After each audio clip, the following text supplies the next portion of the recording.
You are unmuted.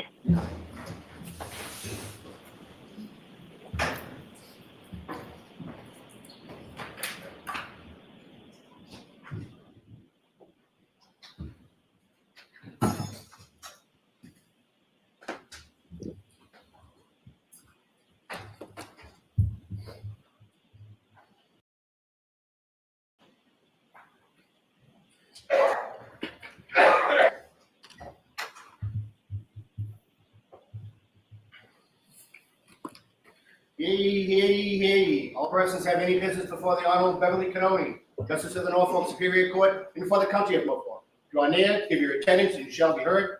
God save the Commonwealth of Massachusetts. This court is now open. You may be seated. Good morning, counsel. Good morning, Ms. Reed. Good morning, jurors. Good morning. I do have to ask you those same 3 questions. Were you all able to follow the instructions and refrain from discussing this case with anyone since we left yesterday? Yes. Everyone said yes or nodded affirmatively. Were you also able to follow the instruction and refrain from doing any independent research or investigation into this case? Yes. Everyone said yes or nodded affirmatively. Did anyone happen to see, hear, or read anything about this case since we left yesterday? No. Everyone said no or shook their heads. Before we start, at the end of the trial, when I give you your instructions, I'll explain to you what a stipulation is. But essentially, a stipulation really is just something, a fact that the lawyers agree to. So what the lawyers want me to tell you, what they agree with, is that last Friday, when we were on our view at 34 Fairview, you may have seen an object in the front lawn. It looked like a rock. If you saw that, please disregard it. They want you to know that that was not there on January 28th to January 29th of 2022. With that, could we have Mr. Whiffen back, please?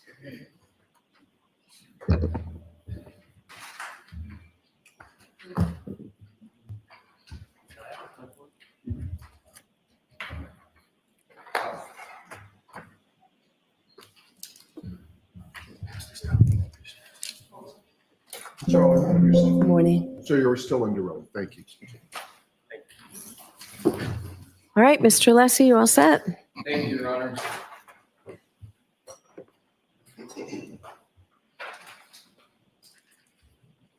May I approach? Yes. Thank you.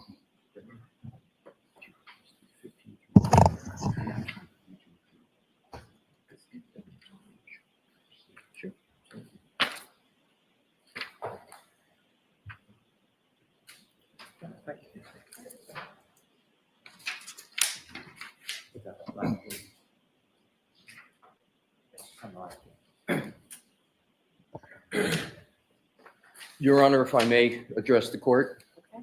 Mr. Brennan and I have agreed, as we did yesterday, to stipulate into evidence portions of Mr. Whiffen's March 2025 report. So if I could have it marked. Okay. Thank you. Exhibit 43. Thank you. Thank you.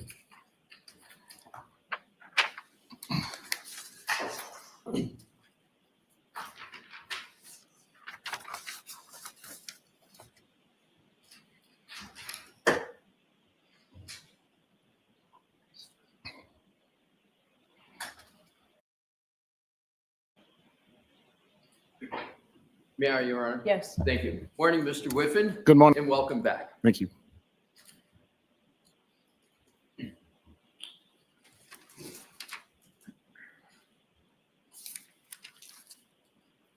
May I approach, Your Honor? Yes. Thank you.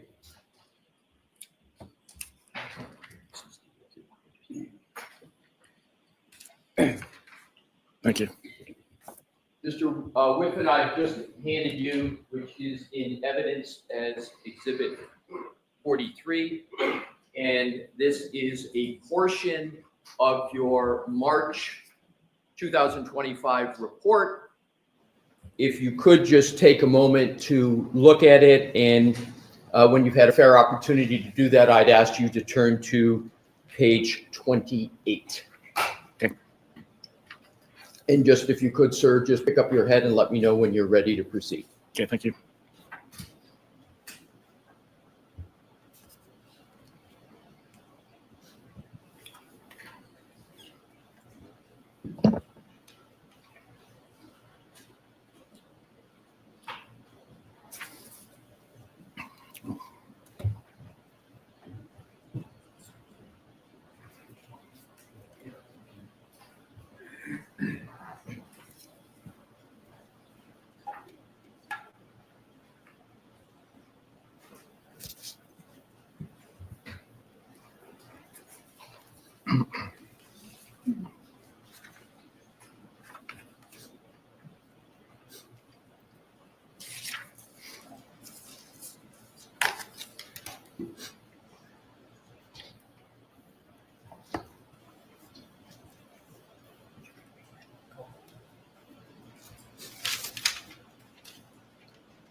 Thank you.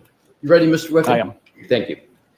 So what I'd like to do is to, with your honor's permission, is to publish pages 28, 29, and 30, and start with page 28. Okay. Thank you, Your Honor. Mr. Wolf? And if you could enlarge the text down below as much as you can so the jury can see it. Thank you, Mr. Wolf. So, Mr. Whiffen, this summary section of your report is a summary of the location section that you wrote in your March 2025 report, correct? That's correct. And it states the location data on this device contains a vast number of records while traveling between 12/19/33 and 12/24/38. These records all have a high horizontal accuracy value as well as bearing and speed information which conforms to the streets being traveled. Next paragraph. The device arrived outside 34 Fairview at 12/24/38, where it remained static for about 30 seconds. Do you see that, sir? I do, yes. And did I read that correctly? You did. Did I read that correctly? Sorry, yes, you did. So at the end of it says, show the device moving west from the roadside towards the house. That's what you wrote, correct? Correct. I would like you to, Mr. Wilk, if we could switch back to the timeline of Mr. Whiffen that we had published yesterday in Dec.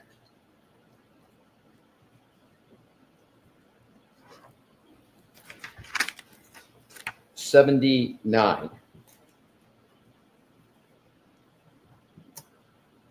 Mr. Whiffen, if you could please, we just read that portion of your report that says at 25:30 the device bearing shifts to a westerly direction as location records also show the device moving west from the roadside towards the house.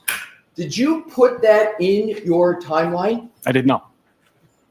It's kind of important information, isn't it? I believe with the declining accuracy, the value that those records provided was more limited. But it was important enough for you to write it in your report, but you didn't put it in the timeline, correct? Correct. Now, if you could continue on your report, page 29, Mr. Wolk, if we could put, and we're going to be flipping back and forth between the timeline in your report. Okay. If we could go to page 29, enlarge it, the text, so the jury is able to read it along with us. We're going to start from the top. So the next says, from the combination of device location and bearing, it does appear that the device started to move towards the house. However, since the bearing information appears to be based on the location records rather than the direction the device is facing, it is difficult to say with any degree of certainty if the device actually moved. Did I read that correctly? You did. So the first part is, again, a statement that the device has started to move toward the house. Now, if we could go to the next paragraph. This location data is immediately followed by 12 minutes of low accuracy records, which offer no reliable location information. So I just want to make sure I've got the time period here.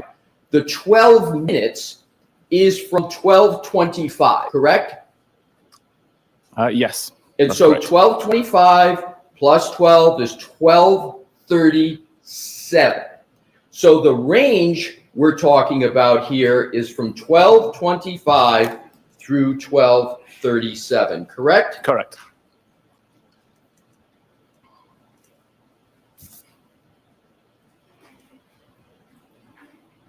Then, if we could go to, Mr. Wolk, please, back to the timeline, slide 82.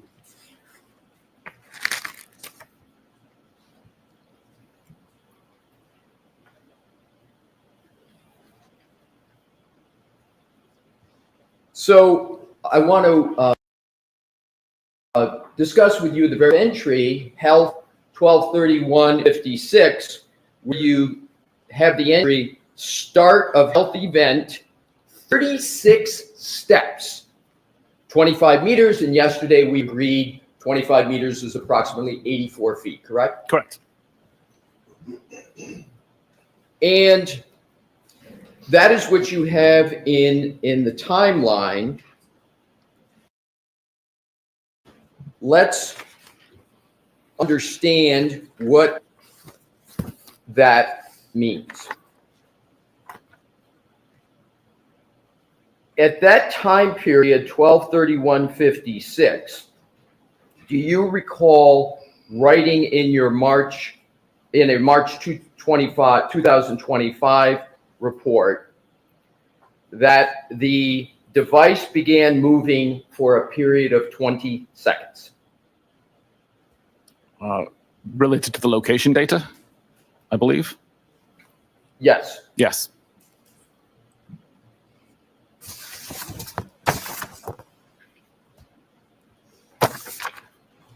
Now, if we could, Mr. Wilk, go back to page 29 of the report.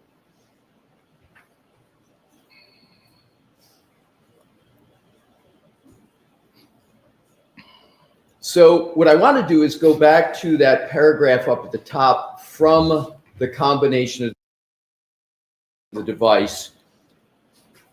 From the combination of device location and bearing, it does appear that device started to move toward the house. However, since the bearing information appears based on the location records rather than the direction the device is facing, it is difficult to say with any degree of certainty if the device actually moved. So you're talking about difficulty saying with certainty, correct? Correct. But it is certainly possible that the device was at that location and was moving toward the house. That's possible, correct? Based on location data, yes. Now what I'd like to do, please, is to go stay on that report. And the third paragraph says, the reason for such low accuracy location data at this time is not known, as there are many possible reasons why the accuracy was be reduced. There's a little grammar issue there, but Correct. In fairness to you, sir, we do that when we write long reports. But I think that your intention here is, why the accuracy is reduced at this point, correct? Yes. Correct. Thank you. This could include reasons such as the device entered a building covered area, the result of weather conditions, geography, poor connectivity, or interference, to name a few. So those are the reasons you gave, which could contribute to some low accuracy, correct? Correct. And interesting, the very first reason you gave is that the device could be entering a building or covered area. And that phraseology could include a house, correct? Correct. It could include a garage attached to the house, correct? Correct. And it could include the house at 34 Fairview, and it could include the garage attached to the house at 34 Fairview, because both of those are buildings or covered areas, correct? Correct. Then you go on in the next paragraph to say it is known that the device was not being used at this time, and is this time that include that 12:37, 12-minute range, 12:25 to 12:37? Yes, it was not being used for location purposes. Right.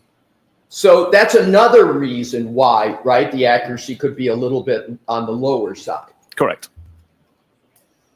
Now, the next paragraph says, at 12:38:13, when the device begins recording higher, and that's relative to what it was recording before. It's not that it's high, but it's higher than what it was just moments before. Correct. The data centers on a location slightly closer to the house than the roadside. Although several records show the same center coordinate with differing accuracy radii. Some of these location records are shown in the map below in white. So let's go down and look at what you had in your report for the area in white. In the area in white that you're referring to, there are two white circles, the largest there. This, in fact, was a depiction you included in your report on page 29, correct? Correct. Interesting and notable, you did not include that depiction in your timeline that you discussed with the jury yesterday, did you? I did not know.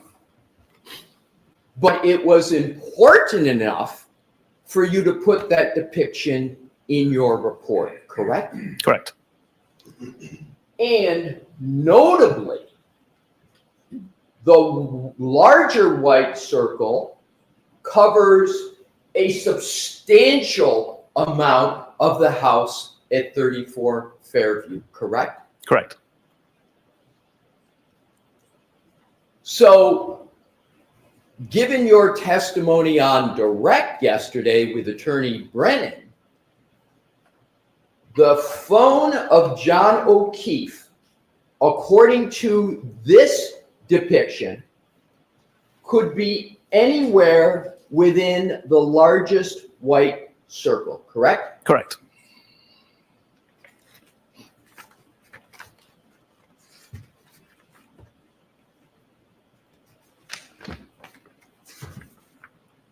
And this depiction was not offered by you or the Commonwealth in your presentation to the jury yesterday, correct? Correct. Not in the PowerPoint. Now, if we could go back, Mr. Wolk, to page 29 of your report into text, and it would enlarge the text just a little, please, for the jury, Ms. Wolk.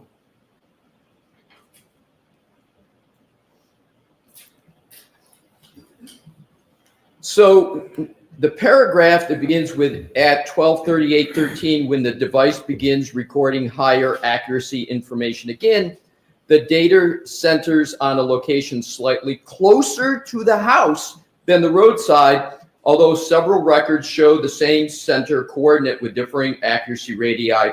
Some of these location records are shown on the map in white below. And I repeated that just to to connect this part of the text to that diagram with a big white circle. Have I done that correctly? Yes, correct. Thank you, sir. The next paragraph. Over the next few hours, the GPS coordinate and associated accuracy radius jumps around numerous times between the house and the road. Did I read that correct? Correct.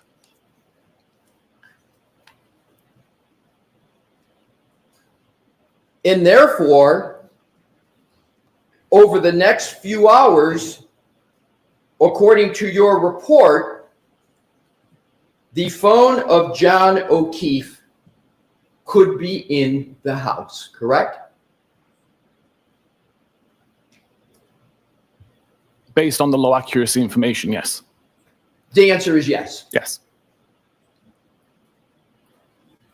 The next paragraph.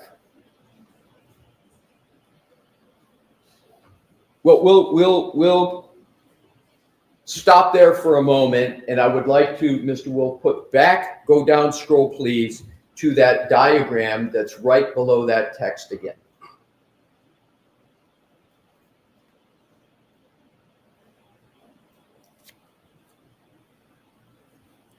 Yesterday, you discussed Waze, the Waze application with Ms. Attorney Brennan, correct? Correct. And you stated that Waze location data is more accurate than the data that comes from the Apple apps like health data and location, correct? Incorrect, no. I'm sorry. Is Waze location data, in your view, accurate location data? There isn't really a thing such as Waze location data. I'm having trouble hearing. Waze location data doesn't really exist. Waze is requesting location data from location services, and location services would respond with high accuracy information. Okay, I appreciate that correction. So when someone is using a Waze application, is the information they get through that Waze app accurate? It tries to be accurate, yes. And as a general matter, is the Waze application more accurate than the Apple information regarding location? It's the same thing. It's the same thing because it's coming essentially from the same source, correct? Yes, Apple provides that information to Waze. Right. So you had testified yesterday that at a certain point, the Waze application ceased functioning, correct? Correct. But just because it ceased functioning, the Waze, the Apple applications were still taking effect, and that's why you could make this depiction on this item that is on the screen now, correct? Correct. If we could, Mr. Wolk, go to page 30.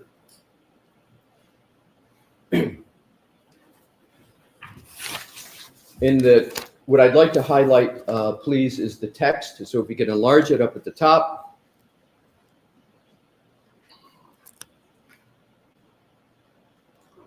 So you then state, while location data from this data source, cache SQLite, is usually able to identify the location of the device with a high degree of accuracy and reliability, these records are so close that making a distinction between the device's actual location on the front garden is impossible, correct? Correct. Your words, impossible. Correct.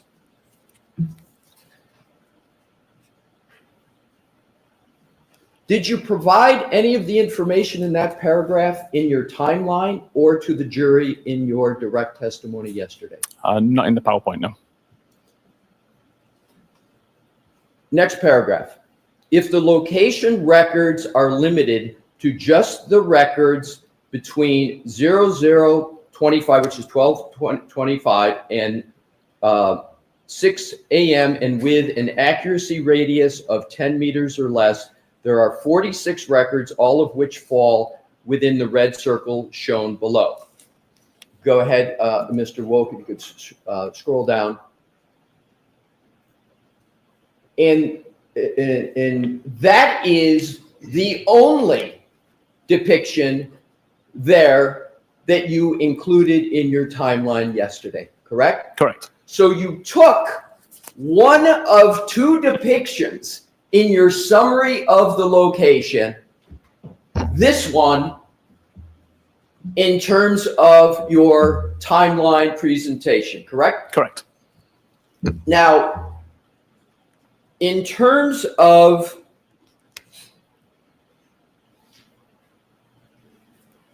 the timeline, and Mr. Wolk, if we could go back to the previous with the other depiction.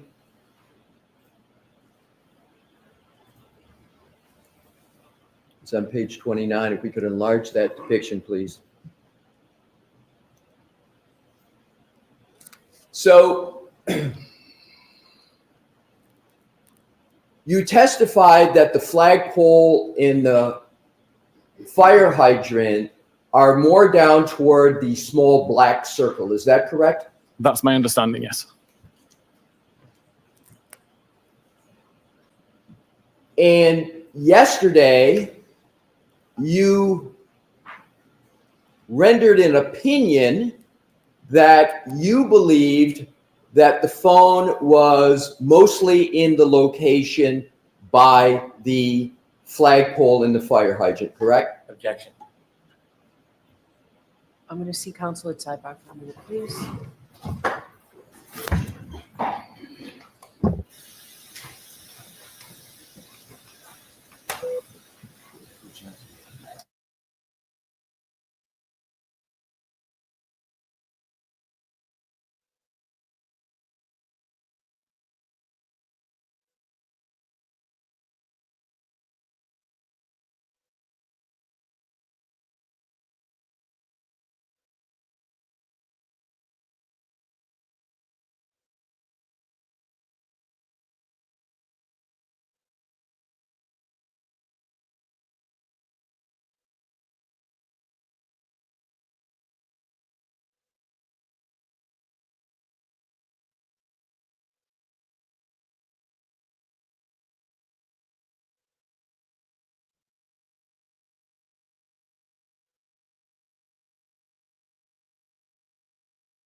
May I, Your Honor? Yes. Thank you. We could dim the lights again, please. Thank you. So if we can enlarge that depiction. So yesterday, Mr. Whiffen, you focused your testimony and your opinions on the smaller black circle, correct? Correct.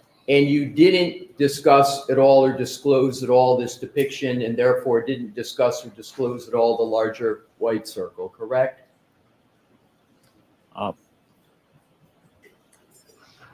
Not when discussing my overall opinion.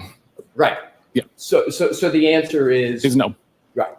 So the fair way to interpret, and this is what you put in your report, this is your depiction, is that, and based upon what you said yesterday, the phone could be at the very edge of the top of the circle, correct?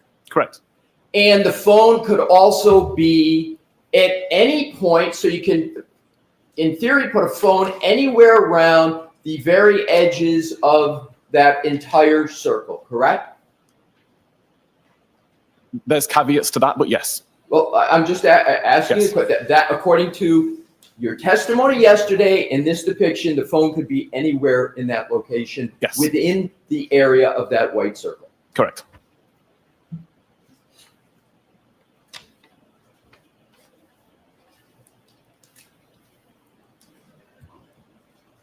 I would like to now go back to the timeline, Mr. Wolf, where we had left off, which is slide 82.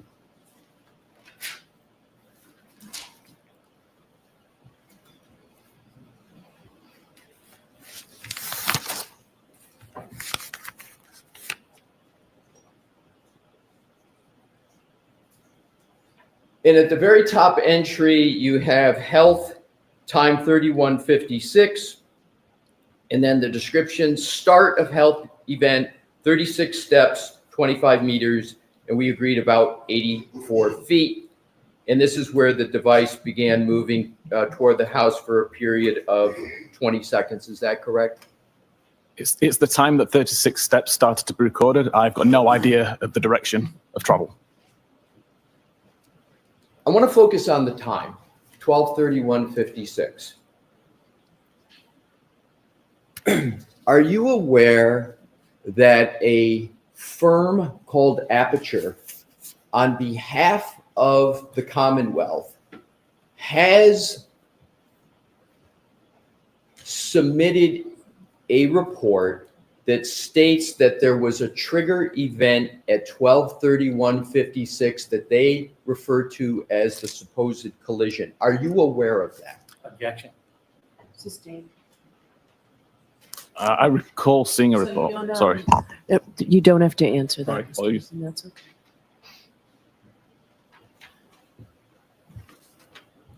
Mr. Whiffen,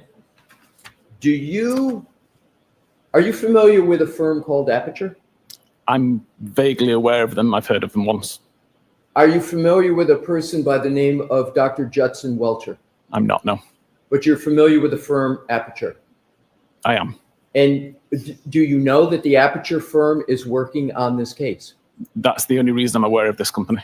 Right. And do you know that the Aperture firm has used your data in your report? Do you know that? I believe I saw something about that. You believe you saw something, or do you know that they've used your data for a report in this matter? I recall seeing a report. I don't recall whether it was my data that was being referenced. Do you recall seeing a report from Aperture? I do. So you reviewed a report from Aperture. Several months ago, yes. And did you read the whole report? It was a PowerPoint presentation, I believe. Yes. Yes, I reviewed it. And you recall reading that entire PowerPoint presentation? I don't recall what it said, but I remember reading through it. Fair enough. Do you remember, as you sit here today, reading about a trigger of a number 1162-2? Do you recall reading that? I recall seeing reference to a trigger event. What did you understand the Aperture firm that's retained by the Commonwealth, what do you understand they meant by trigger 1162-2? Objection. Sustained. Do you recall the specific slide that discussed a trigger? Objection. Do you recall that, Mr. Whiffen? Very vaguely. Would it help your recollection if I showed you a slide from that report that you said you reviewed to refresh your recollection? All right, so why don't I see counsel at sidebar? Bring that with you, Mr. Lessie, please.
May I, Your Honor?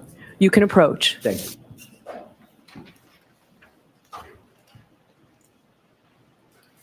you. Mr. Whiffen, I'm handing you this, excuse me, Mr. Brennan. I'm handing you this document. Thank you. May I stand by the witness? Sure. Tell me when you've had a fair opportunity to take a look at that.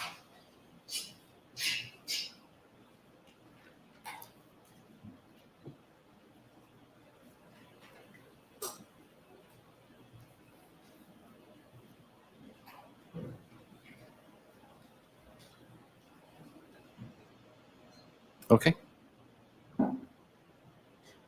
Thank you.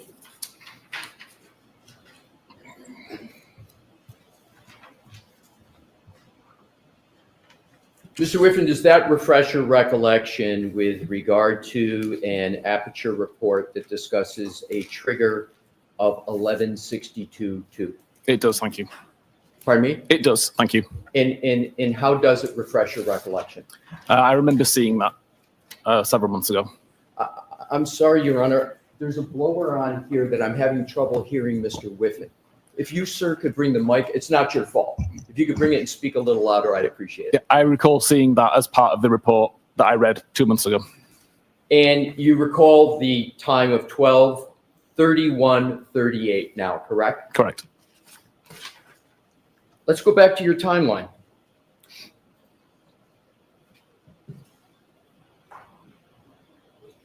'82. So you just spoke about a trigger 1162.2 associated with a time of 12:31:38, and we are now at the timeline of 12:31:56, correct? Objection. Sustained. We are now going back to the timeline, deck 82, and you see up at the top where it says health 31:56. You see that, sir? I do. And then it says start of health event, 36 steps, 25 meters, which we have said is 84 feet or so. And this is when the device begins moving, correct? Correct. And that is after the trigger of 1162.2, correct? Objection. Sustained. Let's go to the next entry on the timeline, which is 12:32:03. You see that? That's Doppler. I do. And then you state pocket state cleared. Is the phone at that time in a pocket? It's impossible for me to say. I can say that the camera was blocked, but I don't know what was blocking it. You're saying at this point the camera is blocked? It had been blocked, and at that point, it became unblocked. So at this point, it became unblocked from a previous block status, correct? Yes. Does there have to be some human manipulation of the phone at 12:32:03 for that to happen?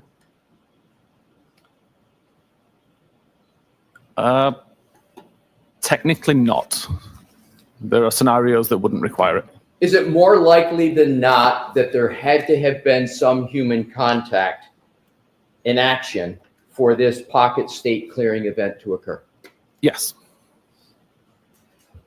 12:32:04 is the next. It's a type unlock, device unlock with Face ID. You see that, sir? I do. Is there some human action that has to occur for the device to unlock with Face ID? Typically, you must be paying attention to the phone. Sorry, sir? You must be paying attention to the phone, assuming that that setting's enabled. So someone had to be looking at the phone. Yes. At 12:32:05, application focus. What does that mean? That the messages application was at the foreground of the device being used. Next entry, 12:32:06. We discussed this it says read message, pull behind me. And that is associated with a Jen McCabe. It's the Jen McCabe message of 3147, correct? Correct. And does a human have to be reading that for that entry to be made? The message needs to be on screen. If the conversation with Jen McCabe was already on screen when the device was unlocked, then that message would automatically be considered read. Next entry, app lock 123209, end application focuses messages, and then it says device locked with lock button for the last time. That requires human interaction with the phone, correct? Correct. And it actually requires somebody to take the cell phone and press the side button to do that, correct? It does, yes. So there has to be some degree of coordination for that to occur, for a human to be able to have something that hits that button, correct? Certainly, yes. Do you understand what a term fine motor skill means? Do you Yes. understand that? And would that person have to be using fine motor skills to do that? Yes. Next entry, 123216. End of health event, 36 steps, 25 meters, again, 84 feet. That is in your timeline because that's when you believe the end of the health event, the end of the 36 steps occurred, correct? That is the time that the device data shows the end of the health event, yes. May I have a moment, Your Honor? Yes. Thank you.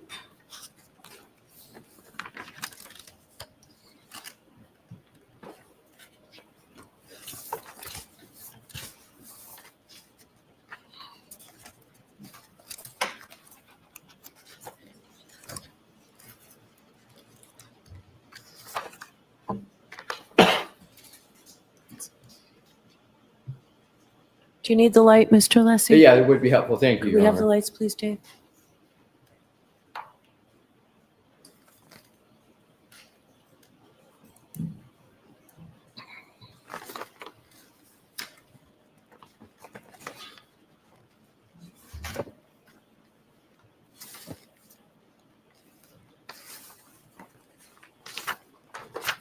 Do you recall writing in your March 2025 report the following?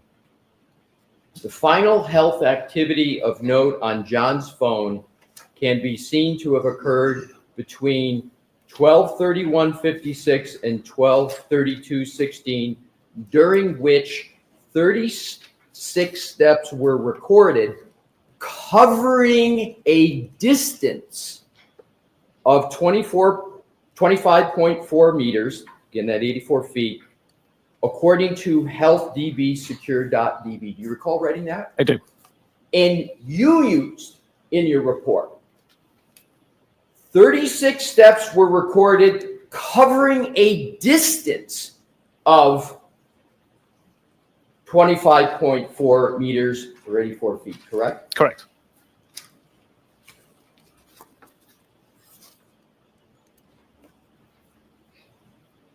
Do you know a trooper named Nicholas Garino?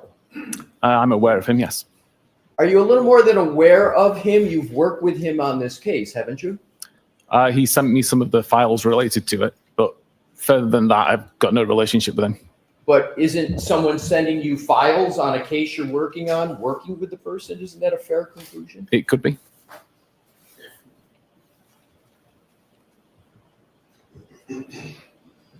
Do you recall reading any reports of Nicholas Garino? I don't recall reading a report by Nick. Does that mean you didn't read it, or you just don't recall reading it? I honestly can't remember if I did or not. I remember some of the reports that I read for this case. I don't recall if one was by Nick. Would it refresh your recollection if I showed you a portion of his report to determine whether you would have read it? Please. Thank you. Moment, Your Honor, please. Sure.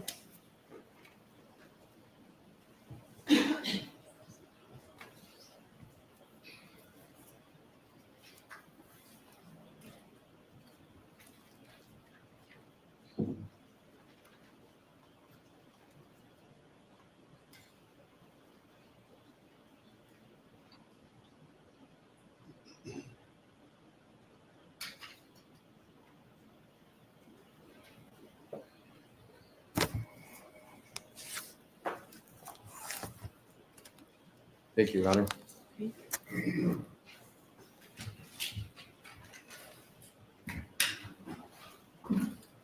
Yeah, we'll move it directly. Thank you.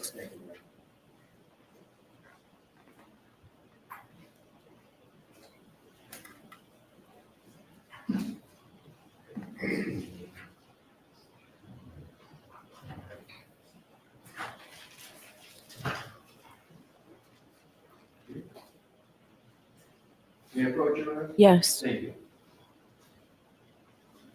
Show Mr. Brennan. Yes. I just wanted to make sure I got the entire report.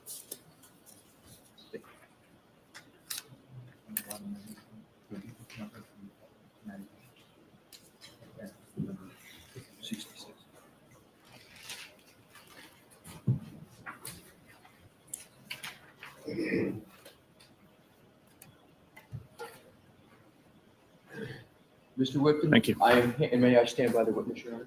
Thank you. I am providing you with a document, and I would ask if that refreshes your recollection as to whether you've read a report of Mr. Garino. A report or this report? This report. Thank you, Your Honor. Okay.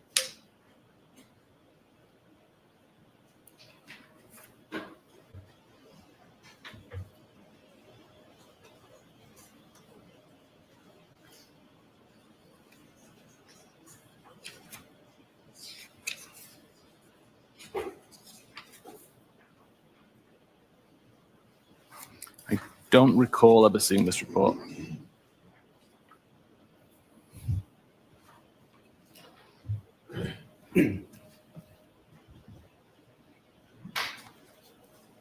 Have you ever had any conversations with Trooper Nicholas Garino?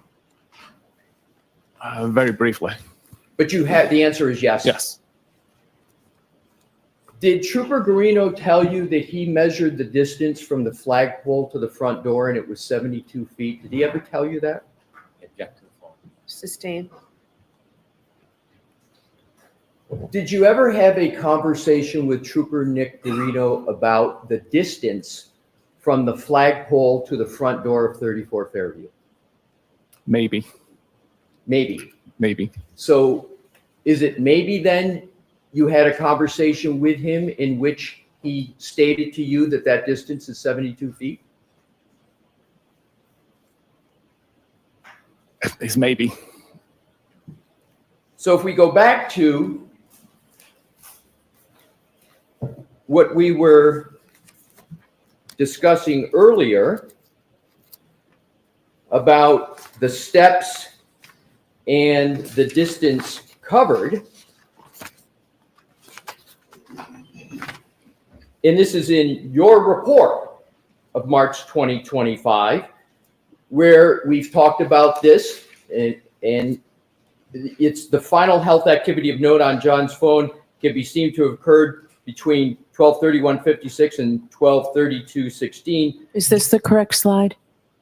No, it's not. So let's take Yeah, it down. Thank you, Your Honor. Let me start that over. The final health activity of note on John's phone could be seen to have occurred between 12:31:56 and 12:32:16, during which 36 steps were recorded, covering a distance of 5.4 meters, or 84 feet. 84 feet is greater than 72 feet, correct? Correct.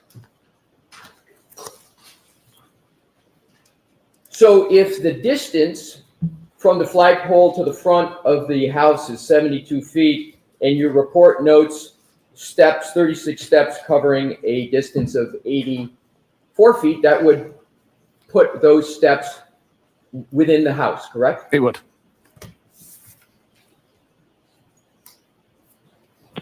Let's continue on with the timeline.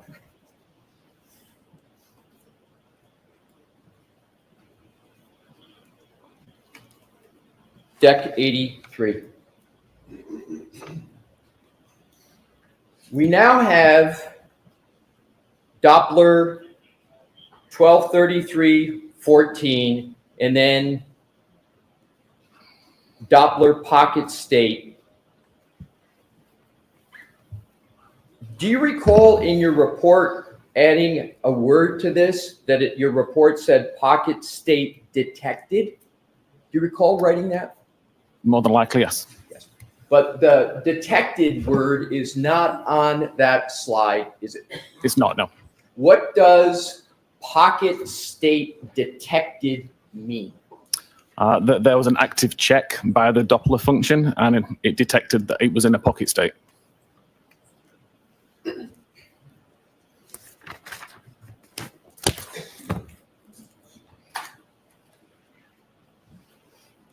May I have a moment, Your Honor? Yes. To switch? Thank you.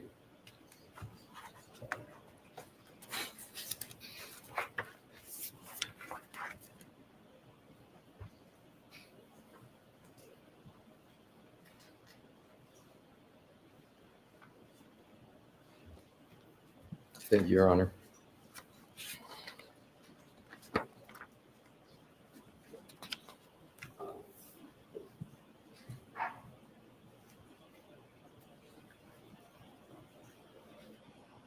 Do you need this slide up there, Mr. Alessi? I was just going to check that. I think the answer is going to be no, Your Honor.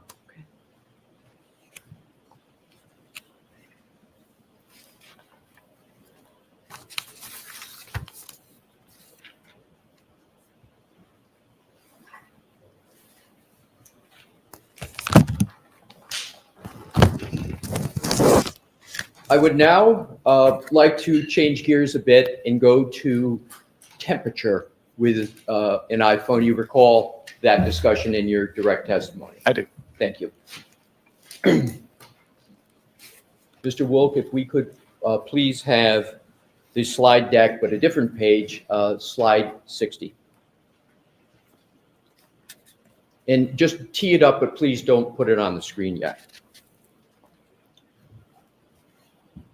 iPhones don't record ambient or the environmental temperature where the phone may be at any given time, correct? Correct. But the iPhones, including the iPhone of John O'Keefe, log the temperature of the battery inside of it, correct? Correct. And as a result of that function, examiners and folks like you can use the battery temperature of an iPhone to identify increases or decreases in temperature within the environment that the iPhone is physically located in. True? I believe so, yes. And that's right out of your report, right? Your March 2025 report makes that very statement, correct? Yes.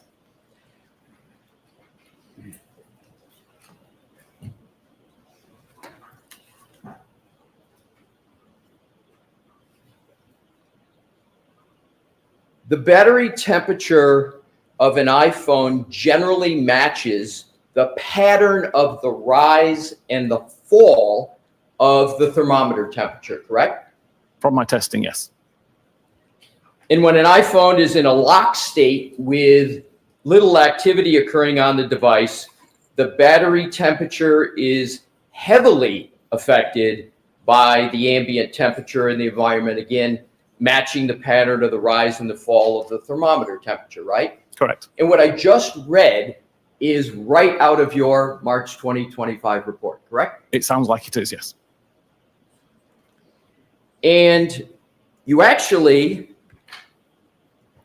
established this in various temperature testing and test scenarios in your March 2025 report, correct? Correct.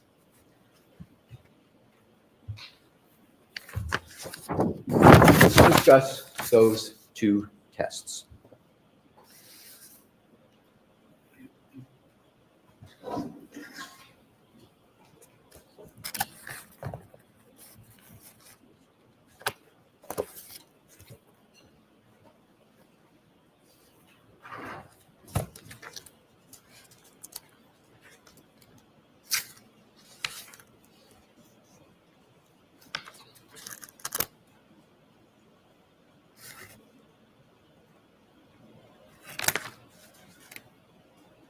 You had an appendix to your report that discussed two test scenarios with regard to temperature, correct? Correct. Can And I that just was ask, appended- I'm sorry, Mr. Whiffen, do you have your report with you, sir? I don't have a copy in front of me. I'd be happy to provide him with a copy of his report so we can have him follow along. I think that's great, thank you. Okay, sure. Would that be helpful, Mr. Whiffen? Very, thank you. Yeah, sure. Yes.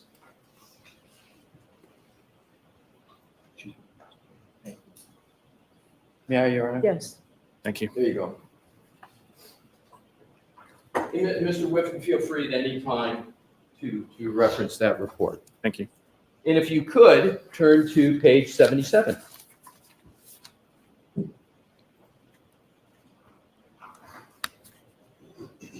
Okay. So, are you ready, sir? I am, yes. Thank you. So let's look at test scenario 1. Test scenario 1, you took an iPhone, if I'm remembering correctly, same model as John O'Keefe's? I believe John O'Keefe's was iPhone 11. I used an iPhone 10. But sufficiently similar. similar for purposes of this experiment? Correct. Or this test? Same iOS version. Yes. So it's the same iOS version, the software inside the phone, just a different model. Yes, And it's the software that's important for this test, correct? I believe so. So you state that you placed the iPhone inside a freezer, correct? Correct. And now if we could, Mr. Woke, if we can put that, do we have that in would be page 77? And if we could enlarge that chart, please.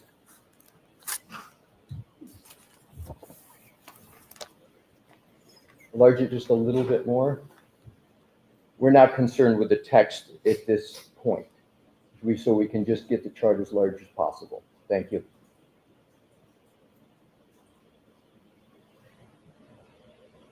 Thank you. So what I'd like to do is focus on January 29th.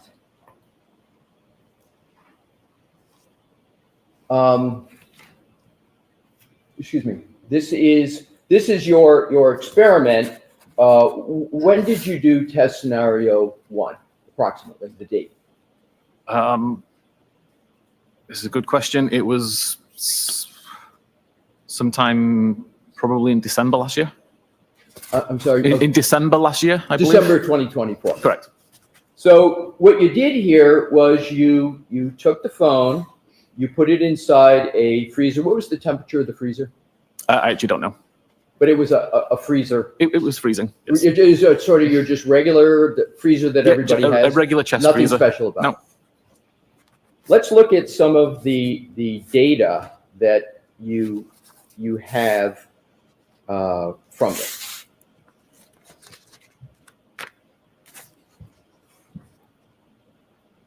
Let's start at the 1710 time frame where it's placed in the freezer and you've got, and we're going to go with Fahrenheit, if that's okay with you. Of course, yes.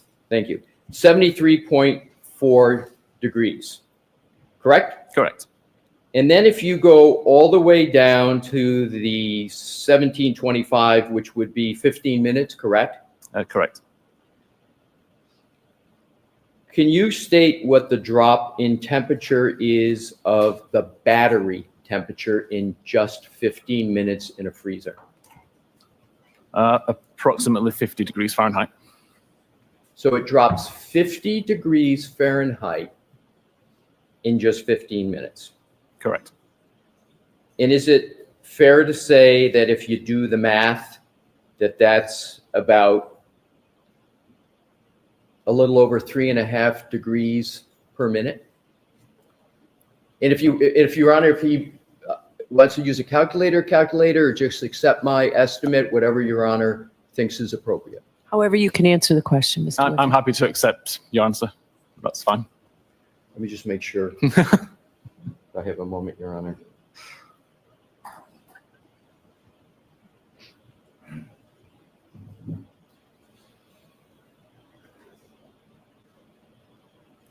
$3.33, would that sound fair, sir? That sounds fair. So it's about 3.34 3.3 degrees Fahrenheit per minute drop, correct? Correct.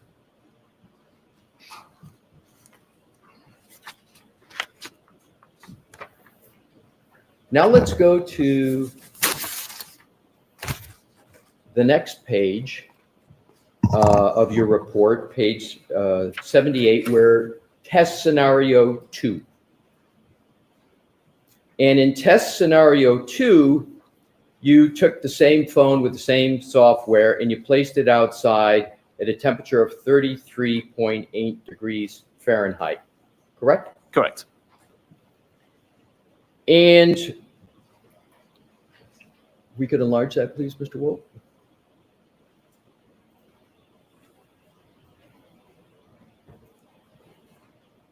And if you could just scroll up, well, just if you just leave it there, it's fine. So if we take the time that we start out with a control temperature, and then we've got a battery temperature at 9:02, and this is the battery temperature of the iPhone, correct? Correct. And we've got 66.2 degrees Fahrenheit, correct? Correct. So is it fair to call that a baseline for purposes of what this chart is? The device had already been outside for 2 minutes at that point, but yes. Okay, so we'll just refer to 66.2. And then if we go from 9:02 down to 9:15, a period of 13 minutes, correct? Correct. So at 33.8 degrees and 13 minutes, what is the drop in temperature in degrees? What's the drop? Sorry, between the 9:02 and the 9:15? Right. So does it go from 66.2 to 35.6? It does. And sir, so I don't have to have you do a math on the fly. I've calculated that drop at 30.6. Does that sound about right? That sounds correct, yes. So you got a drop of 30.6 degrees in just 13 minutes at an outside temperature of 33.8, correct? Correct.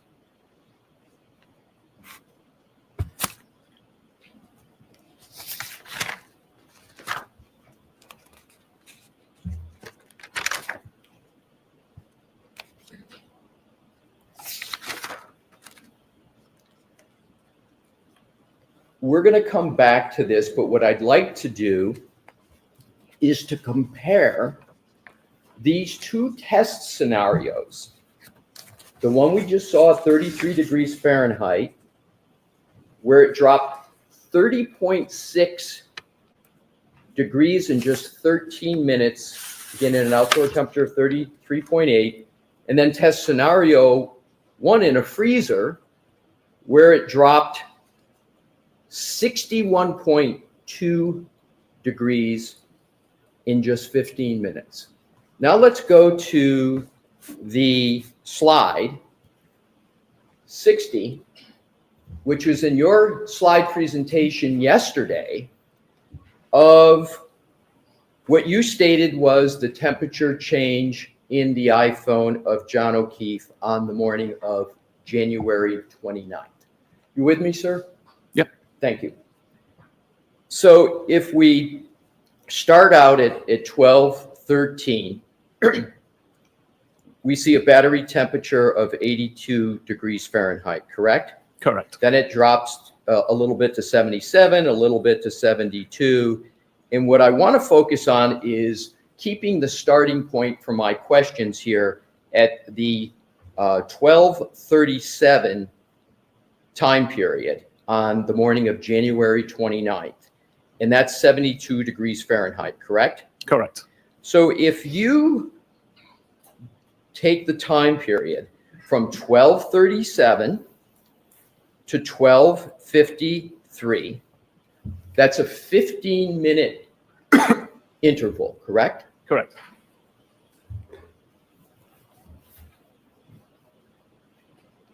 The phone only drops 11 degrees Fahrenheit in 15 minutes, correct? Correct. If you then go to 12:37 and give it a little bit more time, down to 1:36 a.m.,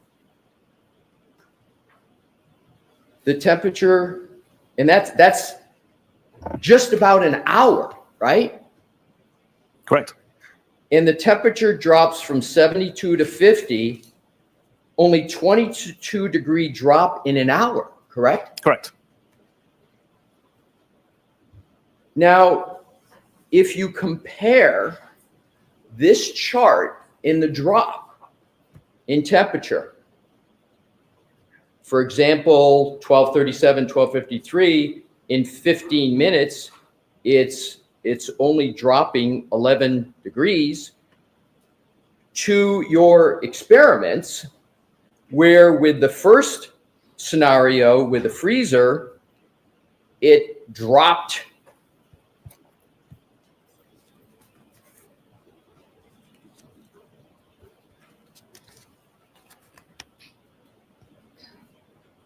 50 degrees in a 15-minute period.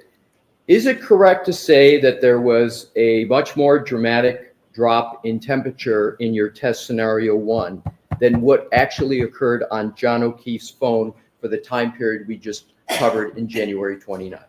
Yes.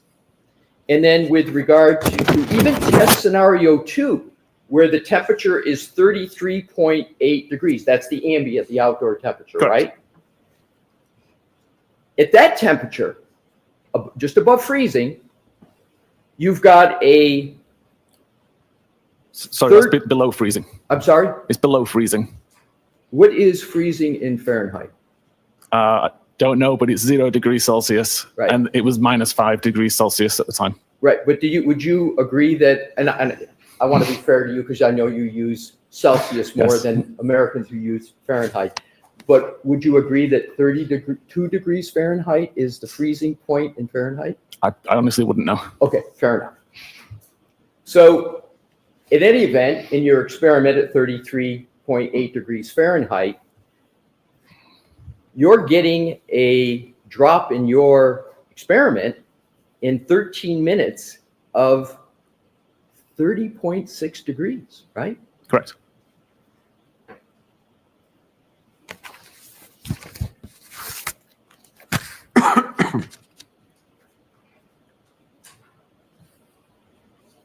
But much less drop in temperature on slide deck 60 of the actual iPhone of John O'Keefe on the morning of January 29th, correct? Yes, correct.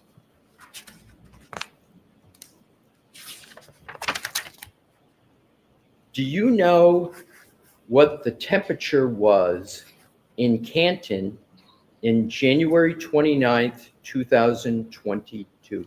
I do not know. Don't you think that that would be an important piece of information in analyzing where the phone of John O'Keefe was on the morning of January 29th? I didn't think it was. So you didn't think it was important, even though you issued a report discussing the temperature of the iPhone, and you did 2 test scenarios, one in a freezer, one in an ambient temperature of slightly above 33 degrees, and you didn't think it important to take the final step to see whether there was anything to be gained from that comparison to determine where that phone was located? My testing proved that the battery temperature is affected by ambient temperature. My report shows the data that was on the device. I also don't know the condition that the phone was found in, whether it was in a case, whether it was in a pocket. So to me, the ambient temperature in Canton at the time wasn't particularly relevant. I just wanted to show what data the device had recorded. The information that you create from your digital forensics analysis, including everything that's in the slide in your report, including battery...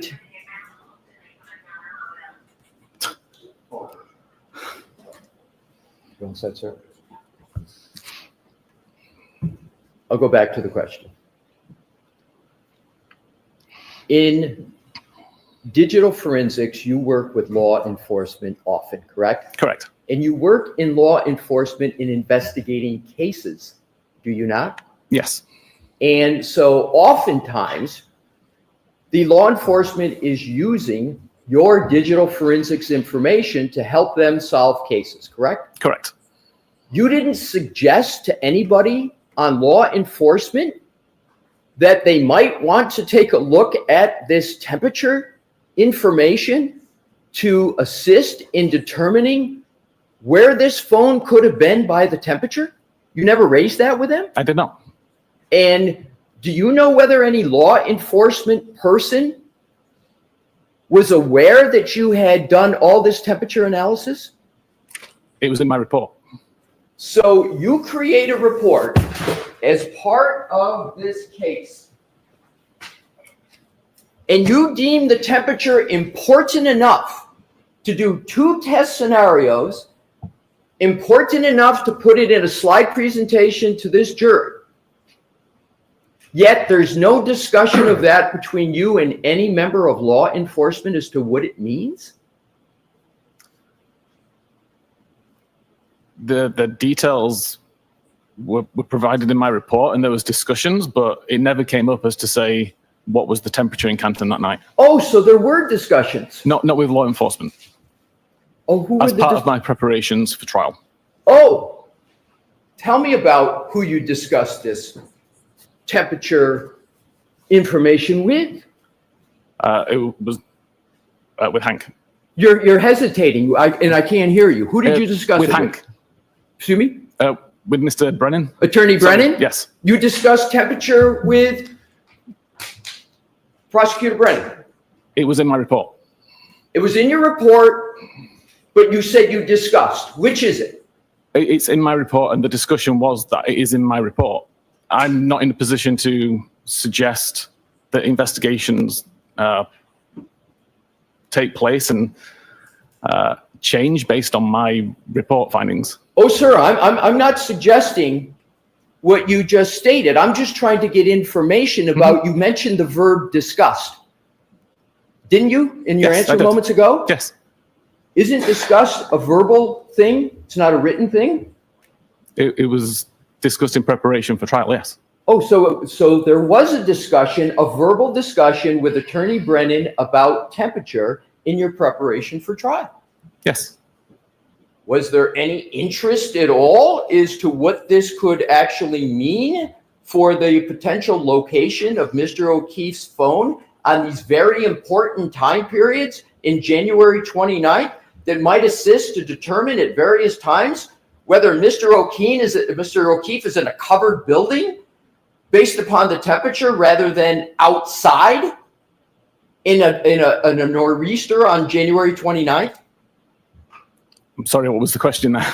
Yeah, the question is, was there any discussion about the investigative value of what you had done in determining where that phone could have been on key time periods on the morning of January 29th? That wasn't part of the discussion, no. It wasn't part of the discussion. We went through, you may recall in my questioning, in your report, where you stated that it was possible that the phone could be inside the house of 34 Fairview based upon that big white circle. You testified that the low accuracy at certain points could be because of it entering a covered building, correct? Correct. And you do a temperature experiment to track the very accurate temperature change of an iPhone, and it doesn't match up the actual data with either of your test scenarios, and you don't raise that with anybody. Objection. Sustained. You can ask it differently. Did you ever put together in any kind of form your test scenario 1, your test scenario 2, and the actual temperature chart of the iPhone of Mr. O'Keefe? So how do you mean put it together? As in compare the two? Exactly. Compare the two and reach any conclusions about location, because you spent time, did you not, sir? A lot of time in your reports on location of the phone. Yes. But yet, with all that data, all that testing, all the experiments that you didn't include in your slide presentation and you didn't include in your report what that could mean for the location of the phone, did you, sir?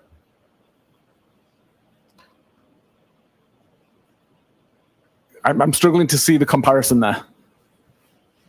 Let me see if I can ask it in a different Please. way.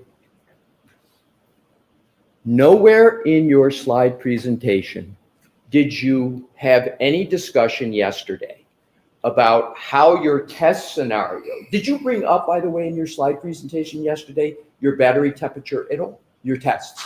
Not the tests, no. Right, so you didn't even raise yesterday in your presentation about where the phone might be located. You didn't even raise the experiments that you did, correct? Objection.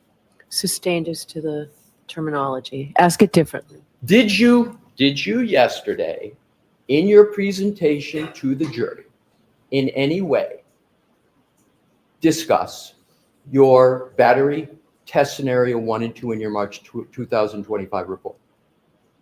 I believe there was mention of testing, but not to the amount of detail to say what the testing was. Right. So there was no detail given at all No about detail. it. You just mentioned that it occurred, but no detail in your discussion at Correct. all. And are you aware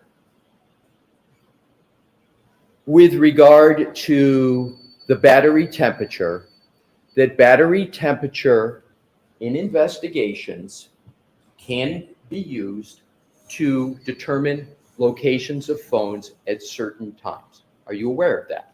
No. So you have never used battery temperature information in all your years in any way for any investigation of a case in determining location of a phone? Again, I don't see how you can determine location of a device from a temperature reading, other than to say whether it was inside or outside. So battery temperature and the chart that you gave that is up there, in your opinion, has no relevancy to the topic of where a phone might be to investigators in a case? Is that what you're saying? Objection. Is that what you're saying, Mr. Whiffen? I'm saying I can't take a temperature reading and make a determination about a GPS location based on the temperature reading. That's not my question, though, Okay. sir, and I appreciate your answer, though. My question is, you work with law enforcement investigators regularly, Yes. correct?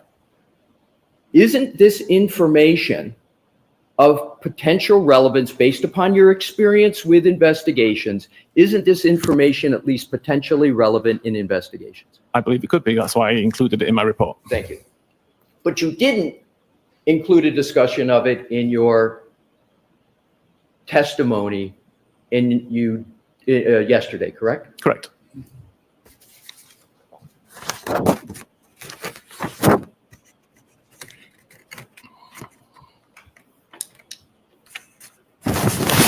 I just want to be clear on a final point as regards to temperature.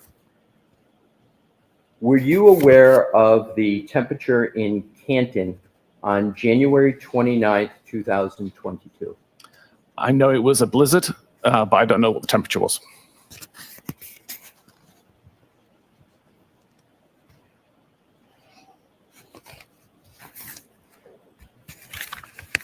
May I have a moment to switch Sure. topics? Thank you, Your Honor. Thank you, Mr. Whiffen. I'll be right back.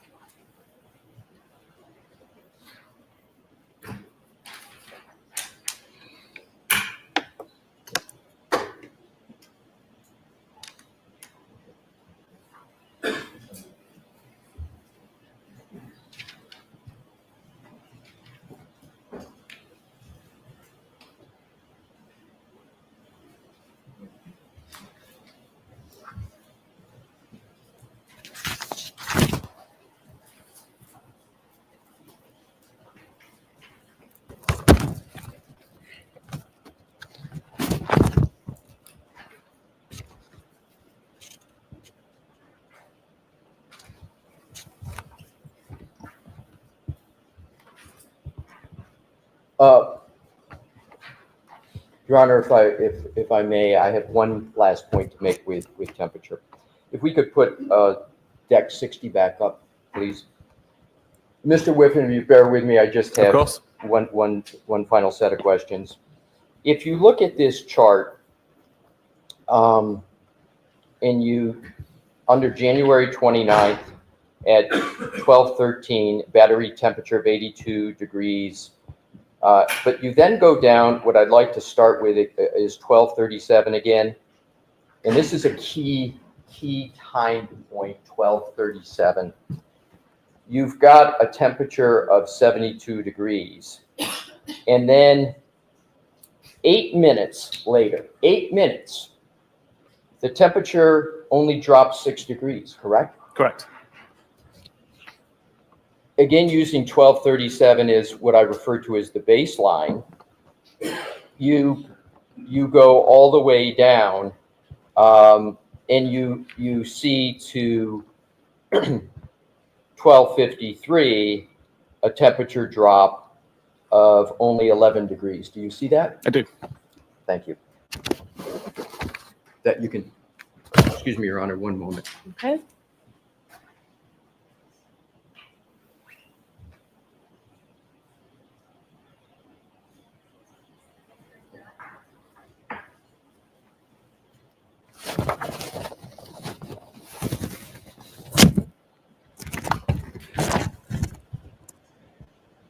The final data point on this slide, Mr. Whiffen, and thank you for bearing with me on this.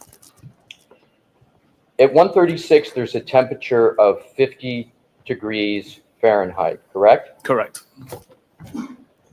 Several hours later, at 6:06, 4.5 hours, the temperature drop is only 7 degrees, correct? Correct.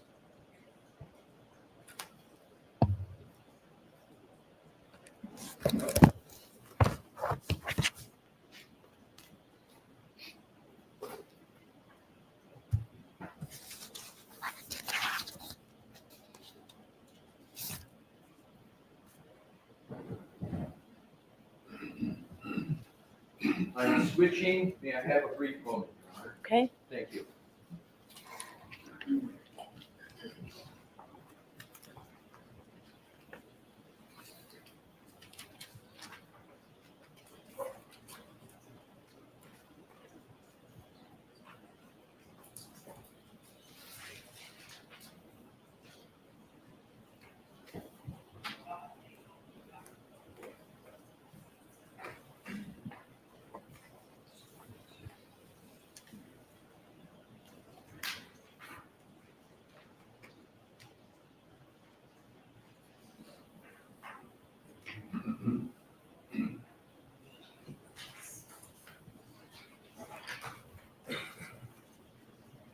May I approach, Your Honor? Yes.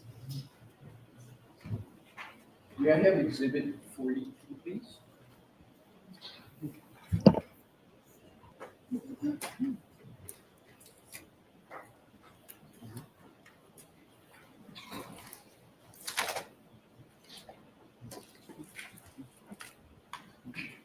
What is Exhibit 42? It's Okay, thank you. We've got it. Thank you, Tori. May I hand it to the witness? Yes. Mr. Thank Whiffen, you. I'm handing you Exhibit 42. Yes. Do you recognize Exhibit 42 from your March 2025 report? I do. And sir, just take a fair time to familiarize yourself with the exhibit before I start asking you questions. They're going to be very brief. And I'm going to be, you look what you need to, but I'm going to be focusing on just under detailed analysis communications on paragraph 3, on page 43, the top 3 or 4 entries. Okay. Tell me when you're ready, sir.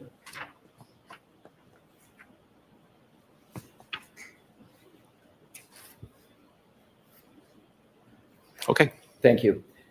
Your Honor, may I have 43, which is in evidence published? Yes. Thank you, Your Honor. Mr. Wolf, please. And if you could enlarge We don't need the text, so if we can just go to detailed analysis, communication, call history, and now if you could just super enlarge the first few entries. Yes, that is great. So what I want to do is just cover the information here. Whose phone is the subject of the entries on this chart? This is John's phone. And if we start with the first entry, reading left to right, 12:14:36, end time 12:15:20, incoming call from Jen McCabe, duration 44 seconds. You see that, sir? I do. You see, and is that a call that is answered? Yes. If you go to the next entry, 18:47, just 12:18:47 to 12:19:23, outgoing call duration 36 seconds to Jen McCabe, duration 36 seconds. Do you see that, sir? I do. Is that a call that is answered? Difficult to say. That could be a outgoing call that lasted 36 seconds of ringing. I believe it was answered.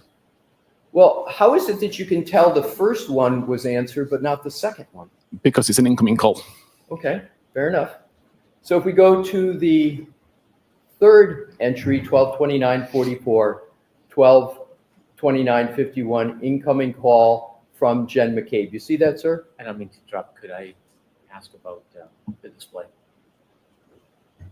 Let me just say that.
I'm told this seems like an appropriate time to take our morning recess, so why don't we take a 15 or 20-minute recess?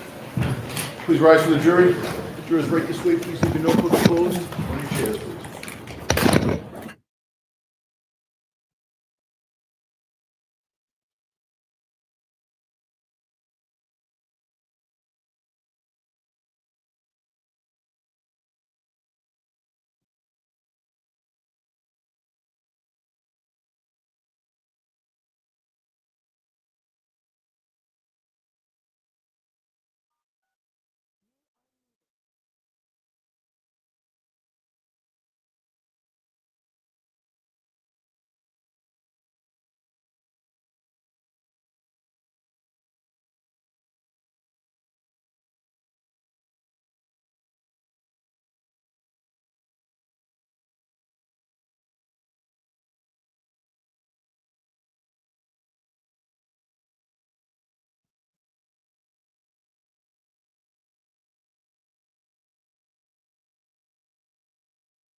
Court is in session, please be seated.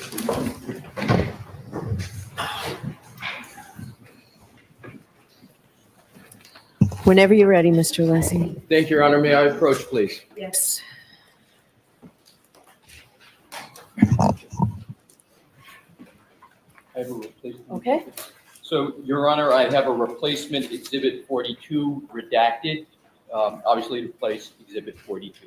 And it's per stipulation with Mr. Bryant. Exhibit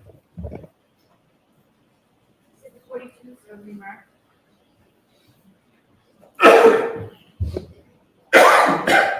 Yes, please. Vigil's gonna be IAC. Thank you. May I present it to Mr. Whiffen? Your Honor? Yes. Thank you. You're welcome, Mr. Whiffen.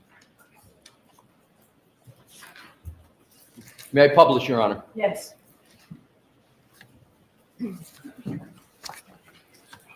And Mr. Wolf, if you could again, please enlarge, we're going to be focusing on the top entry of the chart again.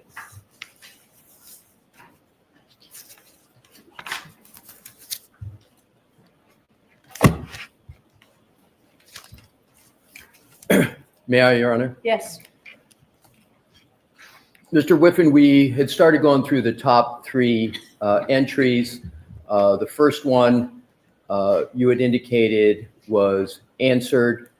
The second one you, as I understand it, could not tell. Is that correct? Correct. And then the third entry, which is reading left to right, 12:29:44, end time 12:29:51. Incoming call duration 8 seconds from Jen McCabe. Correct. That's the third one. So because it's an So, incoming. Mr. Leslie, we need to enlarge this. Okay, Your Honor. Mr. Wolf, can you enlarge that pursuant to the judge's order?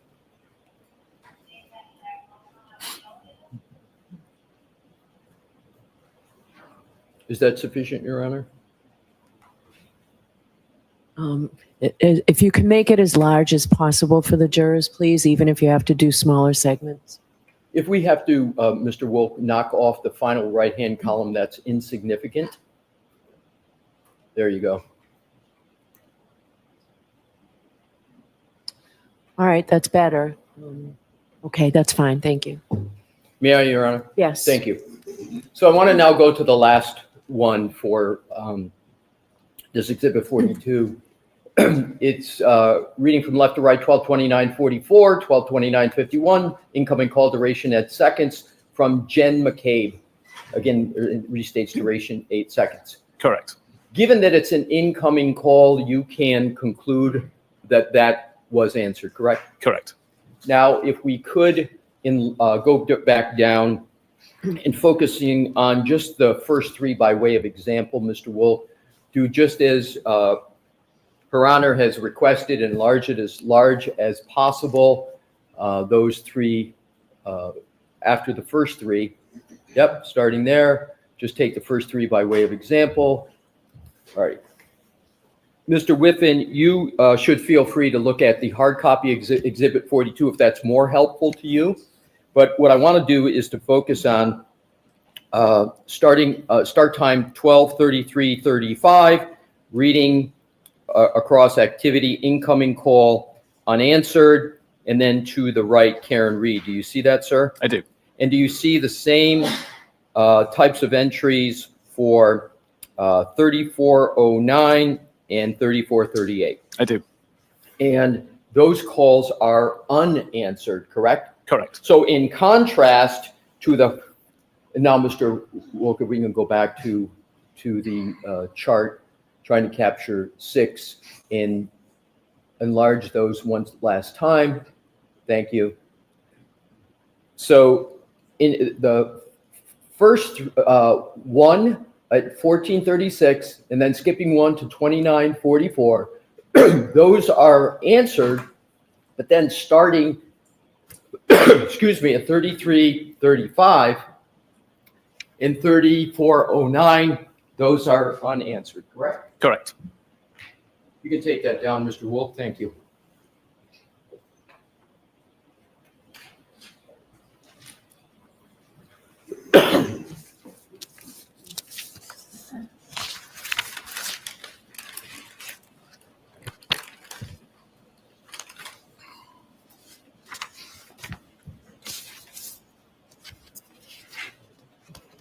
We have a moment, Your Honor, to switch topics.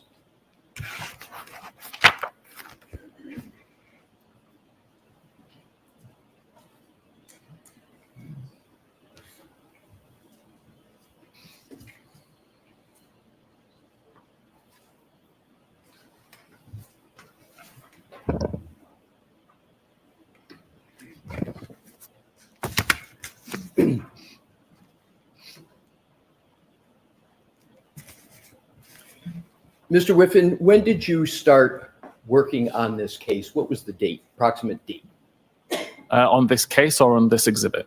on this case? Approximately September 2023. So over a year and a half. Correct. How many times have you been in Norfolk County? This is my second time. So you were here once previously. Correct. Do you recall yesterday discussing what you had done with an iPhone, driving around and then moving it with your hand? Correct. Yes. In the year and a half that you've been on this case, did you ever take an iPhone and do the same activity on the route that you were discussing yesterday between 34 Fairview and One Meadows? I actually did it on Sunday night.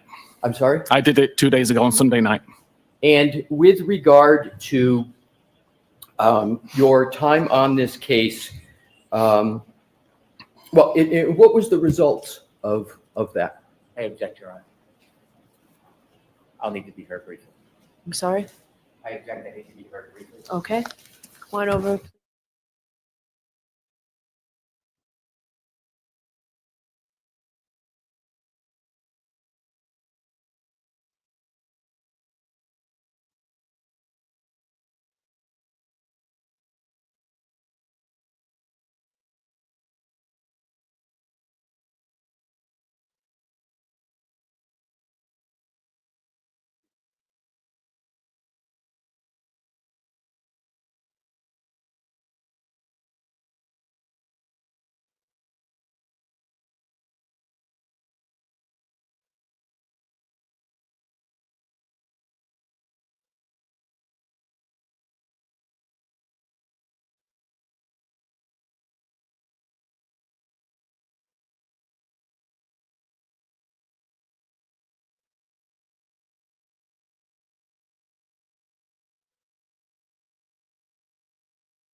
May I, Your Honor? Yes.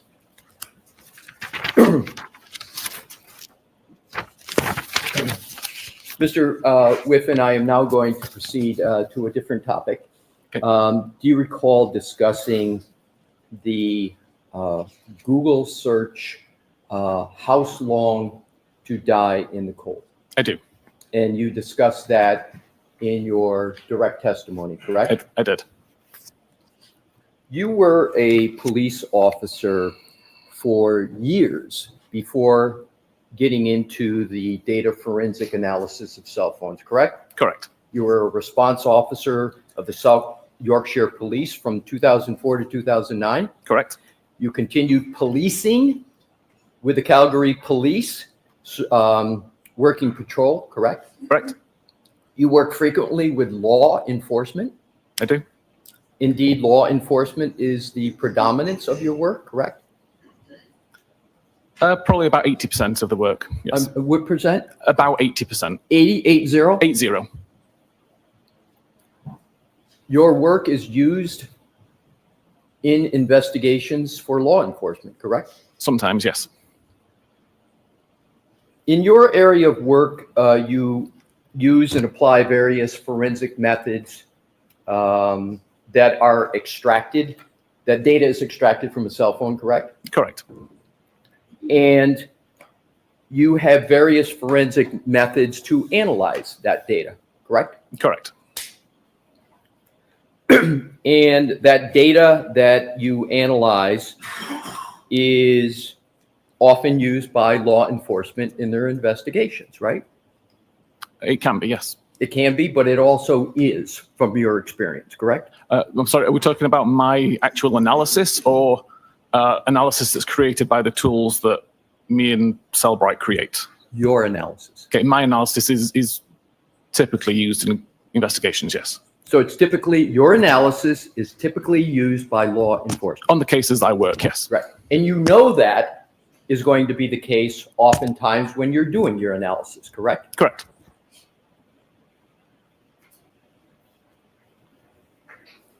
And forensic software is used to gain access to people's devices, correct? Correct. Such as cell phones, right? Correct.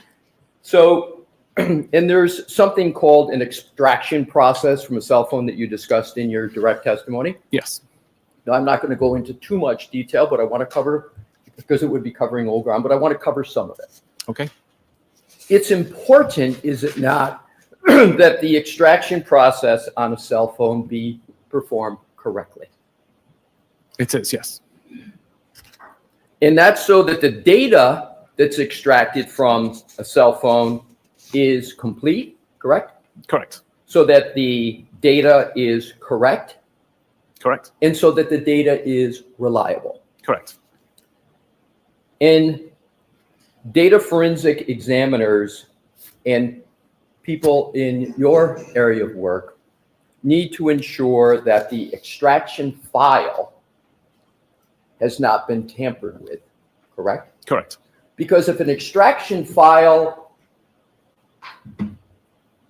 has the possibility of tampering, then the information and data from it can be unreliable, correct? Correct. And there's a generally accepted methodology for how to perform an extraction of data from a cell phone, correct? Typically, yes.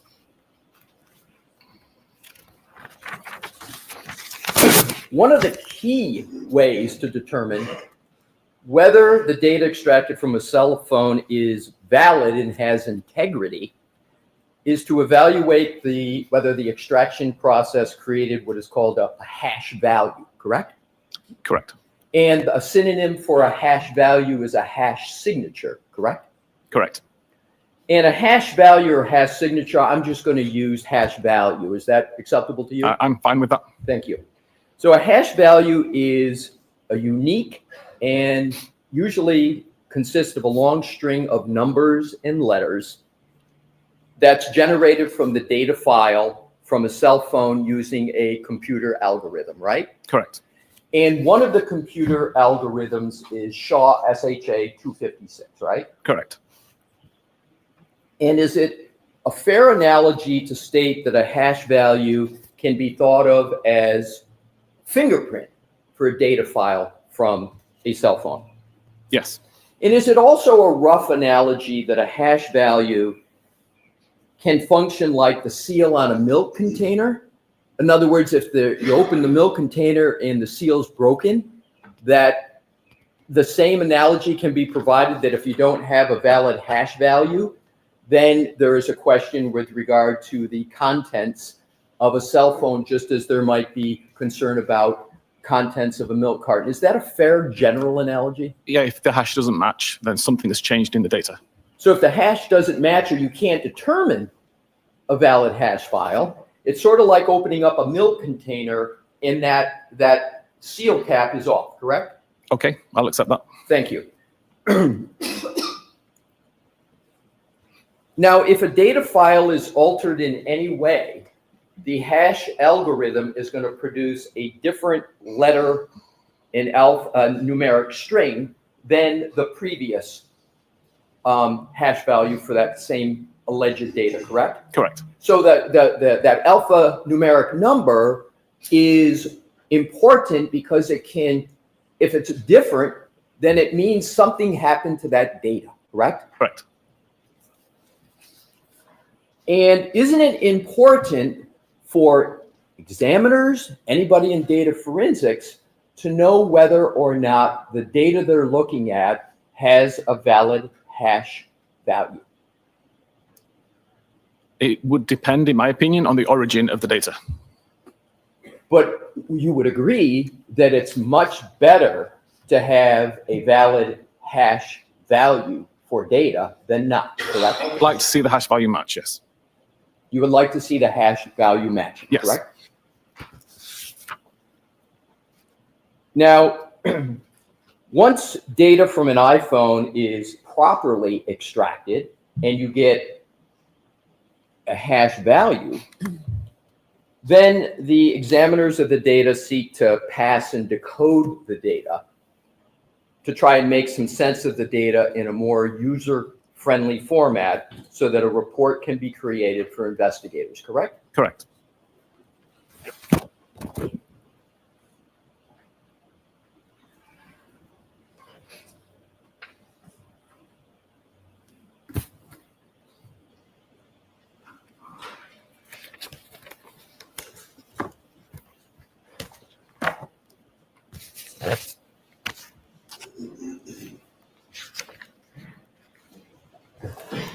Do you recall preparing a report for the iPhone belonging to Jen McCabe dated December 2024? I do, yes.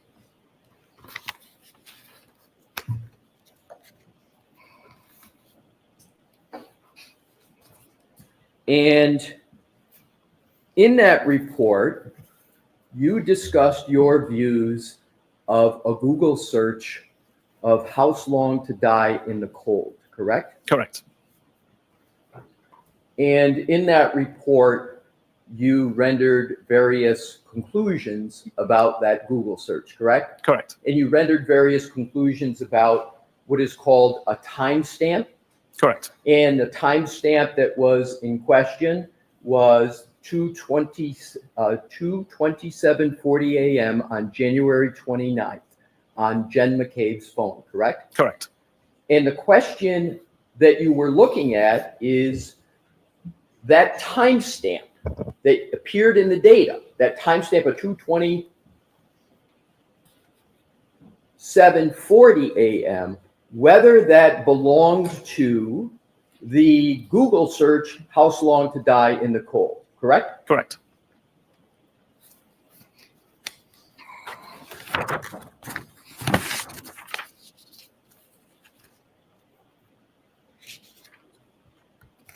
And you testified yesterday with regard to that very issue, correct? Correct.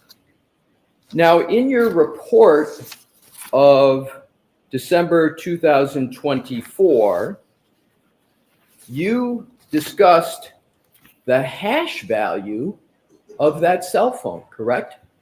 I believe so, yes.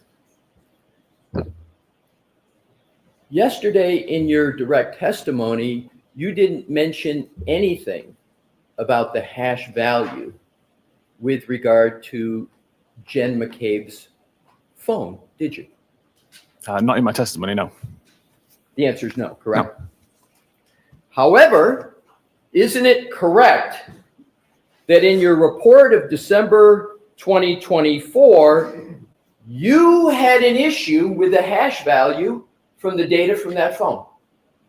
I didn't have an issue with the hash value at all, no. So you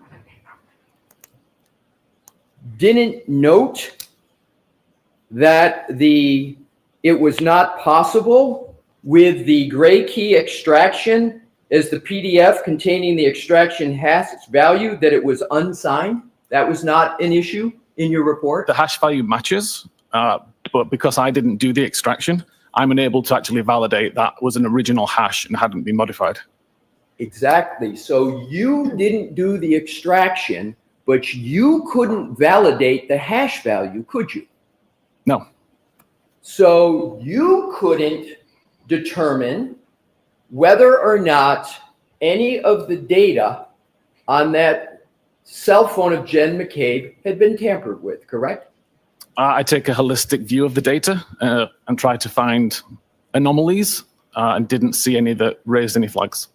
That wasn't my question, sir. Okay. I'll try it a different way.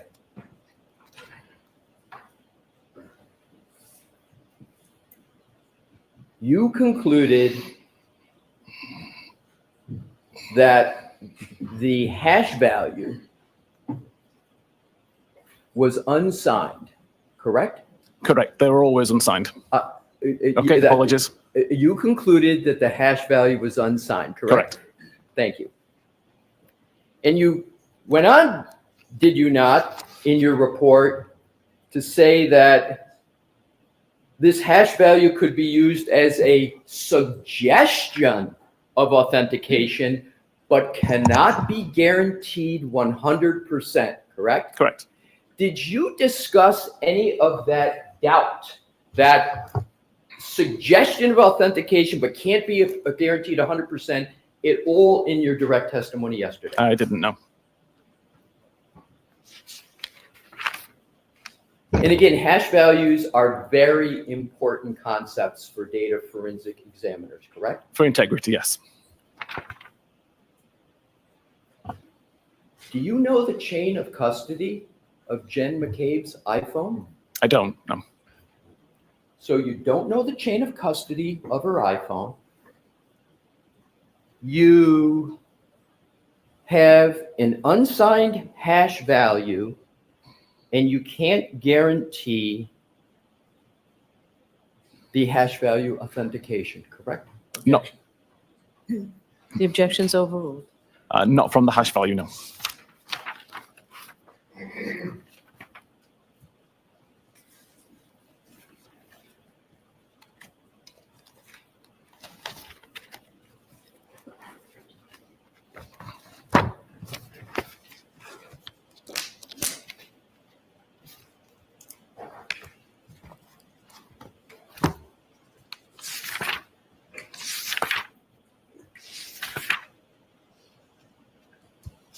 Go back to the 22740 timestamp and the question of whether that timestamp is associated with a Google search, "House long to die in the cold." You understand there is a dispute as to whether that search was performed at 2:27:40 a.m. as the timestamp states, or whether that was performed later in the morning, say around 6:23 a.m., correct? Correct. You understand there's a dispute. Yes. And do you understand that the defense asserts that that timestamp means what it says, the Google search occurred at 2:27:40 a.m.? I'm going to allow it. Do you understand that? I do. I didn't hear your answer, sir. I understand. You understand that? Yes. So there are various data forensic tools, are there not, to evaluate what is called an artifact, this timestamp, correct? Correct. And those data forensic tools include Celebrite tools, your company's tools. Yes. And some of those Celebrite tools are called Physical Analyzer. Correct. And then you have another tool, I believe, called Insights. Insights is a suite that includes Physical Analyzer, but yes, So it's Insights is a it's suite, essentially the same tool. essentially the same tool. So does Insight, well, essentially, but they're two different tools, correct? The two different versions of the same tool. Thank you. Two different versions of the same tool. Yes, But there are other tools from other companies, are there not, sir? there are. And a competitor of Celebrite that can be used to analyze that 22740 AM timestamp and to potentially resolve that dispute of whether the Google search "How Long to Die in the Cold" occurred at 22740 AM or later at 6:23 or so AM. There's other companies and tools that can be used for that, correct? Correct. And isn't one of the companies that can be used a competitor of Celebrite called Magnet Forensics? Correct. And they have a tool called Axiom, AXIOM, that evaluates questions such as this, correct? They do. And is Magnet Forensics a reputable company? They are.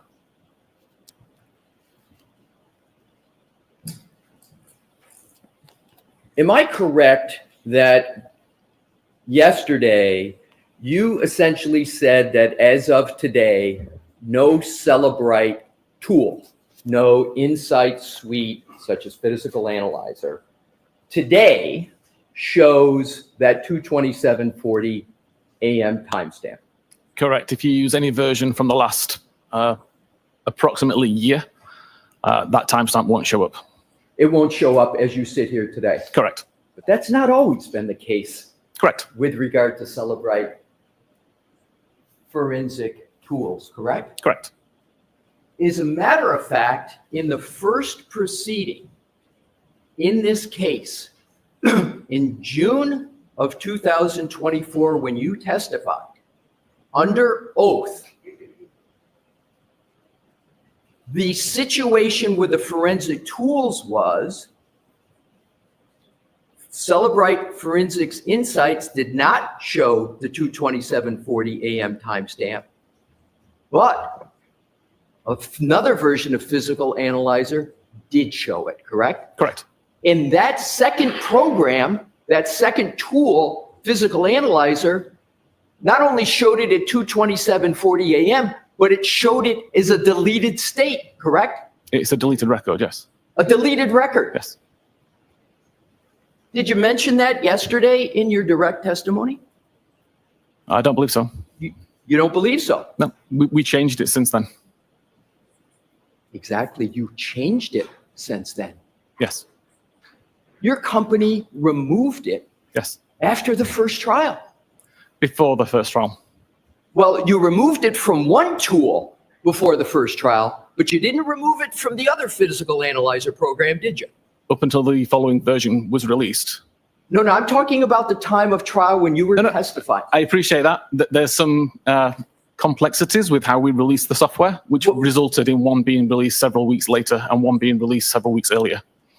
At the time of trial, Yes. last year in June, when you were testifying under oath, one of the Celebrite tools showed the timestamp of 22740 AM, correct? Correct.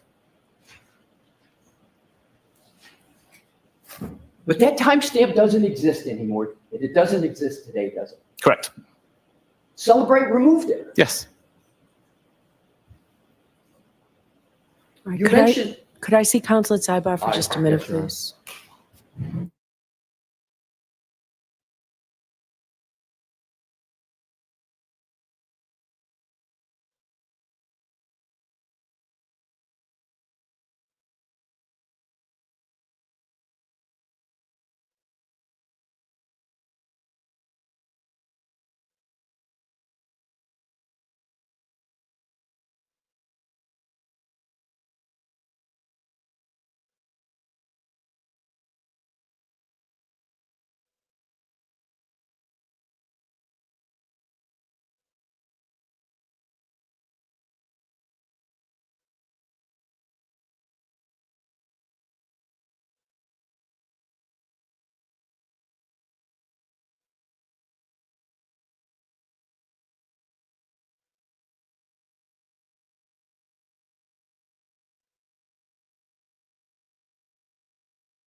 Go ahead, So- Mr. Larson. Thank you, Your Honor. So with regard to the first proceeding, there was one Celebrite forensic tool that still showed the 2:27:40 a.m. timestamp, Correct. and it was shown in a deleted state. The record was deleted, yes. The record was deleted. And then after that, Celebrite outright removed the timestamp from, so none of its programs had it, correct? Again, if I could explain a little bit about how it works. No, I'm sorry. Okay. If you could just respond to my question. Is that correct? The timestamp's been removed, yes. However, the competitor of Celebrite that we just talked about, Magnet Forensics Axiom, Yes. that program at the first proceeding showed the 2:27:40 a.m. timestamp, correct? Correct. And as a matter of fact, as you sit here today, the Magnet Forensics program, Axiom, still shows the 2:27:04 a.m. timestamp, correct? As far as I know, yes. And Magnet Forensics Axiom is a reputable company, correct? Correct. Celebrite removed that 2:27:40 a.m. timestamp, which is in a deleted state, in response to issues raised in the first proceeding, correct? It was changed because of the research that I did, and that was verified by the forensic research group. But the issue arose because of what had come up in the first proceeding, correct? In the first investigation prior to the proceeding, yes. In the first investigation in this case, correct? Yes. So Celebrite, after the first proceeding, after the investigation, just outright went and removed the timestamp. It's not unusual to change I decoding. didn't ask if it, I just asked Yeah, whether they we were, removed it. but Magnet Forensic Axiom still shows that 2:27:40 a.m. timestamp, right? Again, they refer to it differently, which is why they can But they do that. still show it. They do still show it. Can you just finish the answer? So, Sorry.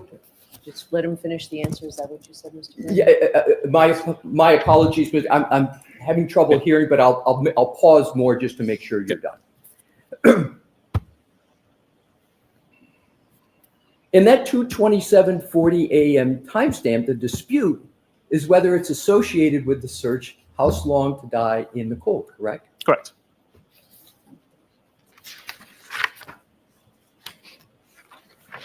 Let's talk a little bit more about the first proceeding in this case.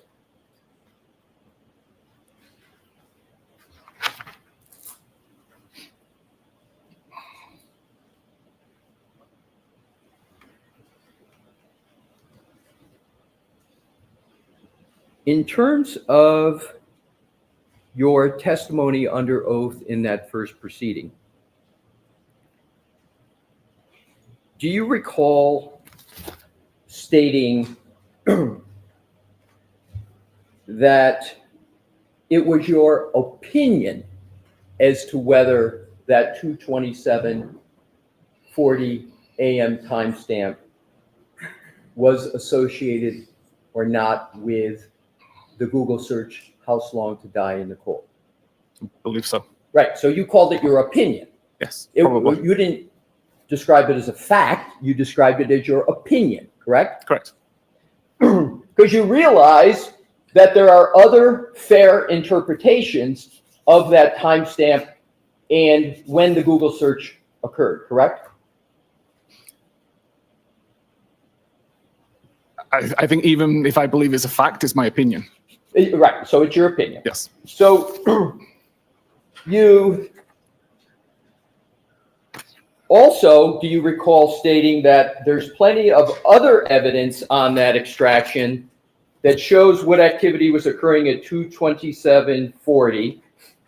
You recall that? Correct. And you use the word evidence, correct? Correct.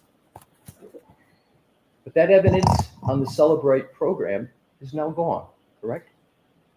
No, It's not gone? it's not gone. So the 22740 timestamp still exists in Celebrite programs? Sorry, are we talking about the additional evidence that shows what Oh, no. happened at 22740? No, I'm just asking whether, Okay. I thought we had that clear, but I thought, is the 22740 AM timestamp show up on any Celebrate program as you sit here today? The decoded value does not show a timestamp for Thank you. that artifact.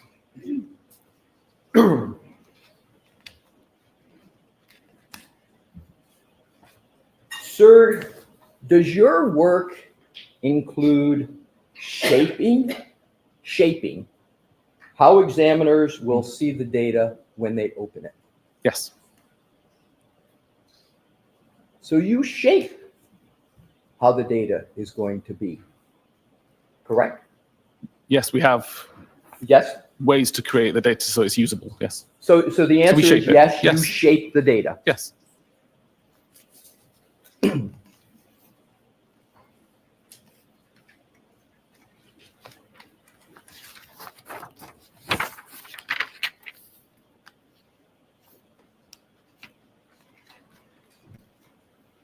These various forensic tools, Celebrite, Insight Suite, including Physical Analyzer, Magnet Forensics Axiom, these are all tools, and we know that no one has access to the Apple source code on iPhones, correct? Correct. And the best source of information about what may be happening inside of an Apple iPhone would be if one could get the source code and look into the source codes to see what's actually happening, correct? Correct.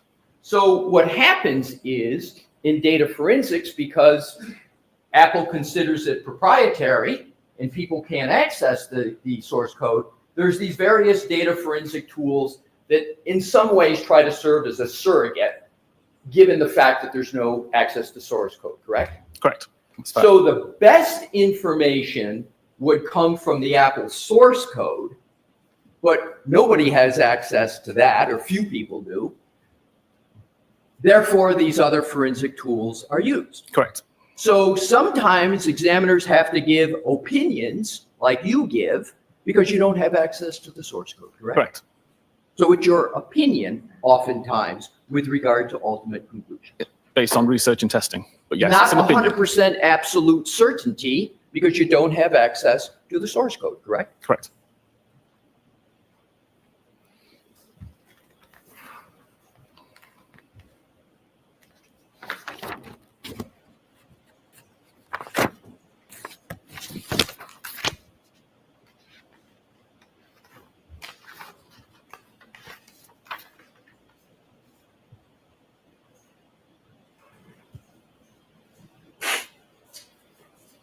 You have a moment, Your Honor, to switch topics, please. Yes. Thank you.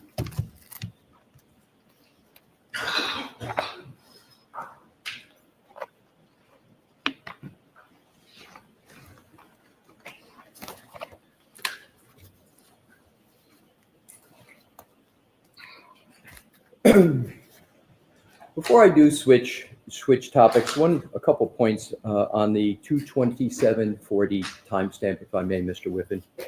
The Google search in question associated with that timestamp, the dispute over that, is house long to die in the cold, correct?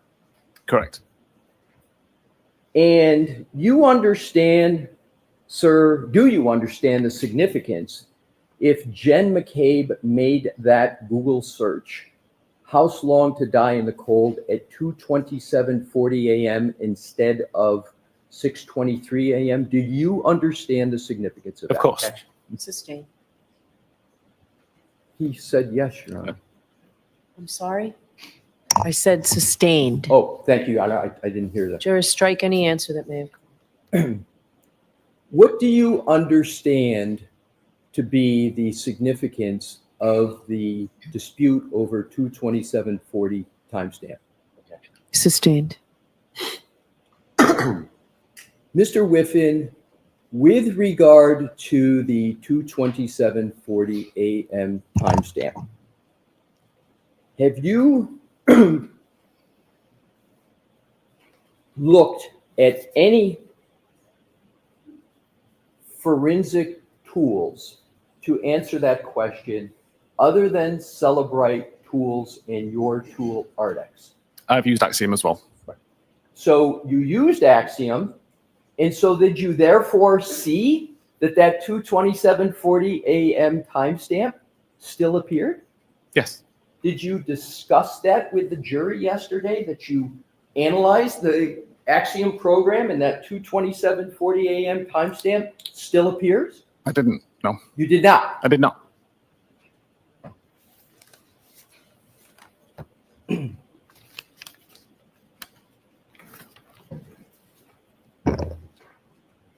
Could we please, with the court's permission, put the PowerPoint presentation back up and go to deck 26?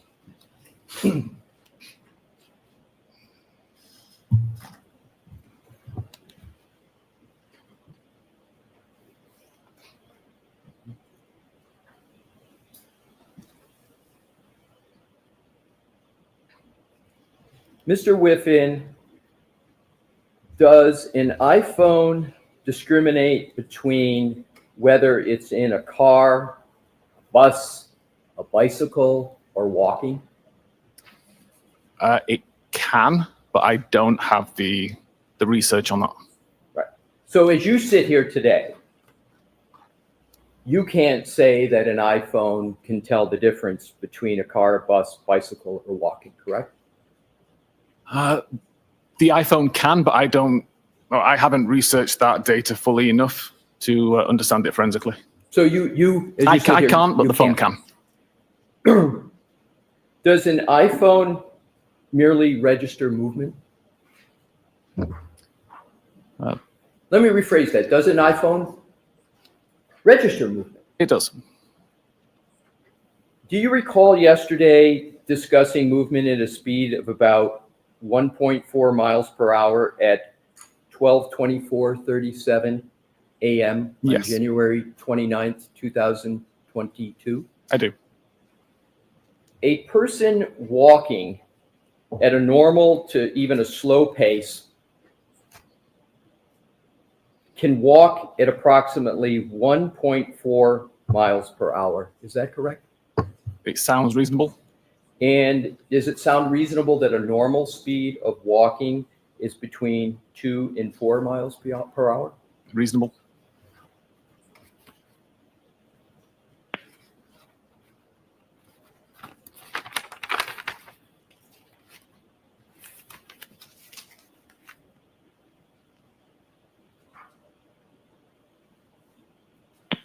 Switching topics, Your Honor, if I could have a moment. You can take that. Okay, thank you.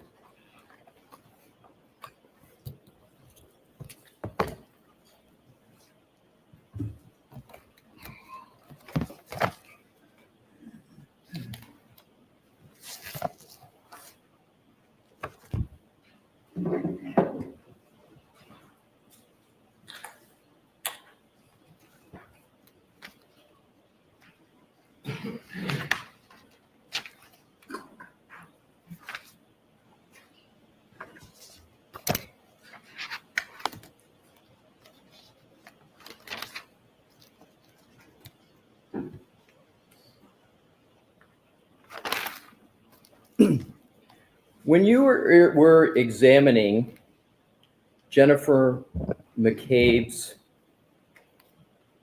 phone, you used an operating system called iOS 14, correct? That's one of the versions of iOS I used, yes. That was one of the versions. Yes. Do you understand that Jen McCabe's phone was actually using iOS version 15? Yes, I do. 15.2.1. 15.2? 2.1. Thank you.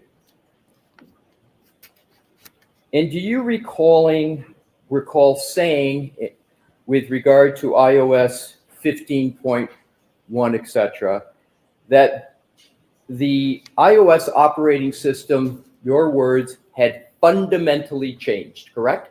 Correct.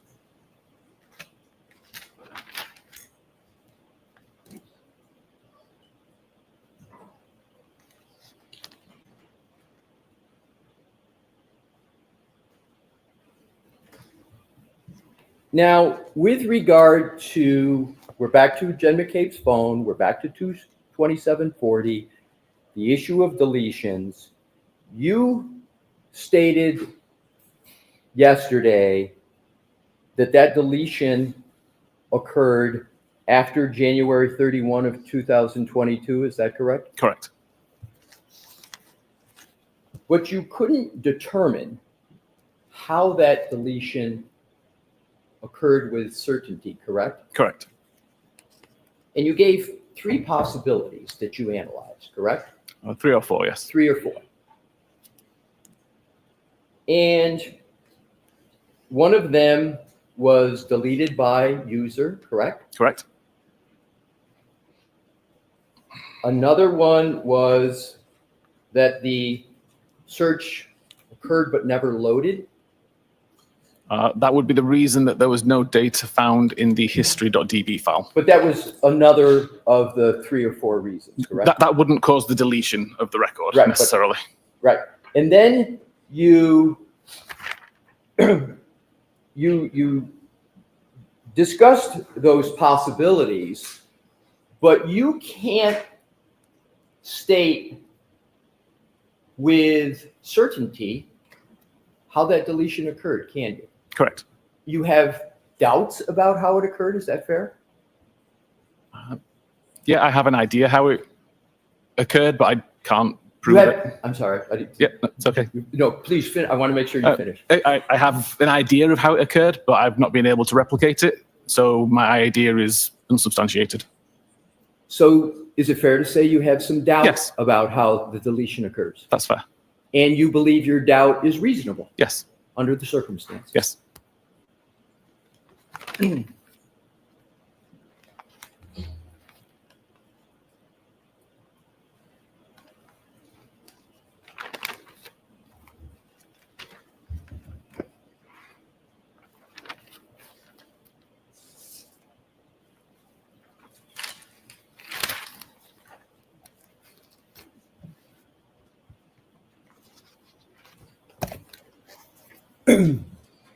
Your Honor, that is the extent of my questions of the witness at this time.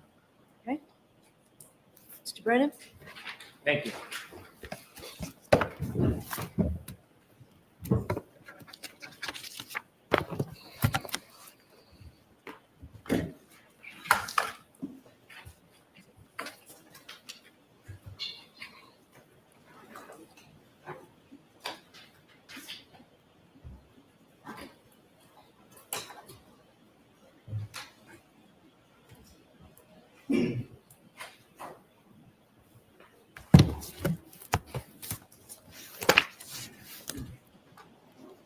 Thank you. Also, thank you. Good afternoon. Good afternoon. As a forensic analyst, do you study data? I do. Do you consider it a science? I do. Are you a criminal investigator like a police officer in your present role? Not anymore. Are you a detective in your present role helping aid one side or another in an investigation? I'm not, no. At some point, you and I spoke about reviewing phones. We did. You had begun your whole process in some of this work before you had met me. Correct. And I'd asked you to look at Mr. O'Keefe's phone. Correct. Did I ever tell you what you should look for? No. Did I ever tell you what I wanted to see or what I wanted the results to be? No. Did I ever share with you parts of the investigation that had nothing to do with your actual data analysis? No. Would it be inappropriate or not helpful for an advocate to provide you information that might taint or influence your thinking when you're looking at data in a case? Objection, Your Honor. 100% it would be problematic. When I asked you to look at data in this case, did I ever express any opinion whatsoever that I cared one way or another what your results would find? No. Did I ever attempt to shape or influence your process by offering you information that had nothing to do with your assessment of data? No. And so as a scientist, what legal investigator or an advocate for either side thinks, is that relevant to you? No. The data is the data? The data is the data. I can explain my opinions on the data. The science is the science? The science is the science. That's sustained. Watch the form. Now, counsel showed you some parts of your report regarding John O'Keefe's cell phone, didn't he? Yes, You saw select pages from that report, correct. a few pages you were asked about, Yes, but you wrote an entire report, didn't you? I did. And do you think that your entire report puts into perspective some of those select pages that you were shown? Definitely, yes. Your Honor, I move to introduce Mr. Whiffin's entire report. Okay.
Do you still have your report with you, Mr. Whiffen? I do, yes. Okay.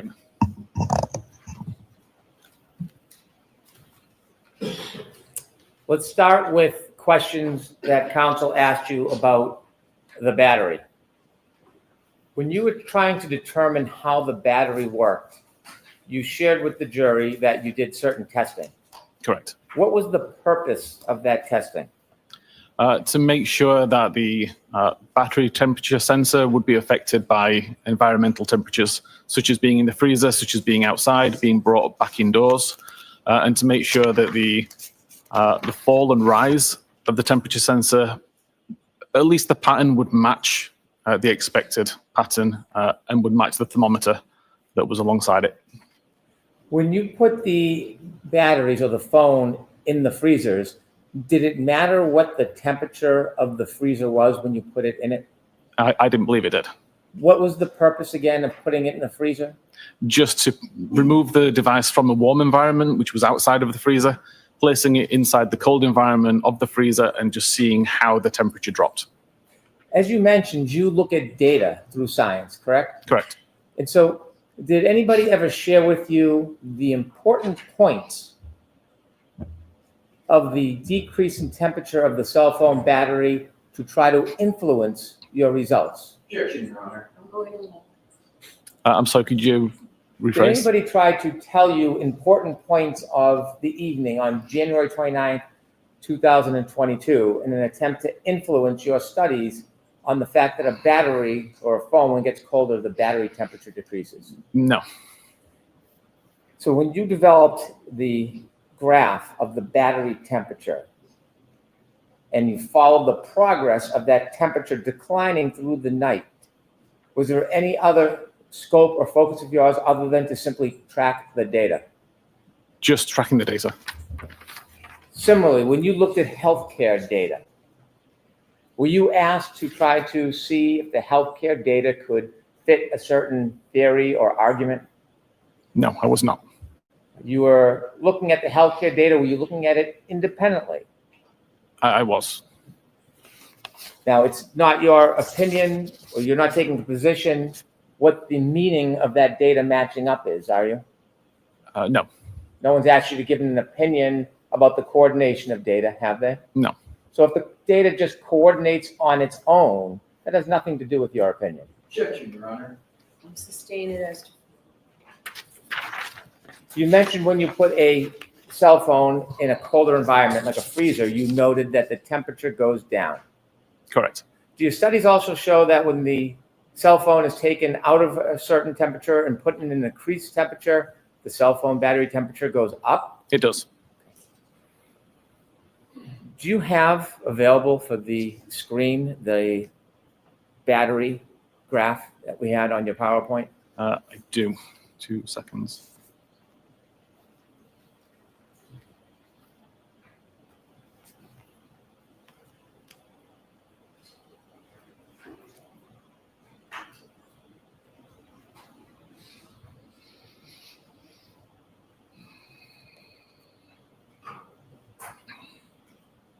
If you could go back one to where it's just the chart, please. And if you could enlarge it, we'll start near the top.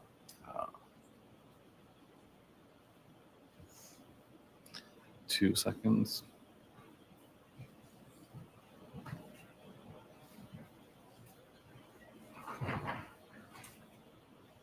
Okay. At 12:20:43 on January 28, 2023, the battery temperature is 77 degrees. I'm sorry, that's 8:43 p.m. That's all right? 8:43 p.m.? Yes, the first record. 77 degrees? Yes. And if we look down to the last box on January 28, 2023, Yes. so at 23:28, that's 12:23:28? Objection, Your Honor. Will you approach, please? Okay.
I'm going to ask them.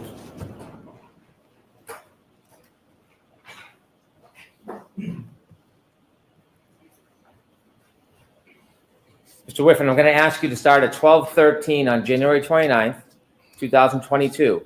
Battery temperature 82 degrees. Yes. And now you were also tracking healthcare data, weren't you? Correct. You were also tracking location information. Correct. At 12:22, the battery temperature is 77 degrees Fahrenheit. Correct. And during that time, 12:22, that is the time with the location data where we see Mr. O'Keefe's car traveling near Cedarbrook, isn't it? Objection, Your Honor. The form sustained. And at 12:22 on January 29, 2022, where does the location data show Mr. O'Keefe's phone in progress? It's around Oakdale Road, I believe. And the travel that you're noting, is that consistent given the speed of being within a car? I believe so. And do you know whether or not that car had heat on? I've got no idea. You have healthcare data that the phone moves for a 20-second period, right? I believe so, And yes. That is after the Waze information stops. Correct. Objection, Your Honor. So you have to watch the form. I know it's hard to orient, but you have to watch. In your PowerPoint presentation, you are tracking the Waze information, aren't you? I am, yes. And at some point that switches to more local location data?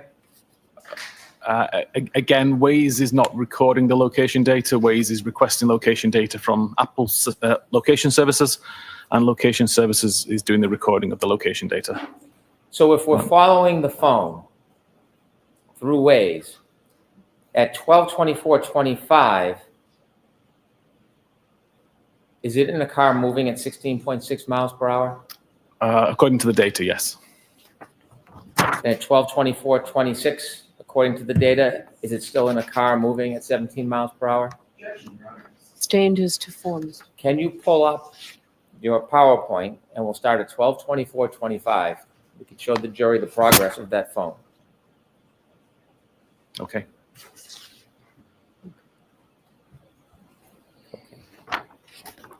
And at 12:24:25, how fast is Mr. O'Keefe's cell phone moving? The data on the device says that it was moving at around 16.6 miles per hour. Next page, 24:26. 17 miles per hour. Next page, 24:27. 15.9 miles per hour. Next page, 24:28. 14.5 miles per hour. 24:29. 12.1 miles per hour. 24:30. 11.5 miles per hour. 24:31. 10.4 miles per hour. 24:32. 8.9 miles per hour. 24:33. 7 miles per hour. 24:34. 5.2 miles per hour. 24:35. 3.5 miles per hour. 24:36. 3.2 miles per hour. 24:37. 1.4 miles per hour. And 24:38. 0 miles per hour or 0 meters per second. And at 24:38, that phone is stopped near the flagpole. I would say so, yes. Then the location data gets more broad. It does. There is no movement at that time after the car stops. Is there any movement when the car stops at 24:38, between 24:38 and 24:30? Is there any movement indicated on the healthcare data? Not from the health data, no. At 12:31:57, does the phone demonstrate any movement? If I may just look back at my Of report, course, just to please. recall.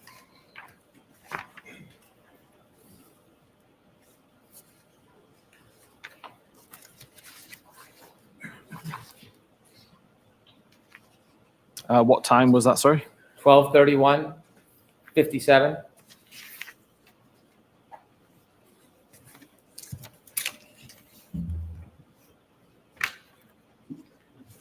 Yes, around 12:31, 56 or 57 is the start of the health event, 36 steps. How long? How many seconds does that phone move for?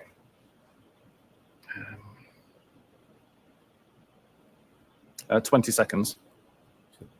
12:31:56 to 12:32:16. Correct. And that is that the only time that the phone moves from the point it stops at the flagpole until the next morning? Correct. The only time? Correct. 12:31:56 to 12:32:16. Yes. And when that phone moves, you can't tell if it's walking a straight line or in a circle. Correct. You don't know if the phone is pacing back and forth. Objection, Your Honor. Sustained as to form. Can you tell how far a phone moves from its origin, from its original point when you're counting steps? No. iOS creates the calculation, number of steps times the person's gait, and provides the 25.4 meters value. At 12:32:16, when that phone stops moving, John O'Keefe's phone stops moving, do you know the next time it moves again? Objection, Your Honor. I'm going to allow it. It's approximately 6:15. Now, less than 5 minutes later, 12:37, that battery in that cell phone gets another temperature reading, doesn't it? It does. Does it go up? It goes down. And it goes down to what degrees? 72 degrees. And over the next 8 minutes, does that temperature even or go up? At 43 minutes past, there was another reading of 66 Fahrenheit. And then at 12:53, that's about, what, 21 minutes or so after that phone stops moving? What's the temperature? I'm sorry, at 12:53? Yes.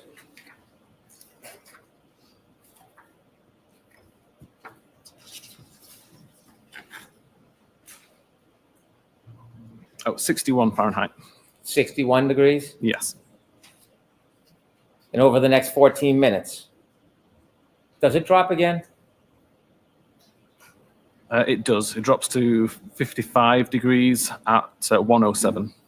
And at 1:36 a.m. that morning, It's down to 50 degrees. and this health data shows that that phone hasn't moved. Does Correct. this healthcare data show that this phone hasn't moved since There's 12:32:16? no more steps were recorded. Now, you had studies where you put the phone in a freezer. Correct. When you put the phone in the freezer, did you wrap it in anything? I didn't know. Did you use any type of heat source that would slow down the process of the temperature dropping? No. Let me ask you a hypothetical. If a person, a human, was lying prone on a cell phone outside and had a body temperature directly touching the phone, in your opinion, could that slow the process of the temperature decreasing as compared to just simply putting a phone in a freezer?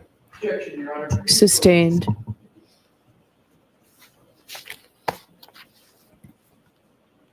When you put the phone in the freezer, did you wrap it in any warmth, No. any clothing? Nothing at all.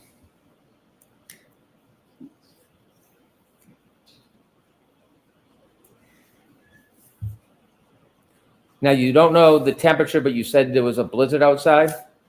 That's my understanding, yes. At 6:06 a.m., is there a change in the battery temperature of John O'Keefe's phone? Yes, the temperature has dropped to 43 degrees Fahrenheit. So there's a 7-degree drop in temperature at 6:06. Correct. Were you shared any of the facts or information that has nothing to do with data and science?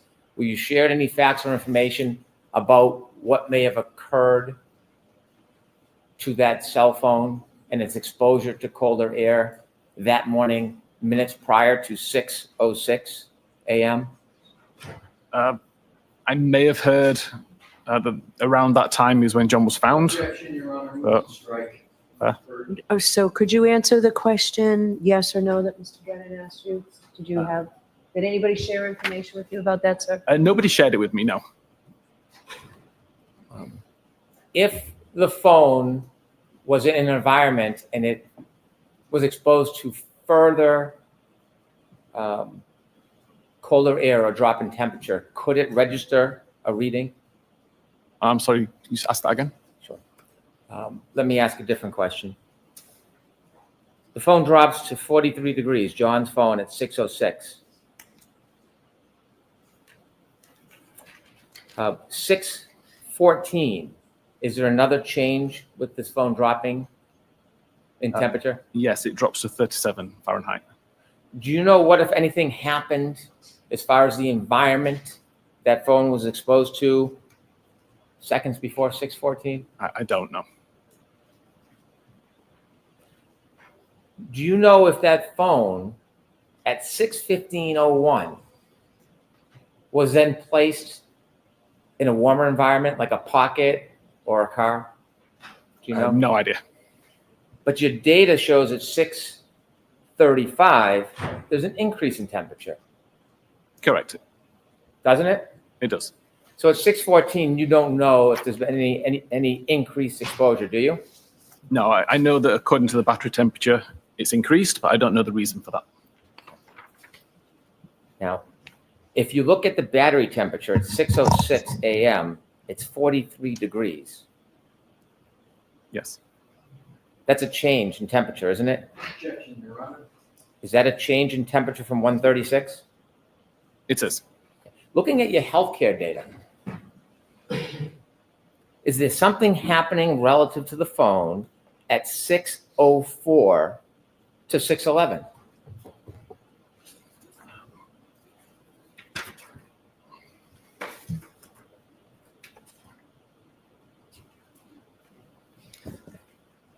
There is, that is 432 steps were recorded at that time.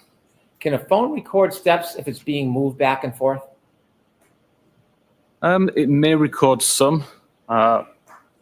It's difficult to say how many would be misunderstood as being steps taken.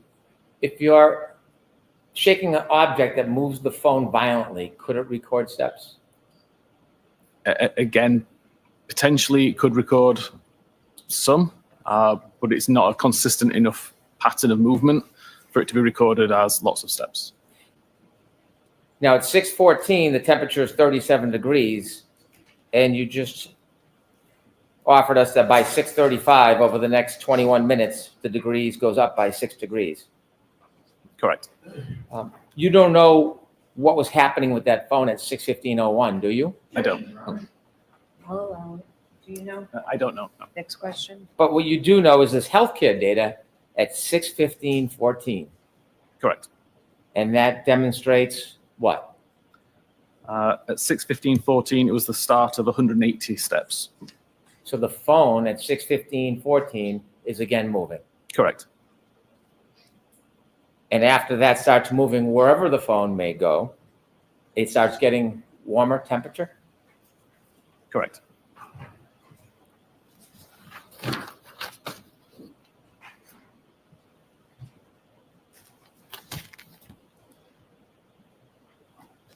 Now, you shared with us location data, and you explained the difference between Waze and other types of location data.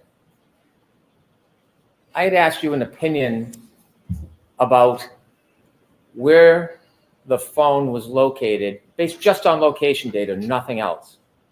And when I asked you that opinion, I didn't ask you to a reasonable degree of scientific certainty, did I? I don't recall. I asked you if it was consistent Yes. with being near the flagpole the entire night. Objection, Your Honor. Sustained.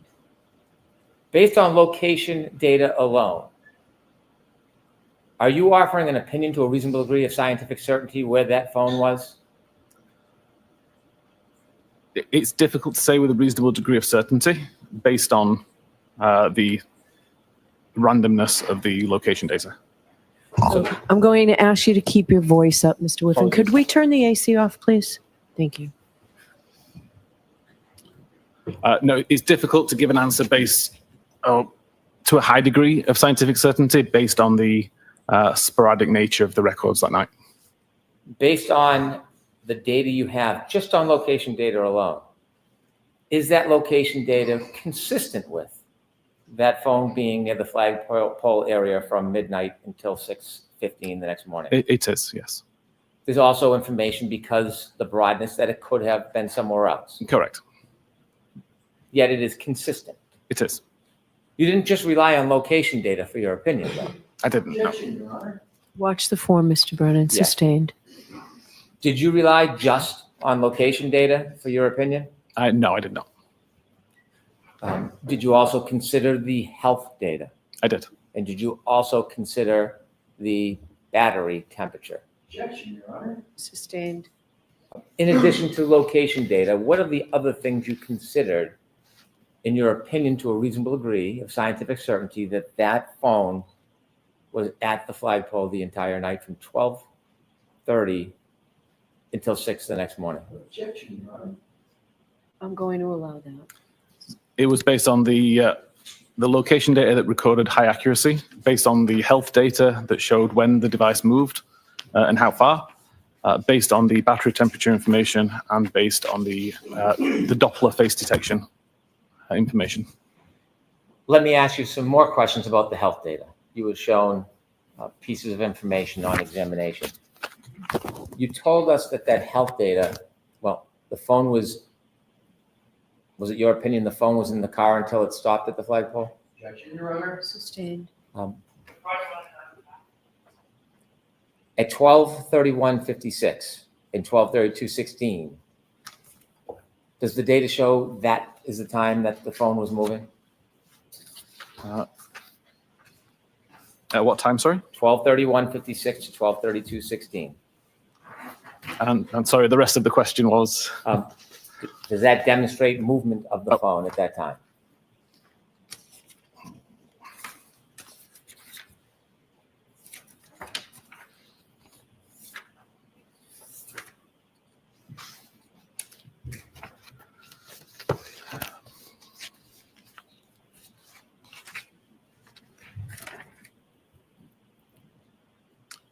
Yes, it did.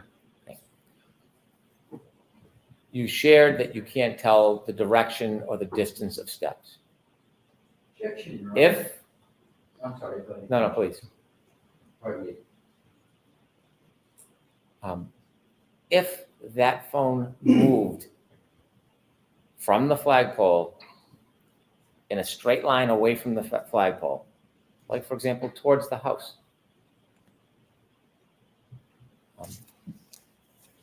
wouldn't it have to move again before 6:04 to get back to the flagpole? Objection, Your Honor. I'll allow it. I would presume so. All right, you asking me to strike that, Mr. Yes, Leslie? Your Honor. I'm going to strike that. Does health data register when a phone moves? It does.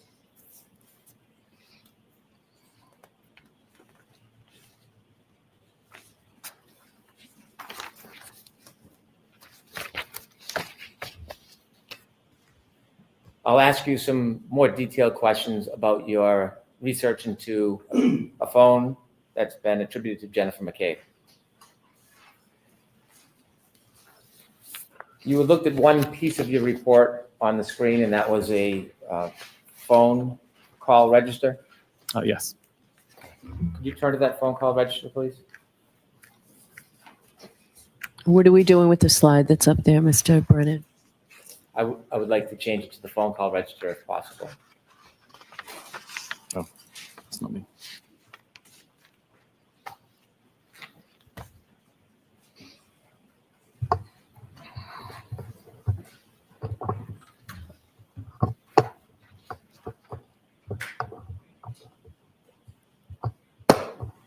I believe it's Exhibit 42. If you, do you have the report that you could put on the screen regarding Oh, I the don't phone call have. register?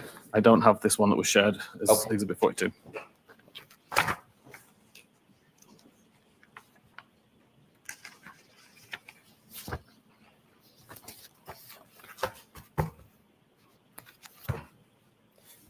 This is now marked as Exhibit 42.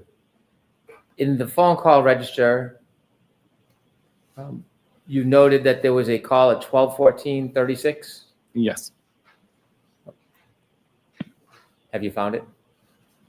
Is that you? This is not me, no. Oh, I think it's Ms. Gilman. thank you, Ms. Gilman. Could you enlarge that, please?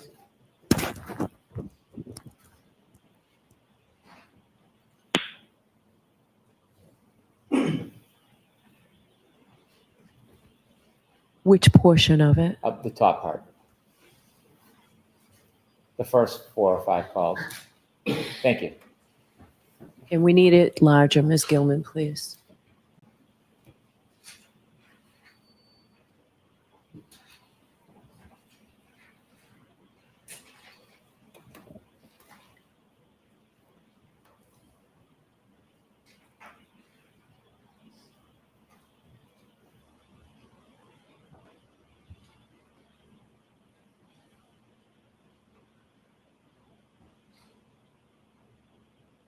All right, that's Thank you. better. Thank you.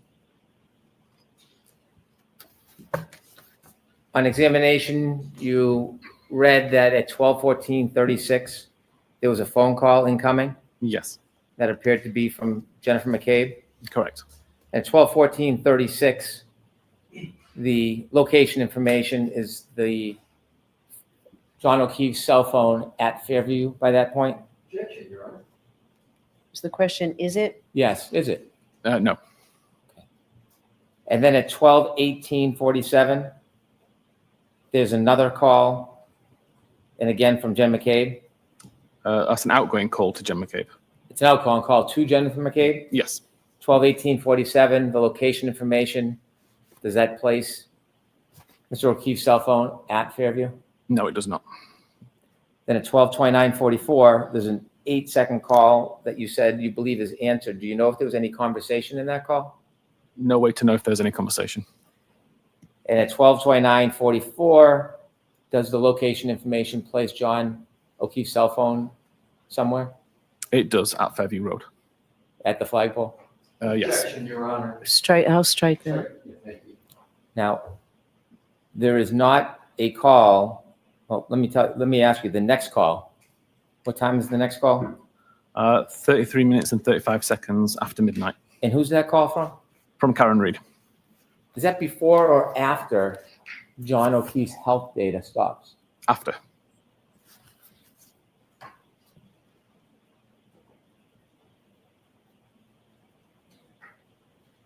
At 12:37, you offered us that the cell phone battery's temperature is decreasing.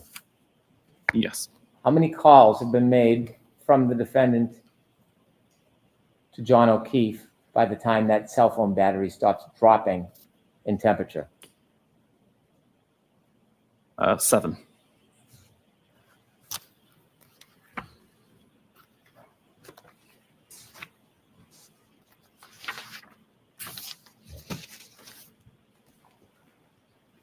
I want to turn now to some questions about your analysis of Ms. McCabe's phone.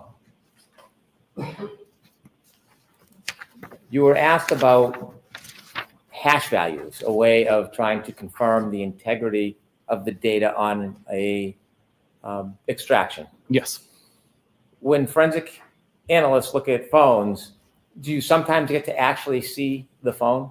yes, Do you sometimes have to use an extraction, a copy of the phone? yes, Is it important to try to look and research or search the item to determine whether or not there's been any tampering? yes, You were asked if hash values is one way to do that. I was. And you were shown or read part of your report about hash values. Yes, There's a second part to that, isn't there? there is. You didn't get a chance to share the second part, did you? Objection, Your Honor. Sustain. In this case, there was a hash value, wasn't there? There was. Now, just so we can understand simply, how is a hash value created during the extraction process? What does that mean in very, very simple terms? Yep. At the end of the extraction, an algorithm is run on every piece of, every byte of data within the extraction, and it comes out with a value at the end. The idea is that if any of that data ever changes, be it through user interaction or through corruption of data in how it was stored, then that value will change at the end. You mentioned Gray Key. Is that a software hardware that makes the copy of the phone? It's a piece of hardware and includes software. How commonly is Gray Key used in the industry? It's very common. Did I hear you say that with Gray Key, the hash value is never authenticated? Objection, Your Honor. Sustained as to form. Does Gray Key authenticate the hash value? The hash value is placed inside a PDF, which is not signed. And is that common or typical in the industry? That is the way that Gray Key do it. Was there anything anomaly or untoward or different about the way this one was done? No.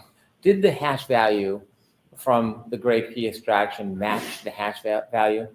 It did. Anything irregular whatsoever about it? No, not that I can see. Now, you don't just read software programs when they spit out reports, do you? No. As an analyst, as one of the leaders of Celebrite, do you have a history of being a researcher? Yes, I do. A history of study? Yes. Have you written reports and papers for people to learn? I've written multiple blogs, done multiple presentations, webinars. Some of my blog posts have become peer-reviewed articles. Okay. Is it sufficient to simply look at a report that is generated by Celebrite or Axiom or any other service and make conclusions just on the report? I don't believe it is, no. Why do you think that's imprudent? Sorry? Why do you think that is not prudent to simply rely on a report? Objection, Your Honor. I'm going to allow him to answer. The tools are very good at surfacing data, but I believe it's up to the examiner to understand what that data means and to provide context to the information which the tool itself can't give. And when you were considering the hash value and determining whether or not you thought there was anything wrong with the data, aside from the hash value, how do you do that? How do I do How what? do you make a determination whether or not this has integrity, the data hasn't been tampered with, so to speak? Okay.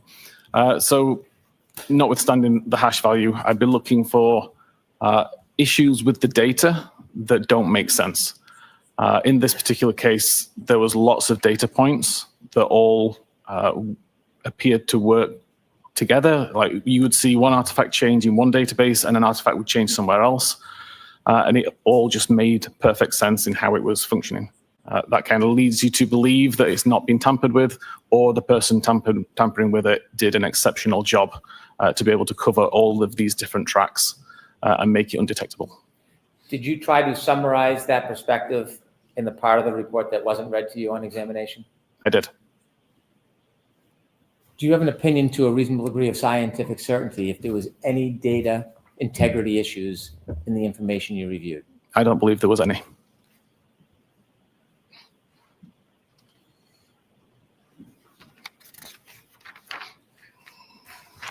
It was characterized on examination, there was a dispute about the time origin of the search, how long to die in code. Do you remember being asked the question about a dispute? Yes. Have you, in your studies and in your position, is there any viable dispute in the forensic data scientific community about that issue? I don't believe there is anymore. Now, you got involved in this case because you received a complaint from a consumer. I received a question from a consumer, yes.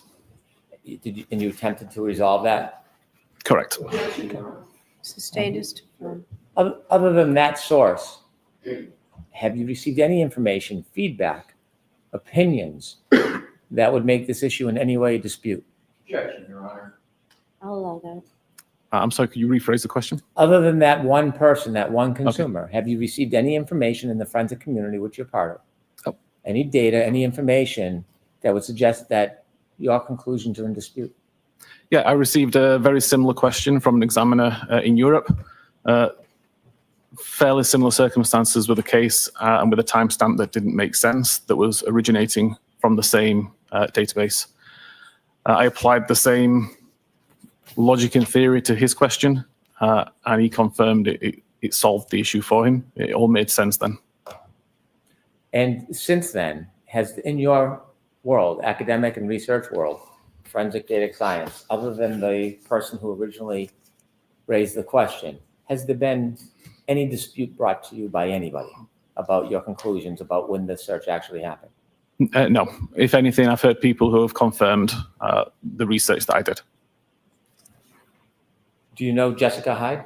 I do. Is she well known in the forensic community? She is. You were asked questions about your law enforcement background and the fact that Celebrite is used as a forensic tool oftentimes by law enforcement. Yes. Did you go into your company's software and change it to accommodate law enforcement? No, definitely not. Would you ever do such a thing? No. Why wouldn't you do something like that? Aside from being unethical to change the data in that way, this is an artifact that is easily validated by any examiner. And if I was to tamper it for the purposes of changing the outcome of a case, it would be detected by all of our customers immediately and would destroy the reputation of Cellbrite, which I've got no intention of doing. Before a prior proceeding, the printout from the software, when it was showing the timestamp of the Safari search, was it labeled something in particular before? The Cellbrite search Yes. was labeled last visited time. Last what? Last visited time. And when it was labeled last visited time, did it show 227 on the report? It did. Cellbrite, after research and consideration, removed that label?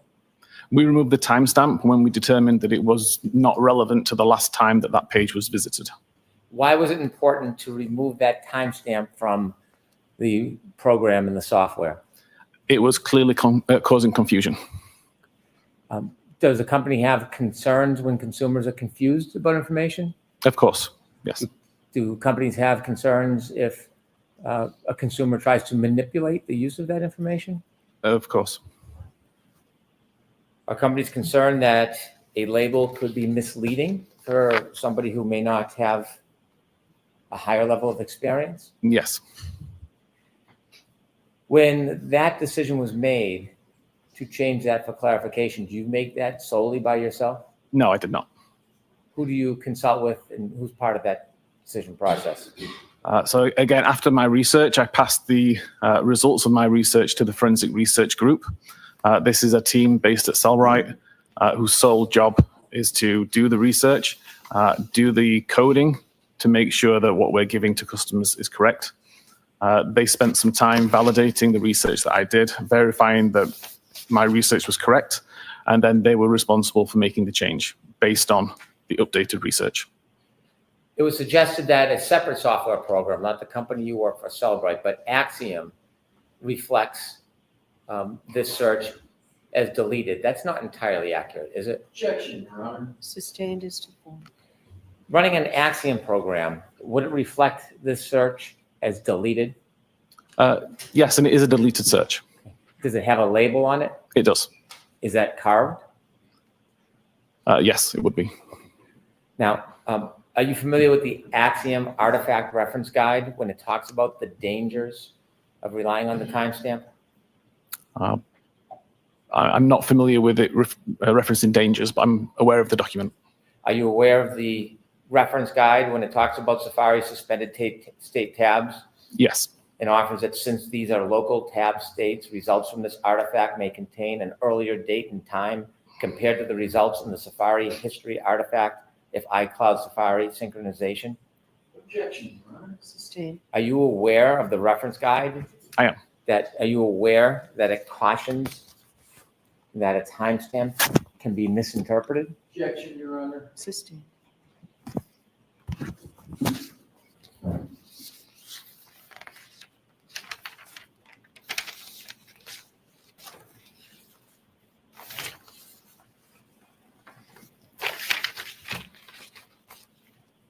Sir, when you came to your opinion that the search for how long to die in the cold at 6:23 and 6:24 in the morning of January 29, 2022, was the time that they were actually inputted, not 2:27. In forming your opinion, did you consider both Celebrite and Axiom software? I did. Did you consider other tools as well?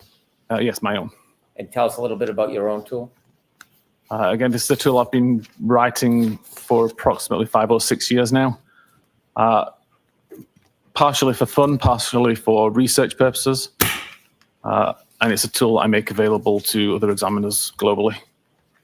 And sir, when you were trying to examine these searches that in your opinion were 6:23 and 6:24 a.m., did you ever try to test it yourself and actually take a phone so you could either prove or disprove to yourself that that earlier timestamp didn't mean it was the time that it was searched? Oh, definitely, yes. That's the kind of thing I do all the time when verifying artifacts. And in your opinion, is that helpful in understanding how a timestamp earlier could relate to a later search? Exactly, very helpful. Would you be willing to do a live demonstration for us on the screen and show us how that works? Yes. Okay. How long would that take? Probably about 5 minutes. Okay. Could you show us? Of course. May we approach, Your Honor? Okay.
Seems like a good place to take our lunch and recess. 45 minutes. Okay. Mr. Whiffen, I'm going to ask you to read the report, but the rest of us are in recess. Please rise for the jury. Please leave the notebooks on the chairs. Thank you.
You are unmuted. Jurors are entering.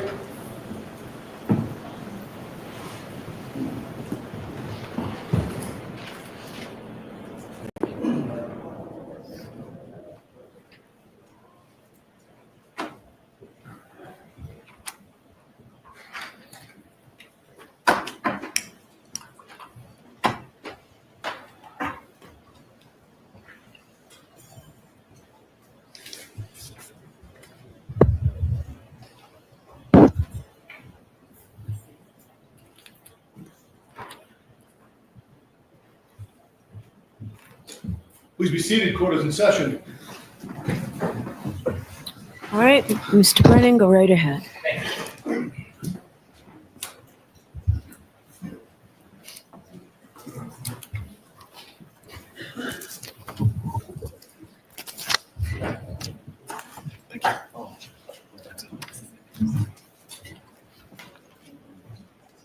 Mr. Whiffen, I'd like to ask you a couple of general questions. Yes. You mentioned with reference to location data that the scope of identifying a location of a phone can change depending on what information the phone is receiving.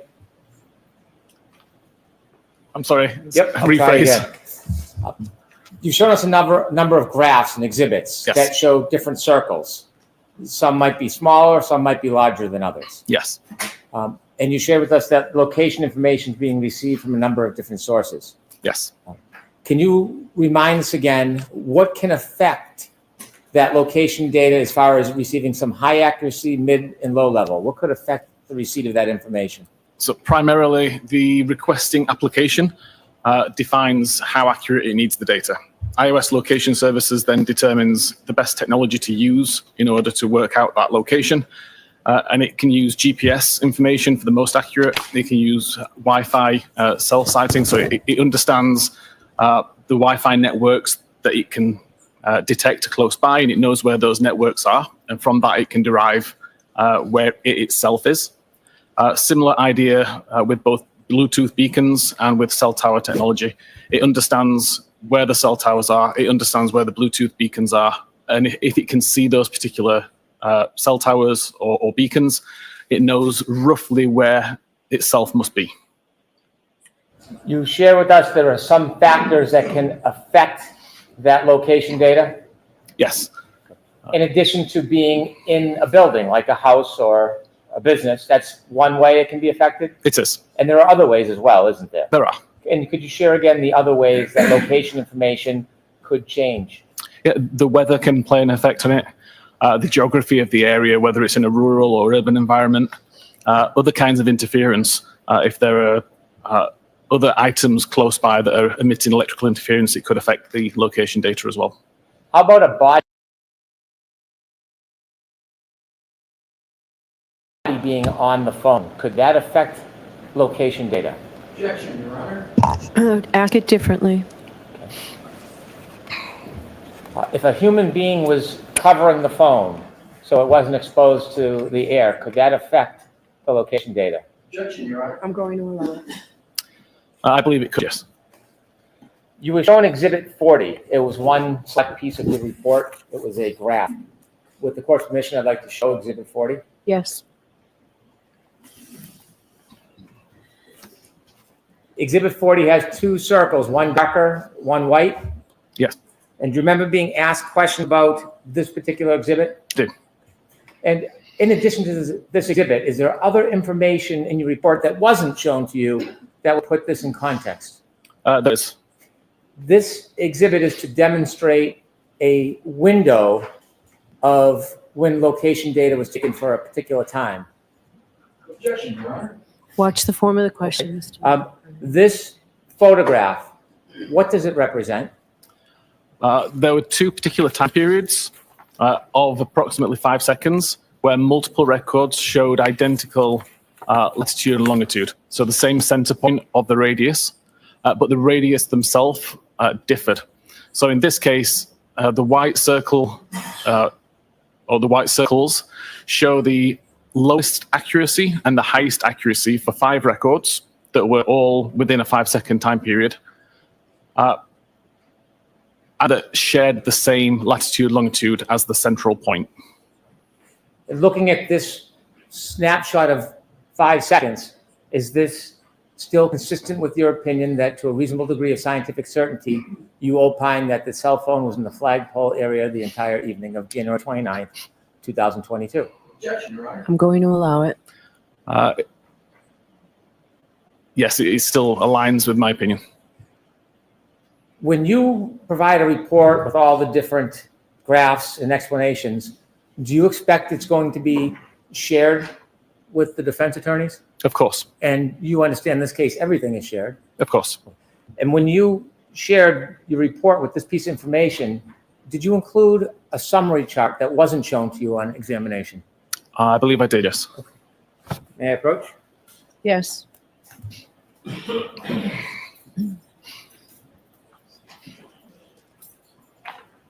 Showing you your Thank you. report. Do you recognize your report? I do. And what page are you on? 22. Do you recognize anything in particular as far as a chart on that page? I do. There's a chart at the top with the location data that was used to create the image shown. Does that chart help explain this photograph? It does. I'd move that chart into evidence. Any objection, Mr. Alessi? No objection, Your Honor.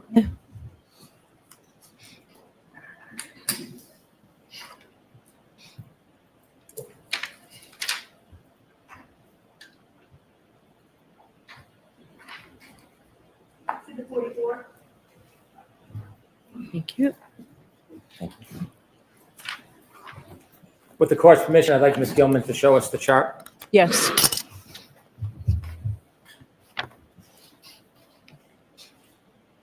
How long of a time period does that photograph encompass?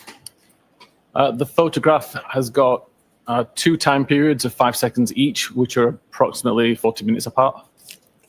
And what does this show us? Can you explain the chart that goes along with that Yeah. photograph that was shown to you? So this chart is, or I should say, the map shows 5 of the records from this particular chart. But we can see that all of these records have a consecutive timestamp 1 second apart.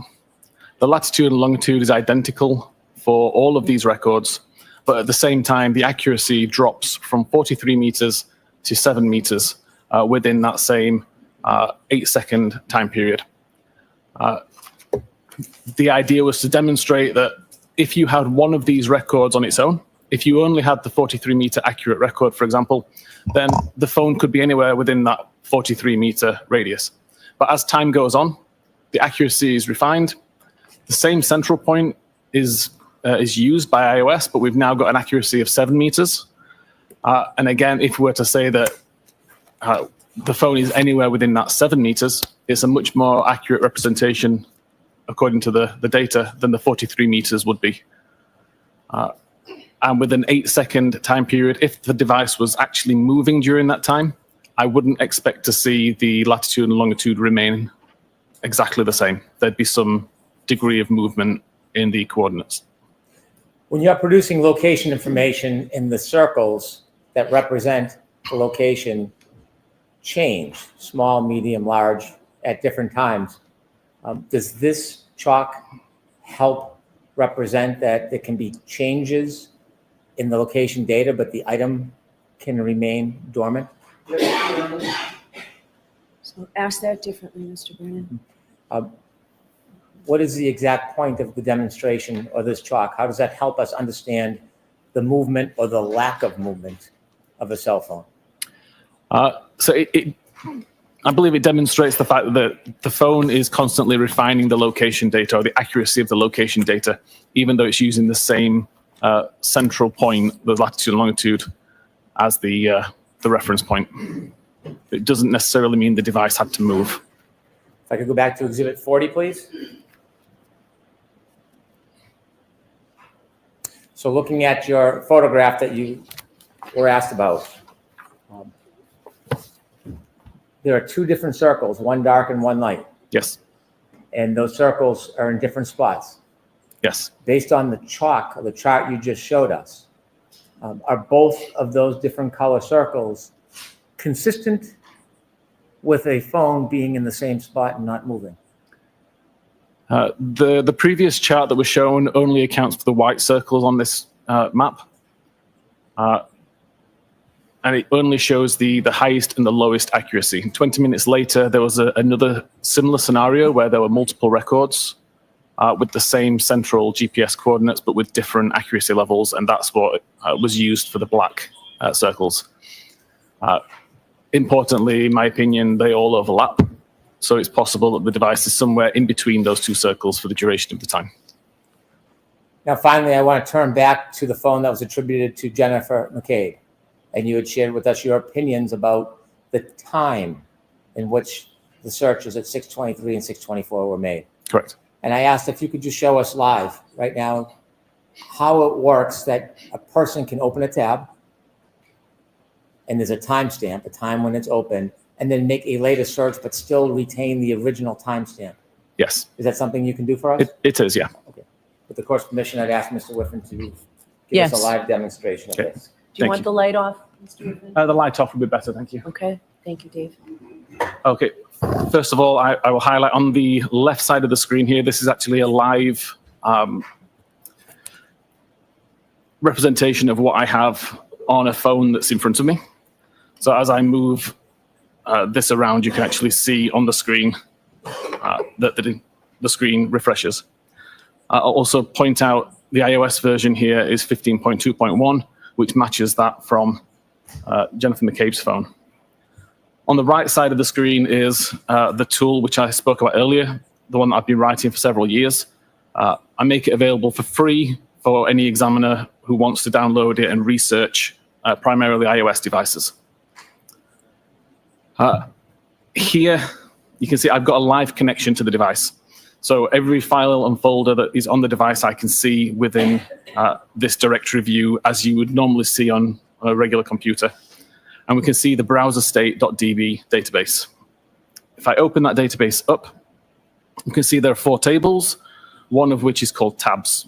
Mr. Whiffen, I hate to interrupt you. Can we make this larger? I know jurors earlier were hoping I that can try to. have a larger view of what's up there. Is that It's going to better. impact your demonstration in any way? It shouldn't. I should be able to work around it. Thank you. Is that better for the jurors? Okay, perfect. Yes. It's just a little closer. Oh. So we can hear you in the back. Let me pull forward. Thank you. Turn the air conditioning on. So at this moment in time, the tabs table has 2 records. I'm just going to ask that you ignore those for now. They're from a previous demonstration. I can't delete those without taking longer to do this demonstration. If I go back onto the phone itself, just takes a second to refresh and open up Safari. And I can open up a new tab. What I will just do now is search for the time that we're on now, so 14:10, and hit go. So right now, that page is loaded. Sure. And I can go back into the database and just hit reload. That will bring the most recent version of the database from the device back onto my computer and show it back in this window in exactly the same way as I was viewing it a second ago. And you can see right now there's still only 2 records. So the fact that I did a new tab and a new search has had no effect on what I can see. This is different to on previous versions of iOS, where you would already now see a new record with the 1410 search, which I'd made. I'm then going to do another search. Hopefully it's going to catch up with me. It's now 1411, so I'll do a search for 1411. Okay, we can see the page is loaded, and I can go back over to this tool and reload the database. We still don't have a new record that shows that a search is being conducted. I'll just take the time to do another little search and just do 1411X. Reload the page again. Still, nothing's appeared. I can even close down Safari, just minimize it into the background, and then bring it back into the foreground by just pressing the Safari icon. I can hit reload again. We still don't have a new record, and I can do a further search for now 1412. 1412 is loaded, and I can reload the page. Still no records present. I can now go into Safari and just close the tab.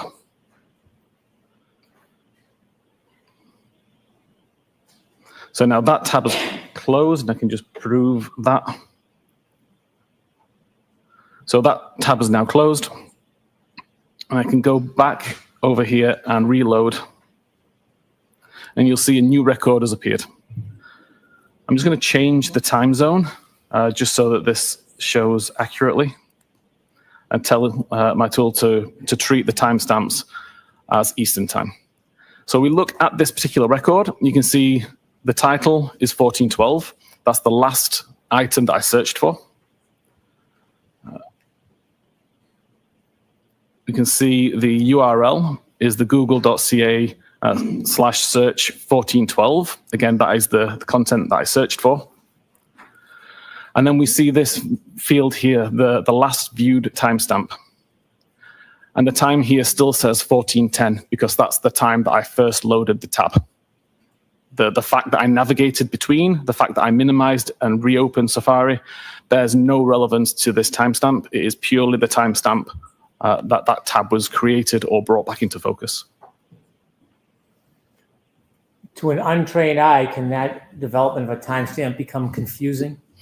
Yes, the name last viewed time clearly has implications that would make you believe that it was the time that the page was last viewed. It's a very simple test that I just demonstrated to prove that that's not the case.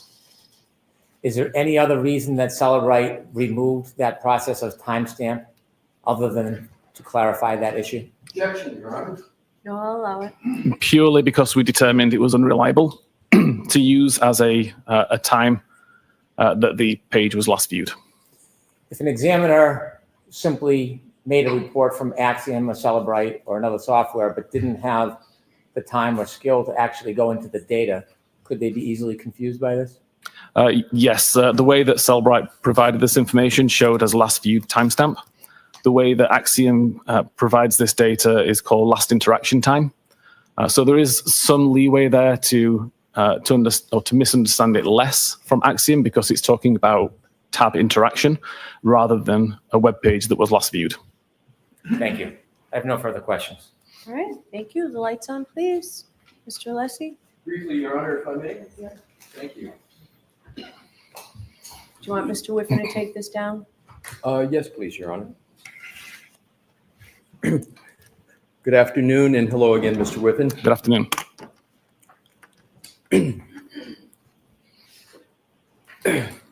Magnet forensics Axiom still shows a 2:27:40 a.m. timestamp on its forensic tool, correct? Correct. And Magnet Forensic is a reliable forensic tool company, correct? As reliable as they come, yes.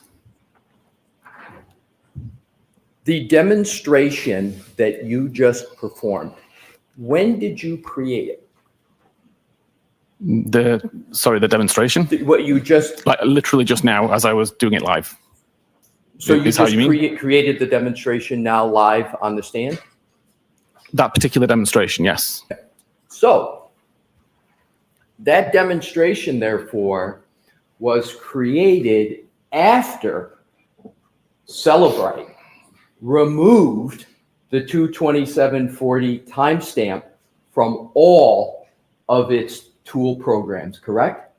No, incorrect. I mean, that demonstration that I just provided was right now, it was live. Initially, when I did these tests, I did the same kind of experiment, the same type of testing back in late 2023, I believe. And after I did those tests and used that research, that is when Celebrite removed the timestamp. Maybe my question wasn't clear. Let me Yes. see if I could rephrase it. The demonstration that you just gave, when did you prepare it? The demonstration, not just the demonstration that you just showed on the screen, when did you create that demonstration on your computer? Hey, again, I've been doing this demonstration for 2 years. My question, again, is the demonstration you just gave. Yes. When was the last time you altered that demonstration? Other than to use different search terms, it's the same demonstration. I'll try it differently. Yes, please. When was the last time you altered in any way the demonstration you just gave? Right now. So you altered it right now, and that alteration was made after Celebrite had removed the 2:27:40 a.m. timestamp from its programs, correct? Yes. Okay. Thank you. No further questions, Your Honor. Mr. Wickett, you are all set. sir. Thank you. Very much. Thank you. May we be seeing why Mr. Whiffen is collecting his items? Joyce, feel free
D for identification. Thank you very much. Your Honor, may I call my next witness? Please. Commonwealth calls Jennifer McCabe.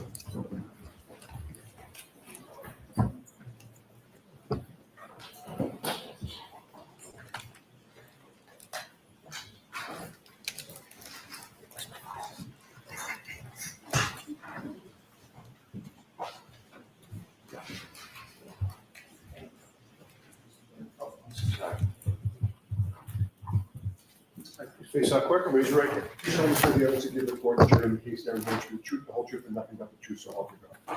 Thank you. Good afternoon.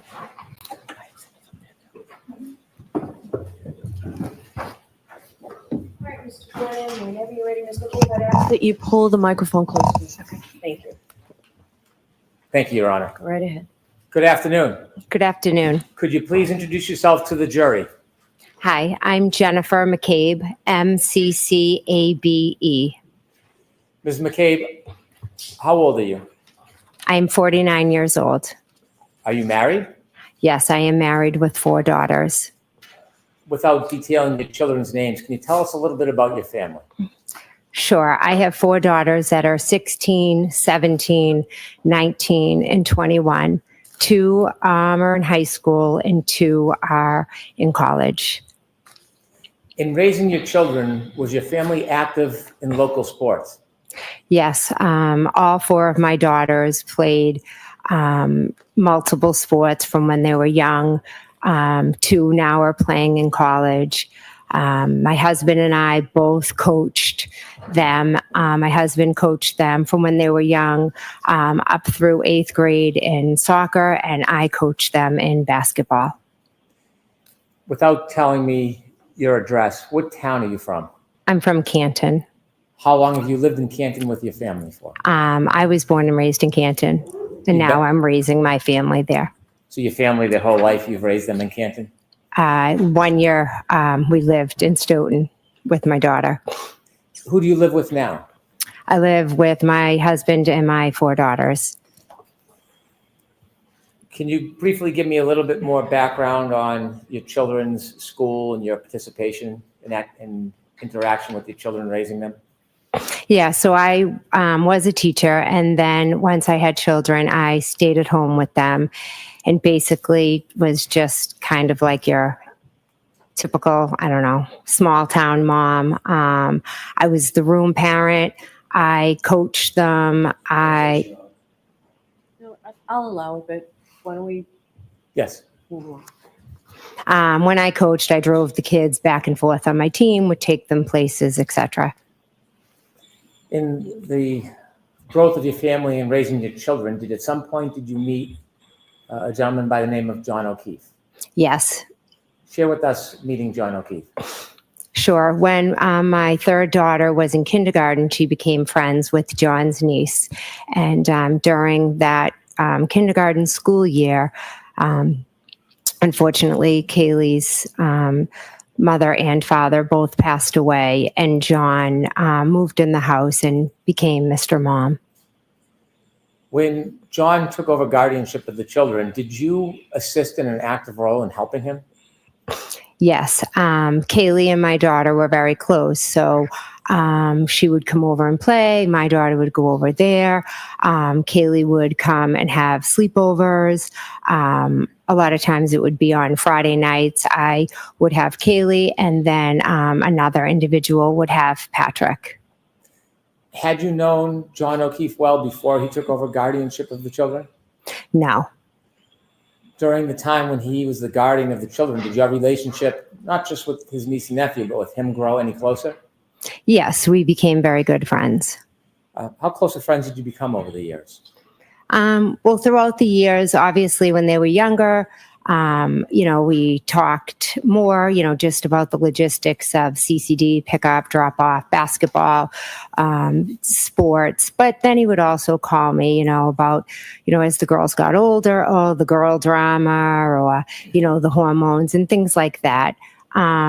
He would also come over, and hang out and have a beer and, just talk about whatever was new in his life or going on, or, just the day in and day out struggles of his, life, and raising the kids now and figuring it all out with, work and family and all of that. Leading into January 28th of 2022, so the jury understands, how close is your friendship with John O'Keefe at that time? He was a very good friend of mine that I knew I could call for anything. I want you to take us forward to January 28th, 2022. Do you remember that day? Yes, I do. Do you remember it well? Yes. Take us to the early morning hours, January 28th, 2022. Did you learn there may be weather or a storm coming? Yes. Tell us a little bit about that. We all saw the report that there was going to be a big storm, a nor'easter.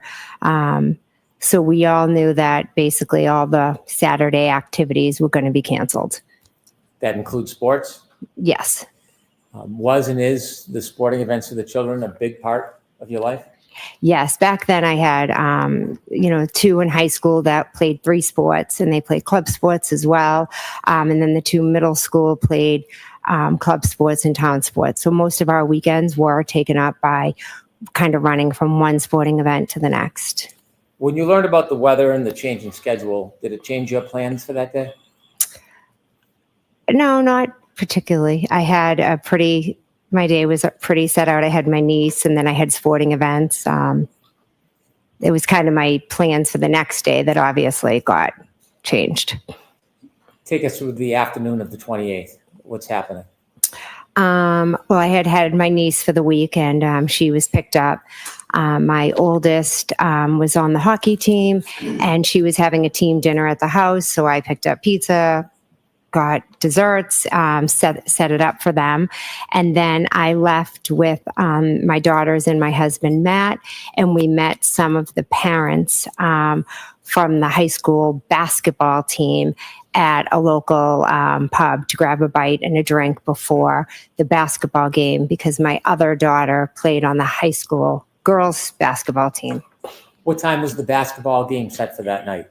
I believe it was 6 or 6:30. Did you and your family go to the game? Yes, we did. After the game, what happened? After the game, I drove my daughter home. My sister, Nicole, sent me a text and said that she was going to be at the waterfall, and it was my nephew's birthday. He was going to meet up, and did I want to come by for a drink? What is your nephew's name? Brian Jr. It was his birthday that night? Yes, it was. When you received a call to meet with friends and family at the waterfall, do you remember what time that plan was made? I don't. My sister sent me a text at some point letting me know she was going to be there. So I don't know what time. After the game and after some time, did you go to the waterfall to meet your friends and family? Yes, I did. Describe very briefly, what's the waterfall? It's just a local town bar. Do you remember about what time you got to the waterfall? About 9:00. When you got there, was there anybody there that you knew? Yes. Okay, now take us inside the waterfall. When you get there, who do you see? I walk in and I see Julie and Chris Albert, my niece Caitlin, my sister Nicole, and my niece's boyfriend Tristan. You said you saw Julie and Nicole Albert in the waterfall? Yes. Were you related to either of them? Nicole is my sister. So Brian Sr. would be your brother-in-law? Yes. Also, you mentioned there was a niece? Yes, Caitlin. And is that Brian and Nicole's daughter? Yes. You mentioned the name Tristan. What's his relationship to your niece, to Brian Albert's niece? He's now her fiance. And was there anybody else I missed? That's all who was there. I'm not sure if Nick Kolakidis was already in there when I got there or if he arrived right after. And then his wife joined us. So when you're in the bar and you see your friends, what do you do next? I immediately just, join them and sit down. Were you eating, drinking? I know I ordered a beer. They had appetizers on the table. I'm not sure whether I had any or not. Were you drinking alcohol that night? Yes. As you're spending time with your family, did the night grow? Yes, Did you stay at the table where everybody was eating, or did you move inside the bar? we were pretty much right around the table. Did anybody you knew join you or join the group at some point? Yes, a little while later, Brian Albert and Brian Higgins joined us at the waterfall. So when you first got there, was Brian Albert already there? No, he wasn't. Is that your brother-in-law, Brian Albert? Yes. And you said Mr. Higgins. Did you know Mr. Higgins? I had met him a few times when he was out with Brian. You had met him a few times before that night? Yes. Were you friendly with him? He was a friend of Brian's. Was he your friend? No, he was Brian's friend. You knew who he was? Yes. So when Mr. Albert and Mr. Higgins joined the group later, did they come directly to you, or did they stay somewhere else inside the bar? No, they came over to our table, I believe. How long were you in the waterfall for that night? Approximately 9 to little around midnight-ish. About 3 hours? Yes. Do you have an estimate how many drinks you had, alcoholic drinks you might have had? I don't. I don't know. Maybe 2, 3. Throughout the night, were you feeling any effects of the alcohol? Not that I recall, no. When the group was together, you mentioned a number of people have joined. Were you joined by other people later? Yes. Who were you joined by later? John O'Keefe and Karen Reed. And you talked about your relationship with John O'Keefe. Yes, earlier, yes. Did you make plans with him, or did he just show up? I believe he had started the conversation about the night with Chris Albert. Chris Albert is a different Albert than Brian Albert. Yes. Was the relationship between them? Brian Albert and Chris Albert are brothers. Was Chris Albert there when Mr. Higgins and Brian Albert arrived? Yes. Actually, Chris, did I miss him? Because Chris was there with Julie. Did I? I'm not sure if I said that when I was naming everyone at the table. I apologize. You may have. Okay. So when you first got there, he was at the table with your Yes. sister? Yes, he was. When moments before John O'Keefe arrived with the defendant, what was the mood in the group? Cheerful. Good mood. Everybody was just out having a drink. We all knew the storm was coming tomorrow, and, just a typical average night. Celebratory? Yeah. You said you were going to see Brian Albert Jr. for Yes. his birthday. Was Brian Albert Jr. at the waterfall when you got there? No, he was not. Was Brian Albert Jr. there anytime when you were at the waterfall? No, he was not. Without relating a conversation with some other person, did you have an understanding where Brian Albert Jr. was? He was at home. Did you historically or typically see Brian Albert Jr., your nephew, on his birthday? Yeah, typically we always, get together. We try to and do a cake for whoever's birthday it is. And then whatever, aunts or cousins are around, come over. When John O'Keefe arrived at the waterfall with the defendant, do you have a general estimate or guess, not guess, but a general estimate of what time they arrived? Approximately 11. When they first arrived, did you see them? Yes. Where did you see them coming from? I saw them walk in. When they walked in, did you react in any way? Yes, I was happy to see them Why were you happy to see them? because I loved John and I liked Karen. So you were happy to see John? Yes, very. And you were happy to see the defendant? Yes. Do you remember your first interaction with either John or the defendant that night inside the waterfall? I believe John walked over to where I was, kind of to my end of the table, and then maybe Karen had walked to the other end of the table. But I would assume I probably hugged both of them when I Well, saw them. I'm going to ask you not to assume if you don't know. That's Okay. okay. You said that you had known the defendant as well. Yes. Do you remember how long she had been dating John O'Keefe up until that point? I know I met her in July of 2020. Had you had a chance to spend time or interact with her over that time before that night at the waterfall? Yes, I had. And share with us some of the moments or some of the reasons that you would interact. The first time I met Karen, John had reached out. We would do pool days with him and his niece and his nephew. So he had told me he was dating a new girl and he wanted to bring her over. He said that she had multiple sclerosis. I also have multiple sclerosis. So he thought that that would be something we could, we would talk and bond over. I said, yeah, great, bring her over. So her and John and Kaylee and Patrick came over. We had a pool day. I liked Miss Reed immediately. I thought we hit it off. It was really great, talking to someone my age that also had MS, because I didn't really know a lot of people who have it. So it was really nice to have somebody to relate to. Then moving forward, we would see them, if it was my daughter's birthday party, when it was time for pickup, they would come in, have a couple drinks. Same thing for like a Halloween party, after basketball games. So you spent time both with John and Miss Reed? Yes. Did you spend time with the defendant separately without John around? No. Did you become friendly with her? Yes. And were you friendly that night?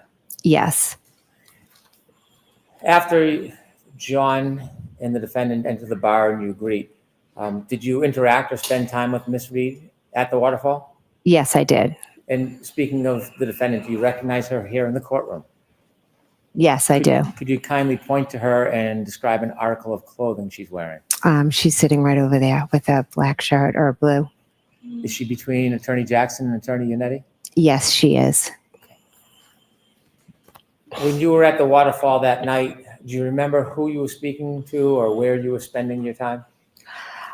As to earlier in the night or after? I'm sorry, after Mr. O'Keefe and the defendant arrived. Yes, Miss Reed came over and spoke to me because I had seen her the Saturday before, and she had told me how she had started a new medication and it was giving her some awful side effects. And I said, I'm shocked they put you on that, etc. Let me not ask you about conversations you Okay. had, but about the moment that you were in. Did you spend time with Miss Reed that night? Yes, I did. Inevitably, did you drink more alcohol as the night went on? I believe I had, like I said earlier, a couple of drinks, 2, 3, not sure. Did you ever have a shot of alcohol? I do not believe I had the shot, no. Did you see the party, the group of friends and family doing a shot? I was in the bathroom and walked out, and they were doing or had just done a shot.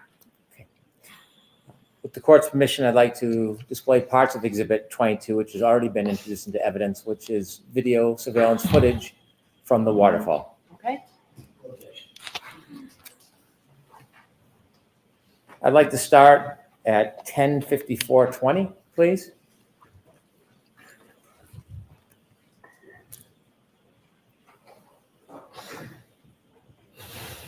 If you could just stop for 1 second. Do you recognize what's in that video? Yes. And what is that? That is the waterfall. Okay, kindly proceed.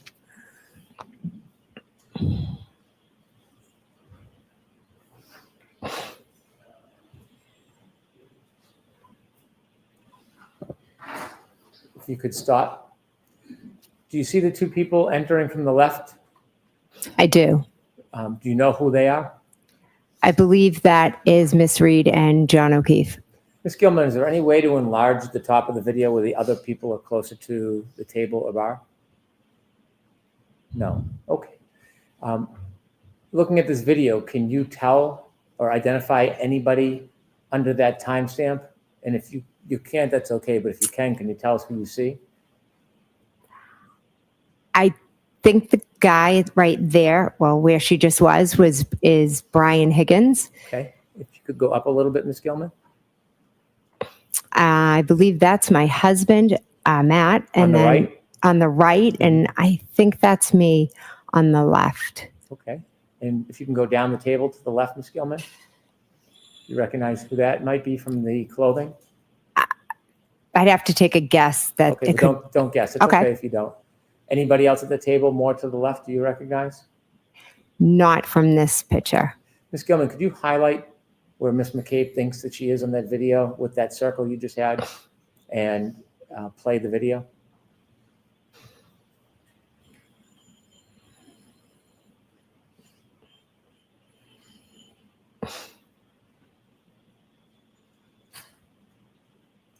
you could stop. Is that you clapping, Ms. McCabe? Yes, it is, Why are you clapping? because I was happy to see them. Both of them. Yes. Okay. Could you continue, please? And who's that person walking right to left hugging people? That is John O'Keefe. Can you continue, please, Ms. Gilman?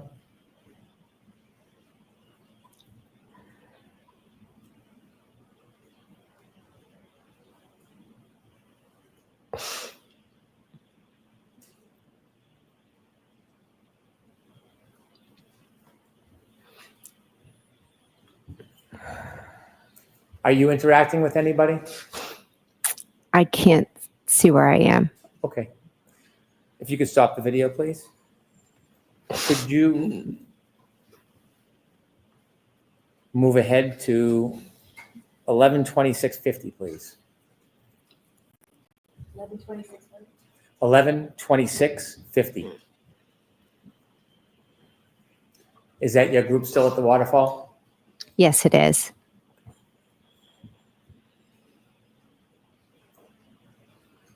If you could stop there, Ms. Gilman. If we could hone in or circle where you were previously, where we saw Ms. McCabe.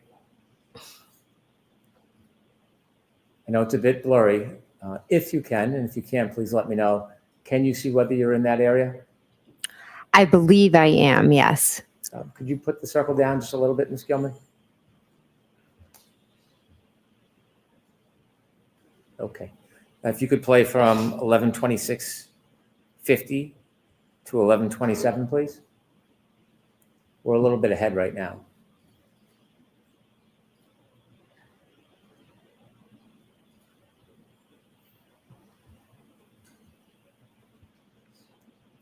Who are you hugging there? I believe that's Miss Reed. Thank you. One more, Ms. Gilman. I'm going to ask you to move forward to 11:46.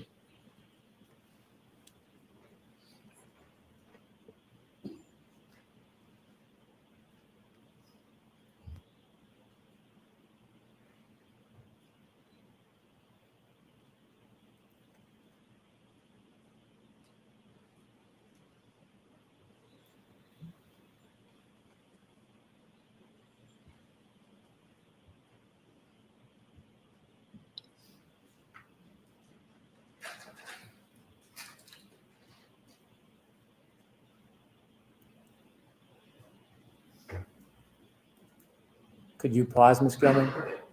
Could you circle in that same area where Ms. McCabe was last describing? Can you make anything out in this video?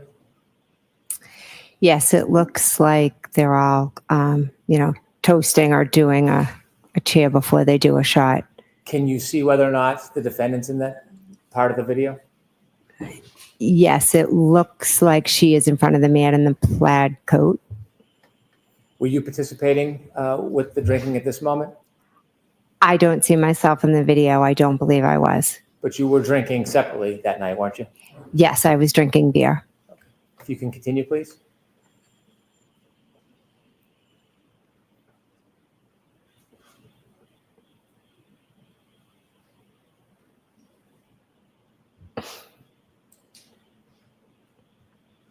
Thank you.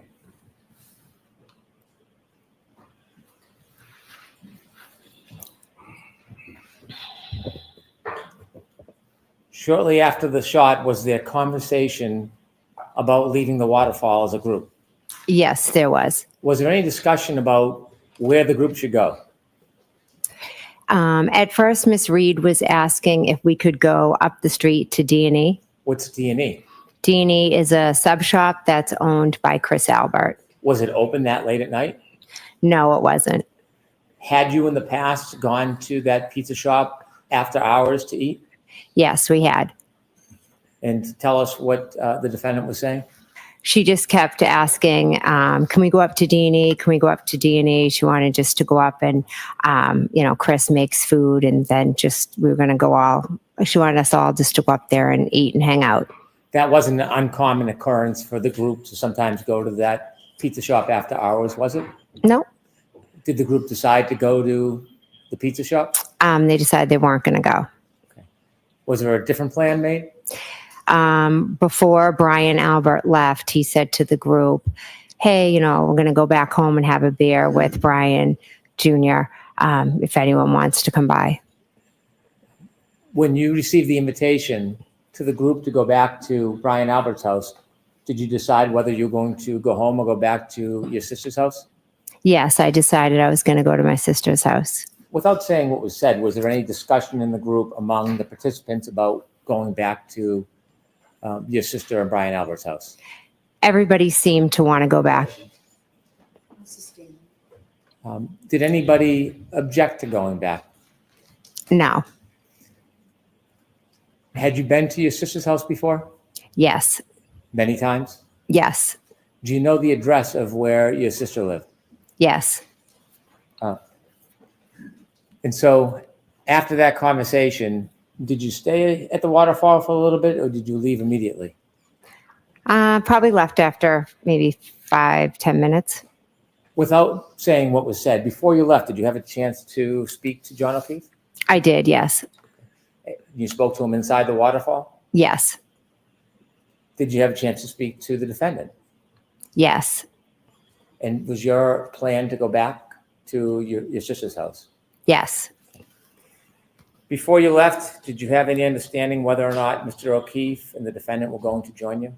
Do you have another understanding regarding that? Yes. And what was your understanding? They were coming. Who else was going to go back to your nephew and your sister's house? Brian Higgins and my niece Caitlin. A little after 12, did you leave the waterfall? Yes. Do you remember that night leaving? Yes. Before you left, did you talk to anybody in particular? Yes. Miss Reed and then Mr. O'Keefe. Did you speak to them inside the waterfall? I walked out with Miss Reed and we spoke at the doorway and then John joined us. Did you invite Miss Reed to come with you? I did, yes. Did she decline? Yes. And who did you go to your sister's house with? Who drove? I drove and I went with my husband, Matt. Anybody else? No. Do you remember about what time it was that you were speaking to Miss Reed about going to your sister's house? After midnight. If I could have Exhibit 22 again. Ms. Gilman, if you could take us to 12:10:36.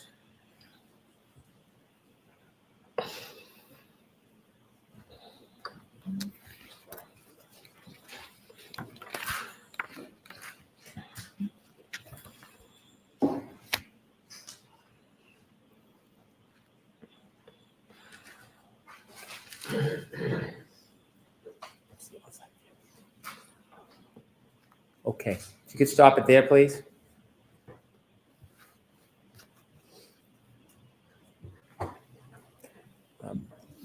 Did you have a chance to talk to Mr. O'Keefe and the defendant outside of the waterfall? Yes. And do you know specifically what time you left the waterfall? It was after midnight. Okay.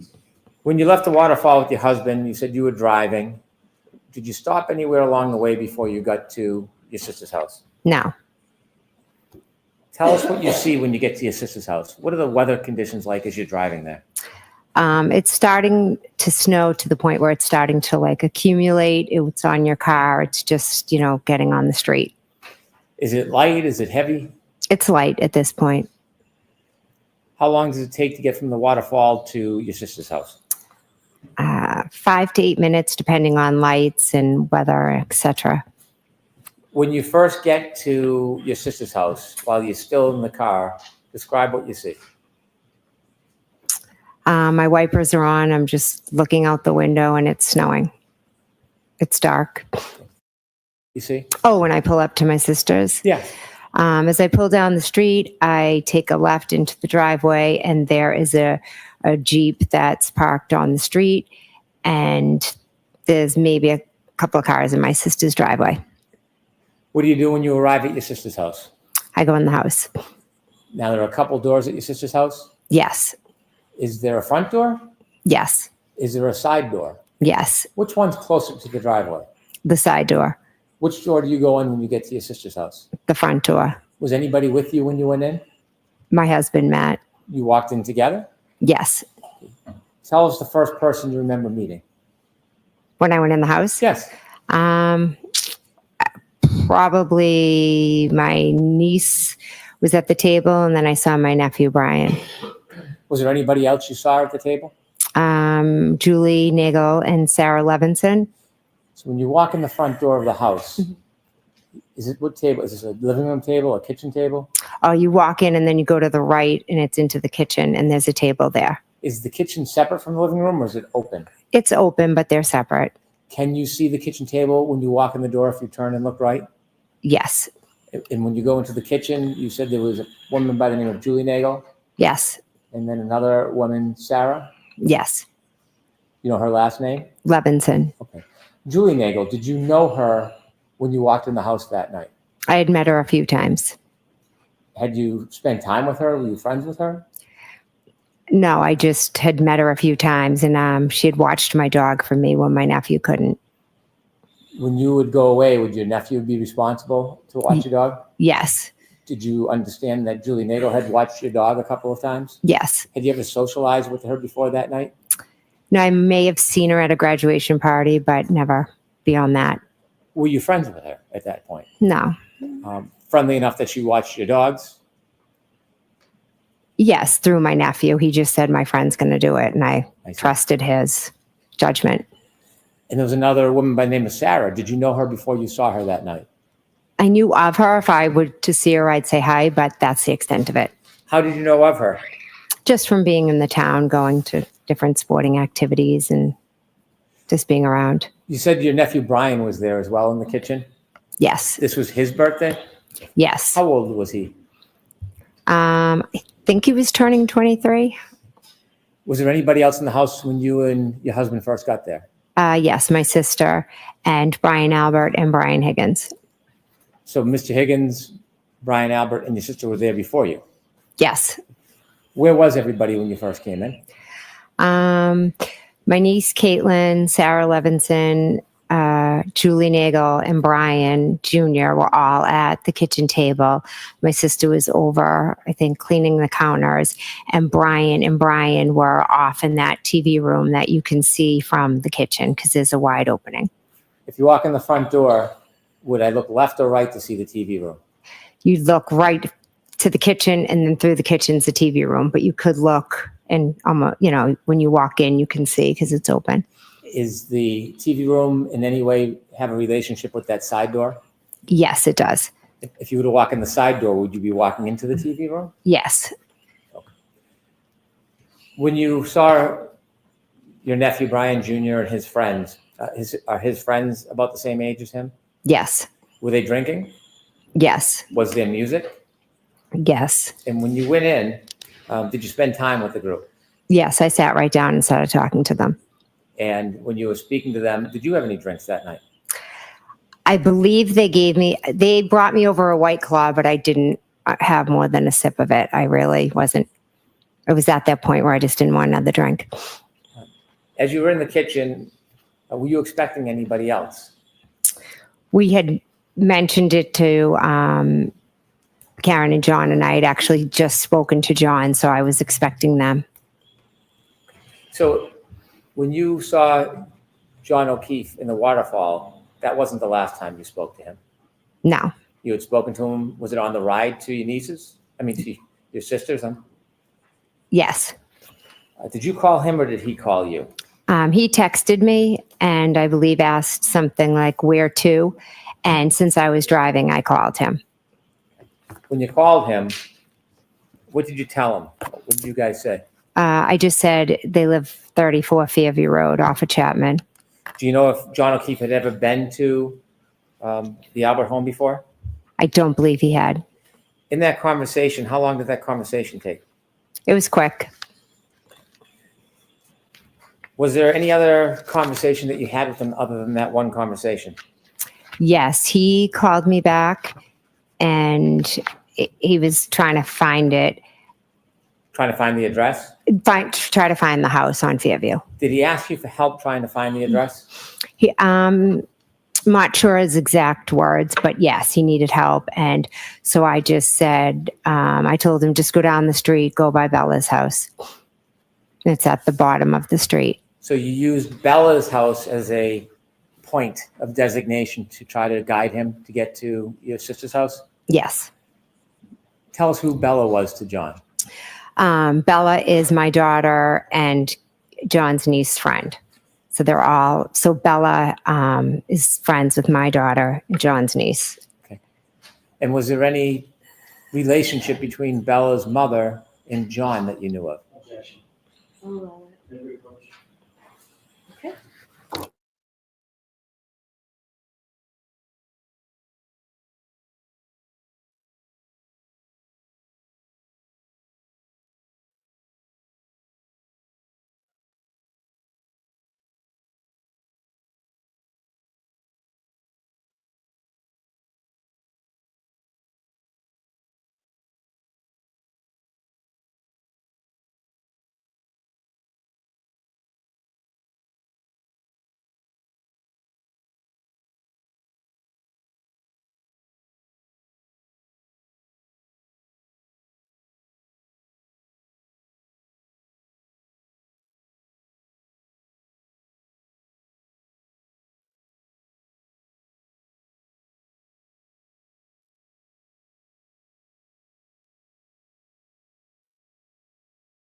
Thank you.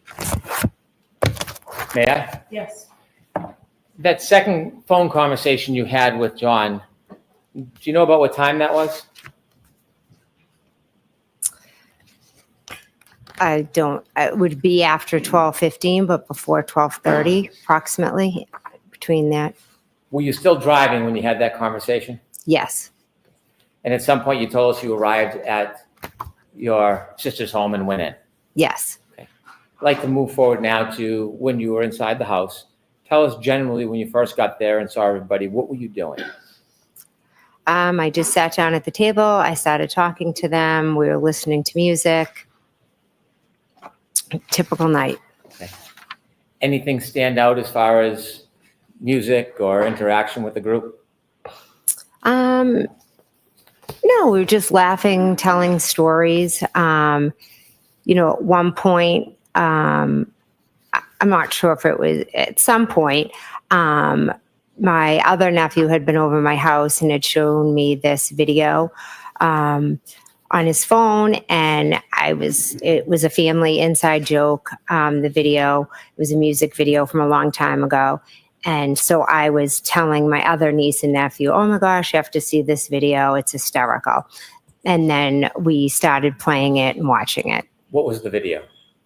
It's Raining Men. Did that get a lot of playtime during that get together? Well, I have one sister who sometimes has a little too much to drink, takes out an umbrella, and will dance. So it's a family joke. While you were at your sister's house, what area of the house were you spending time in? And I was in the kitchen. What was the mood of everybody in the house as far as you remember? Everybody was in a great mood. Was there any fighting? No, Any arguing? no, Any violence? no. Was it a celebratory mood? Yes. As you were in the house, were you waiting for anybody else that you expected to come? Yes, I was expecting John and Karen to come. At some point when you're in the kitchen, or let me ask you a little background. As you're in the kitchen of that house, can you see outside from the kitchen area? They had blinds or something down, but if the blinds were up, you could see out. Were the blinds up? No. At any point, were you able to see outside from inside the house? From the front door, yes. Is the front door, is it glass? Yes. At some point when you were with everybody in the celebration, did you have a chance to look outside? Yes. And when you looked outside, what did you see? I saw a dark SUV out front. Did you know whose SUV that was? I believed it was Karen's. Could you see who was in it? No. At that point of night, what does the weather look like from the front door? It's dark and it's snowing, and I could see, brake lights. Did you see if that SUV moved at all? I didn't see the SUV actually move, but I saw it in a few different locations. How many times did you look out? Can't give you an exact number of how many times I looked out. I can tell you I saw the vehicle first straight out from the front door. Then I saw it up at the flagpole, and then I saw it further up from the flagpole. Were you studying the car at all? No, it was quick glances. Did you have any reason to study it? No, What were you expecting was going to happen? I was expecting John and Karen to come into the house. Did they ever make it in the house? No, they did not. As you were waiting, were you doing anything else in addition to waiting for them to come in? Yes, so I was sitting at the table. Someone made mention of a car out front, so I got up, went to the door, looked out, and then I would go back to the table, and where we were just all laughing, talking, playing music, just hanging out, not really thinking much about anything. Did you ever reach out to John when you thought the car out front was the defendant's car with John in it? Did you ever reach out to him? Yes, I did. How did you reach out to him? I texted him. Do you know if there was a phone call that was made to you before 12:30? A 7-second phone call? From John? Yes. I don't. You mentioned you had spoken to him about directions. Is that the last time you heard his voice? Yes. When the car was out front, did you exchange text messages or were you simply texting him? I was texting him. Do you remember what you were texting him?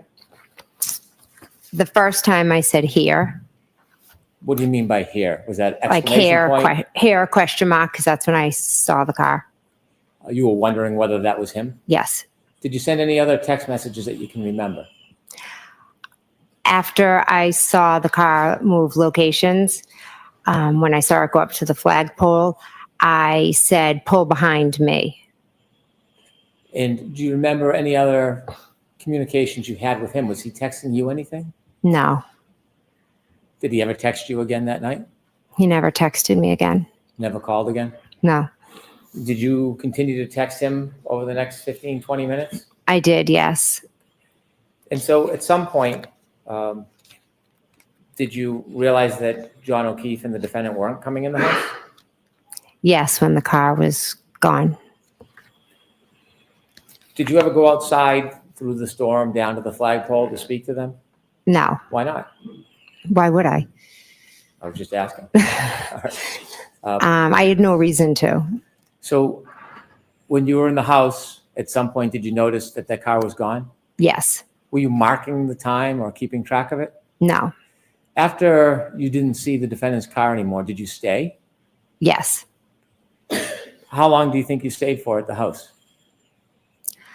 I stayed till about around 1:30, 1:45-ish.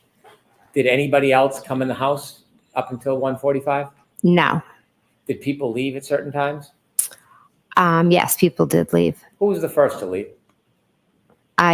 Brian Higgins? Do you remember about what time he left? I don't. And after Mr. Higgins left, do you know who left? I'm not I believe it was us, and then my niece Caitlin was also like at the door. It was kind of in a row. Brian left, and then a little bit later, I think it was, myself, Matt, Julie, and Sarah left. But Caitlin was at the door. I believe she was waiting for her ride. How much longer after Mr. Higgins left did you leave? Maybe a half. I honestly can't say. I think he was there for a while I was there. So maybe he left anywhere from 15 minutes, approximately 15, 20 minutes before I did, or maybe a little more. You mentioned that you had left the waterfall after midnight, Yes. and you had phone calls with Mr. O'Keefe along the way. Yes. Do you know that there are phone records with your text messages and phone calls in them? Yes. And do you know whether your phone records reflect the time of your calls with Mr. O'Keefe Yes. and your text messages? Yes. When you were texting Mr. O'Keefe, when the Lexus or the car was in front of the house, rather, was Mr. Higgins still there? Yes. What are some of the things that everybody did along that night before you left? What happened in there? What happened inside the house? Yeah. Nothing. We basically just sat around the table, talked, laughed, listened to music, chit-chatted. Celebratory? Yes. Was there ever any fighting? No, none at all. Any arguing? None at all. Any physical interaction? No, none. When you decided to leave that night, did you say around 1:45-ish? Yes. When you left around 1:45, was there any events that happened that night that would cause you unrest or excitement or your heartbeat to raise? No. When you decided to leave, you and your husband, where were you going to go? We were dropping off Julie Nagel and Sarah Levinson, and then we were going home. Had you planned on dropping them off earlier in the night? No, when we got there, Julie's brother had pulled up to pick them up, and I won't ask you what was said because you weren't there. But Oh, okay. at some point, did you come to an understanding that you would give them a ride home? Yes. Did you offer? Yes. Who was going to drive home between you and your husband? Matt drove home. When you left, I want you to describe as you step out into the driveway or the walkway. Was it the front door or side door, if you remember? I walked out the front door. Is the weather like it was when you first got there? No, it's picked up. tell us what you mean by is picked up? So as I walk out, you kind of go, the walkway is to the left. So I walk down the steps, I go to the left. The snow was coming, it was cold, the wind was picking up. So I kind of just like curled up and ran to my car quick to get in. What part of the car did you get into? Front passenger, Who was driving? Matt. And where were the other two people? Sarah and Julie were in the back seat. Who was in what spot? I'm not exactly sure. So both of the young women were in the back seat? Yes. Was there any conversation when you got into the car? We got in the car and they were teasing me Why were they teasing you? because I had like bread and maybe peanut butter in my car. Why did you have bread and peanut butter in your car? I had my niece for the week, and I was dragging her like to all my kids' sporting events. So we'd go from like one game to another game to a practice. So sometimes instead of always giving her McDonald's or Dunkin' Donuts, I'd try to throw her a peanut butter sandwich. And they were making fun of you? Yeah. As the car backs out of the driveway, tell us what you're doing. I'm talking to the girls. You just moved your head. Yes. Does that mean anything? Yes. Tell us. They were both sitting behind me. So I was like turning and, chatting and talking. After your husband pulls out of the driveway, do you start to drive home? Yes. If the house is on my right and you're driving, are you in the passenger seat closest to the house or furthest away? Passenger seat closest. So you're driving, if you look at a picture of the house, you would be driving from right to left? Yes. So as you start to drive or your husband starts to drive the car, what direction are you looking in if you remember? The back seat. Did you drive by the front of the house, do you know? We pulled out of the driveway and went up Chapman. Okay. And your husband and you passed by the front of the house? Yes. Did you pass by the flagpole? Yes. Were you looking at the flagpole? No. And how dark was it at that point? It was dark. Snow? Yes.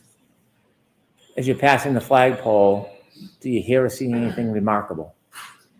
No, I'm not really paying attention. I'm just chatting to the girls and Matt's just focusing on driving. When you're talking to the girls and they're making fun of you, what's the mood in the car? We're all laughing and joking. Where do you go next?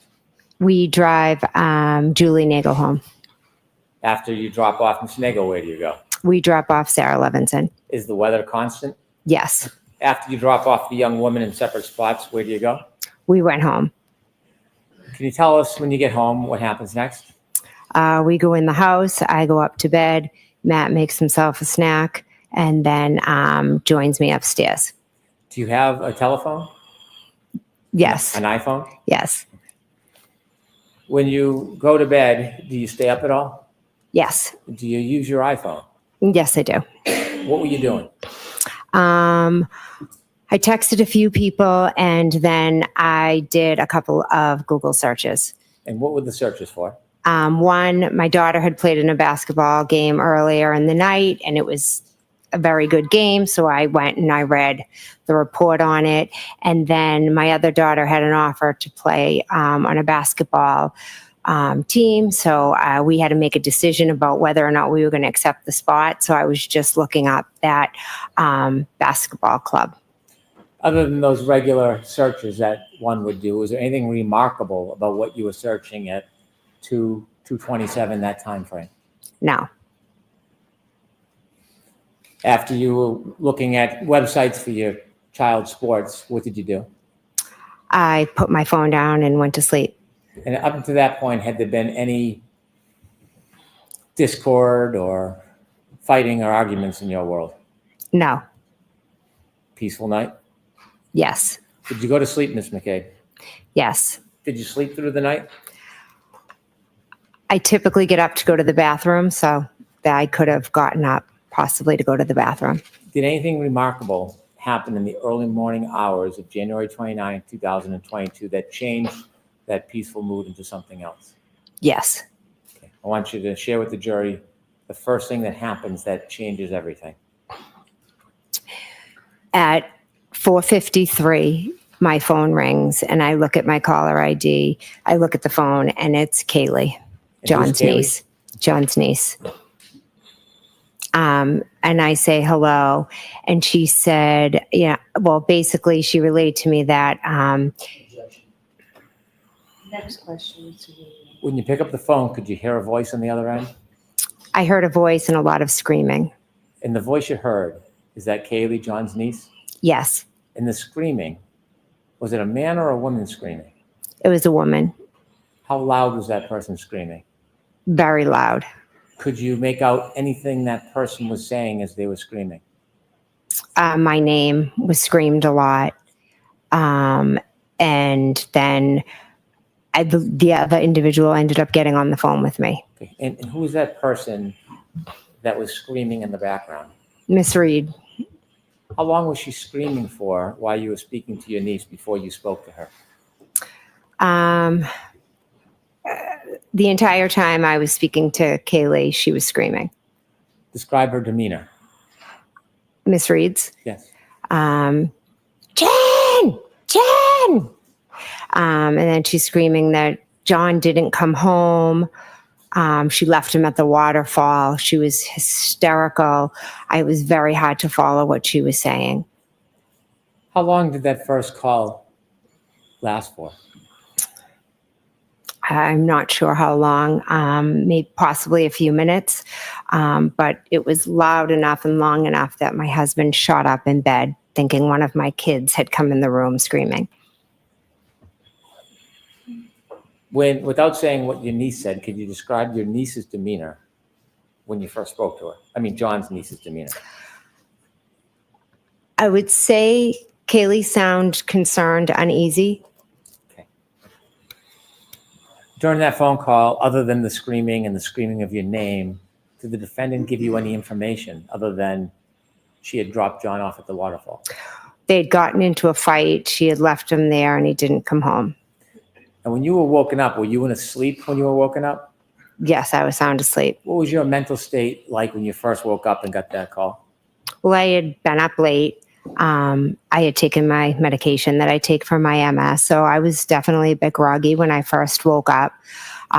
So immediately I just wanted to help her. She was hysterical. Kaylee was upset. So I went into that kind of mom mode of what can I do? How can I help? So I immediately was like thinking, okay, well, if you left him at the waterfall, let me think who was still there, or how can I help you? How can we find John? Did you have a plan when you ended that first call? I did. I knew Chris Albert had still been at the waterfall when I left.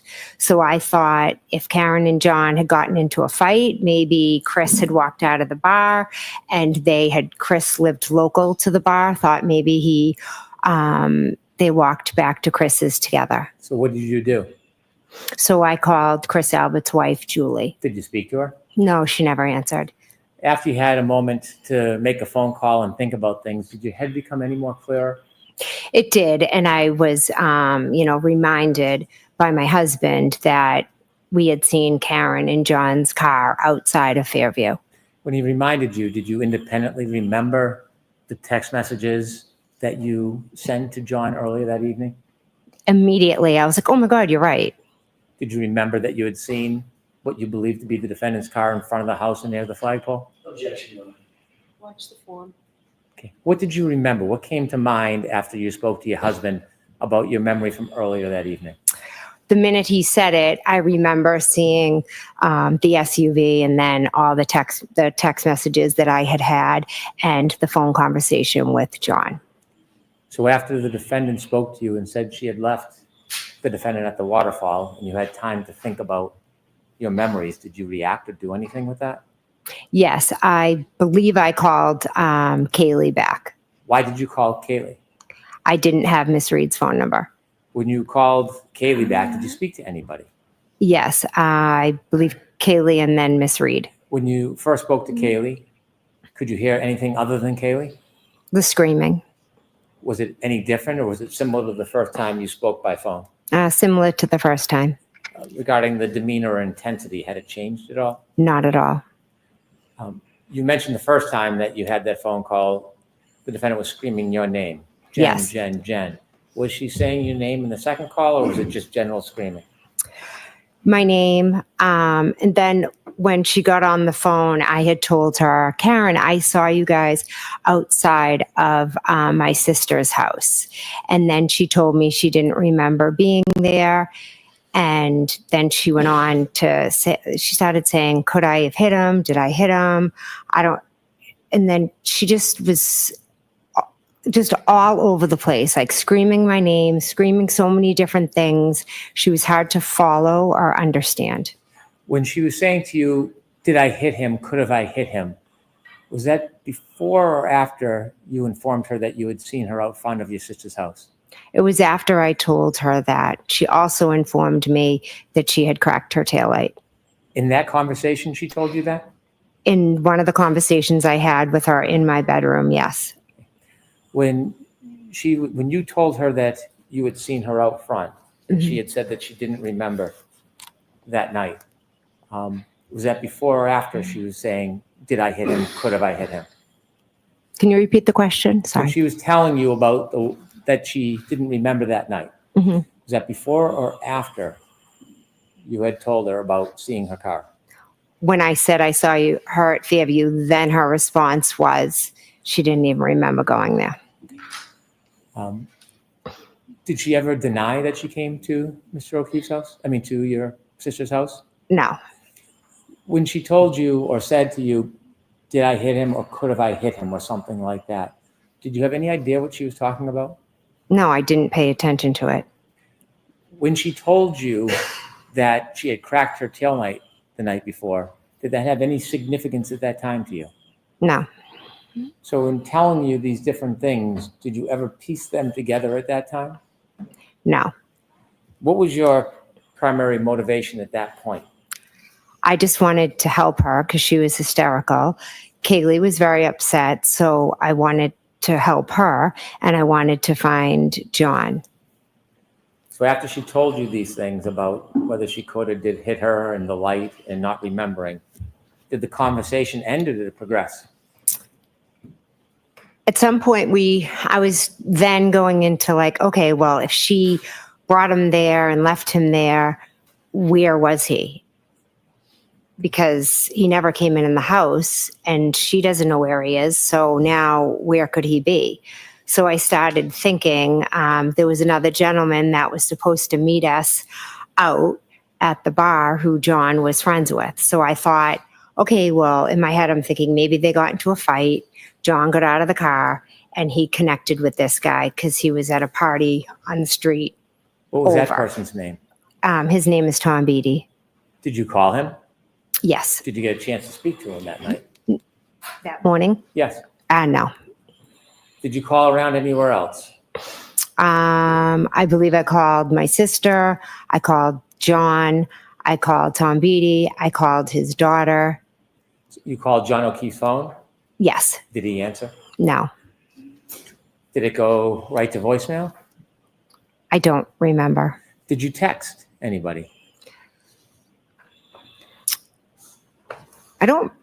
I honestly don't remember if I Okay. texted. I primarily think I was just trying to call as many people as I could and try to figure out what happened. So you had two conversations at this point with the defendant while you were still home. Yes. Was there any further phone calls that you had before you did something? I'm not sure if I know I went downstairs to make coffee because my plan was to go with my husband. I said, come on, let's just go over to Tom Beatty's. Let's see. Maybe John's there. He passed out on the couch. I'm not sure if Karen called me again or not. It's a little foggy because there was so many calls and everything.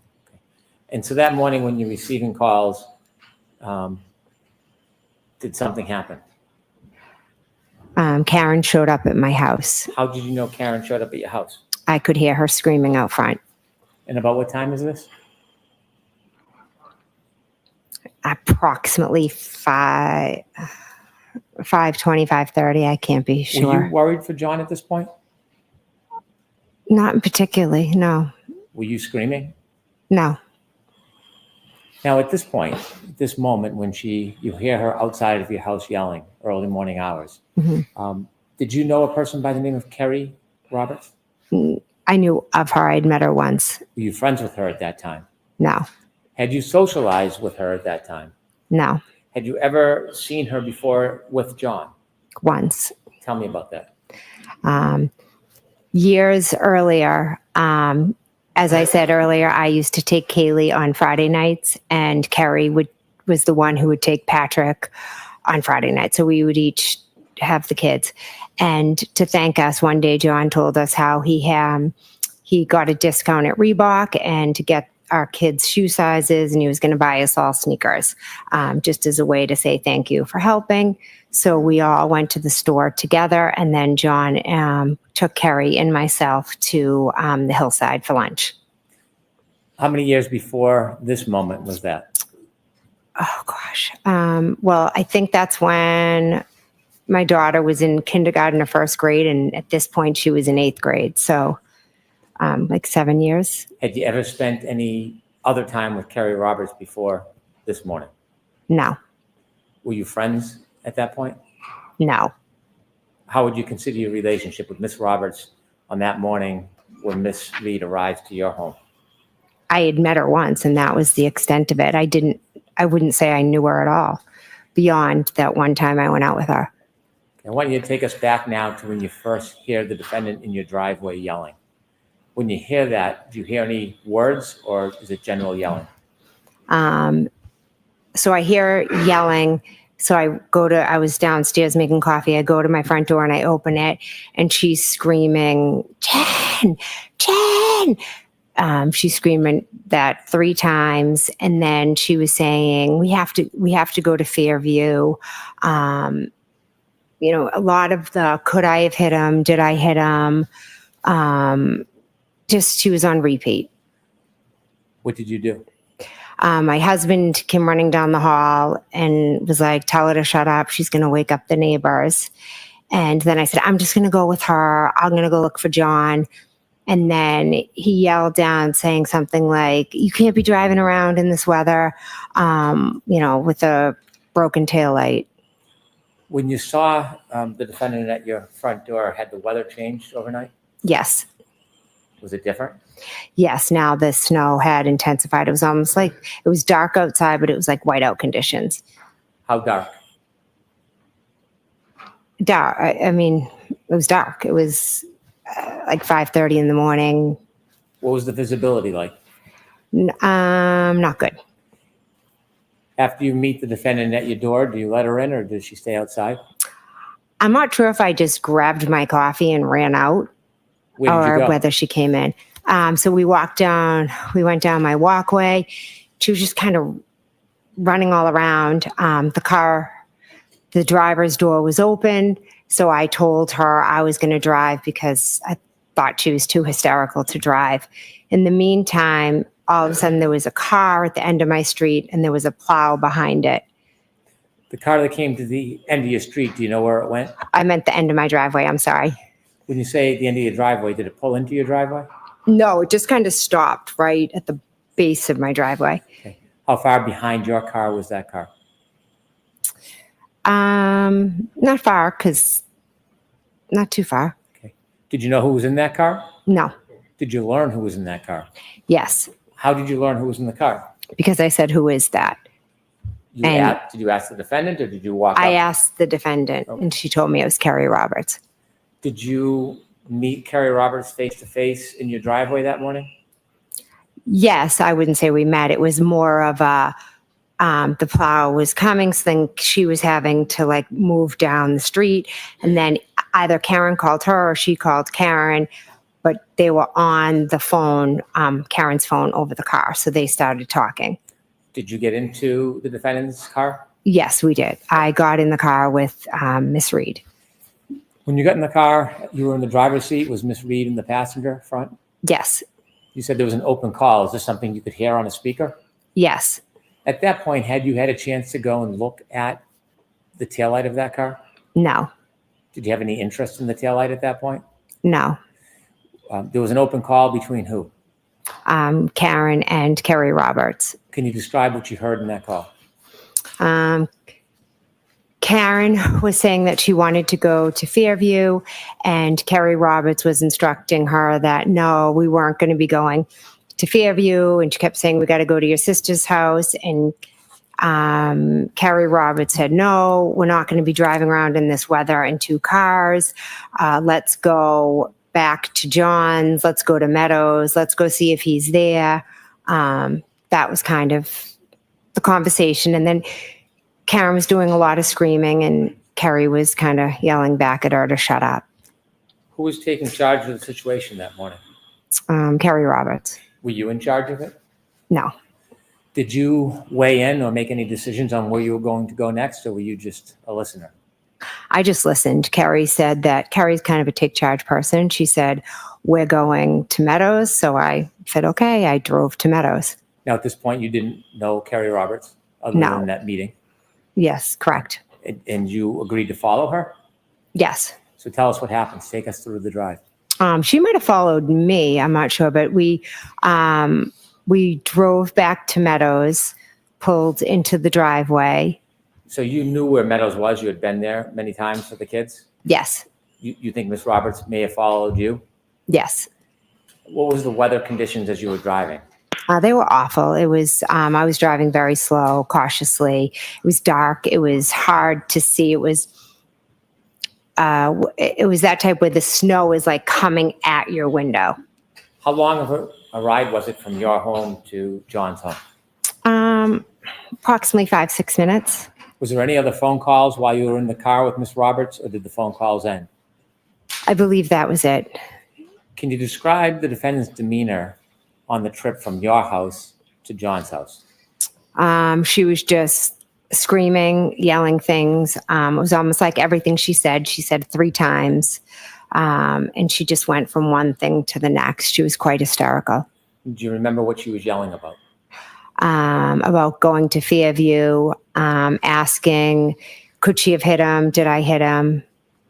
How many times did she raise the question, did I hit him? Could have I hit him? A good amount. Did you ever speak to her about that? No. At some point, did you finally get to John's home? Yes, When you got to John's home, who pulled in the driveway first? I did. Where did you pull in respect to the driveway? I just pulled straight in next to the garage. Did you see where Miss Roberts went?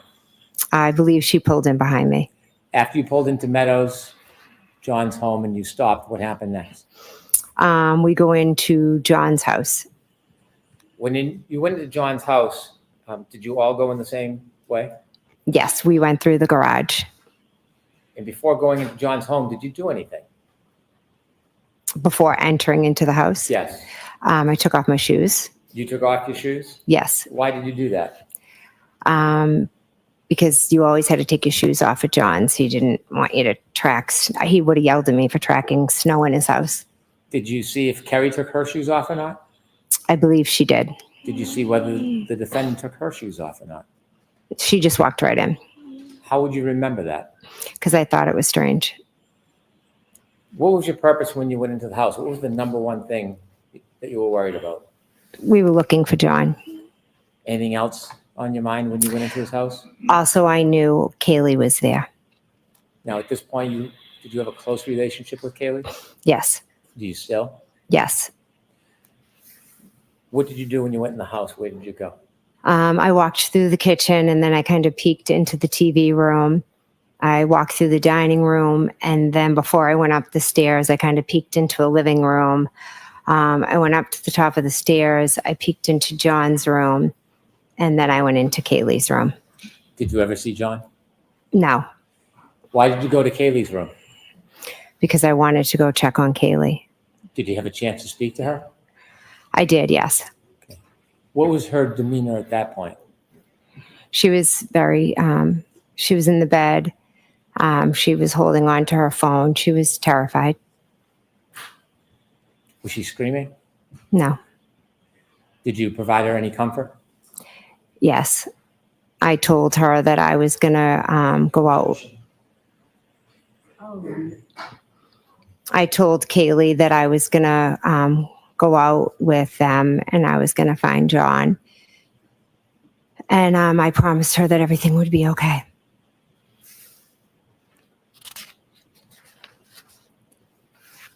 At some point, you left Kaylee. Yes. Where did you go? I went back downstairs and then we went out to look for John. Before you left John's house that morning, did the defendant show you anything?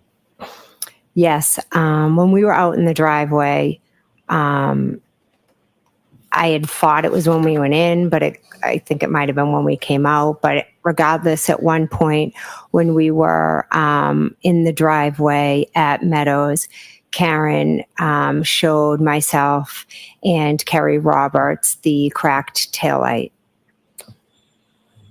Did you or Miss Roberts get close to the taillight at that point?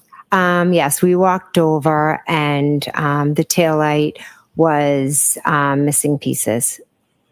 Did Miss Roberts have any comment about it? Yes, Miss Rob. So she had a comment. Next question. What was Miss Roberts' demeanor at that point? She was frustrated with Karen. Had said that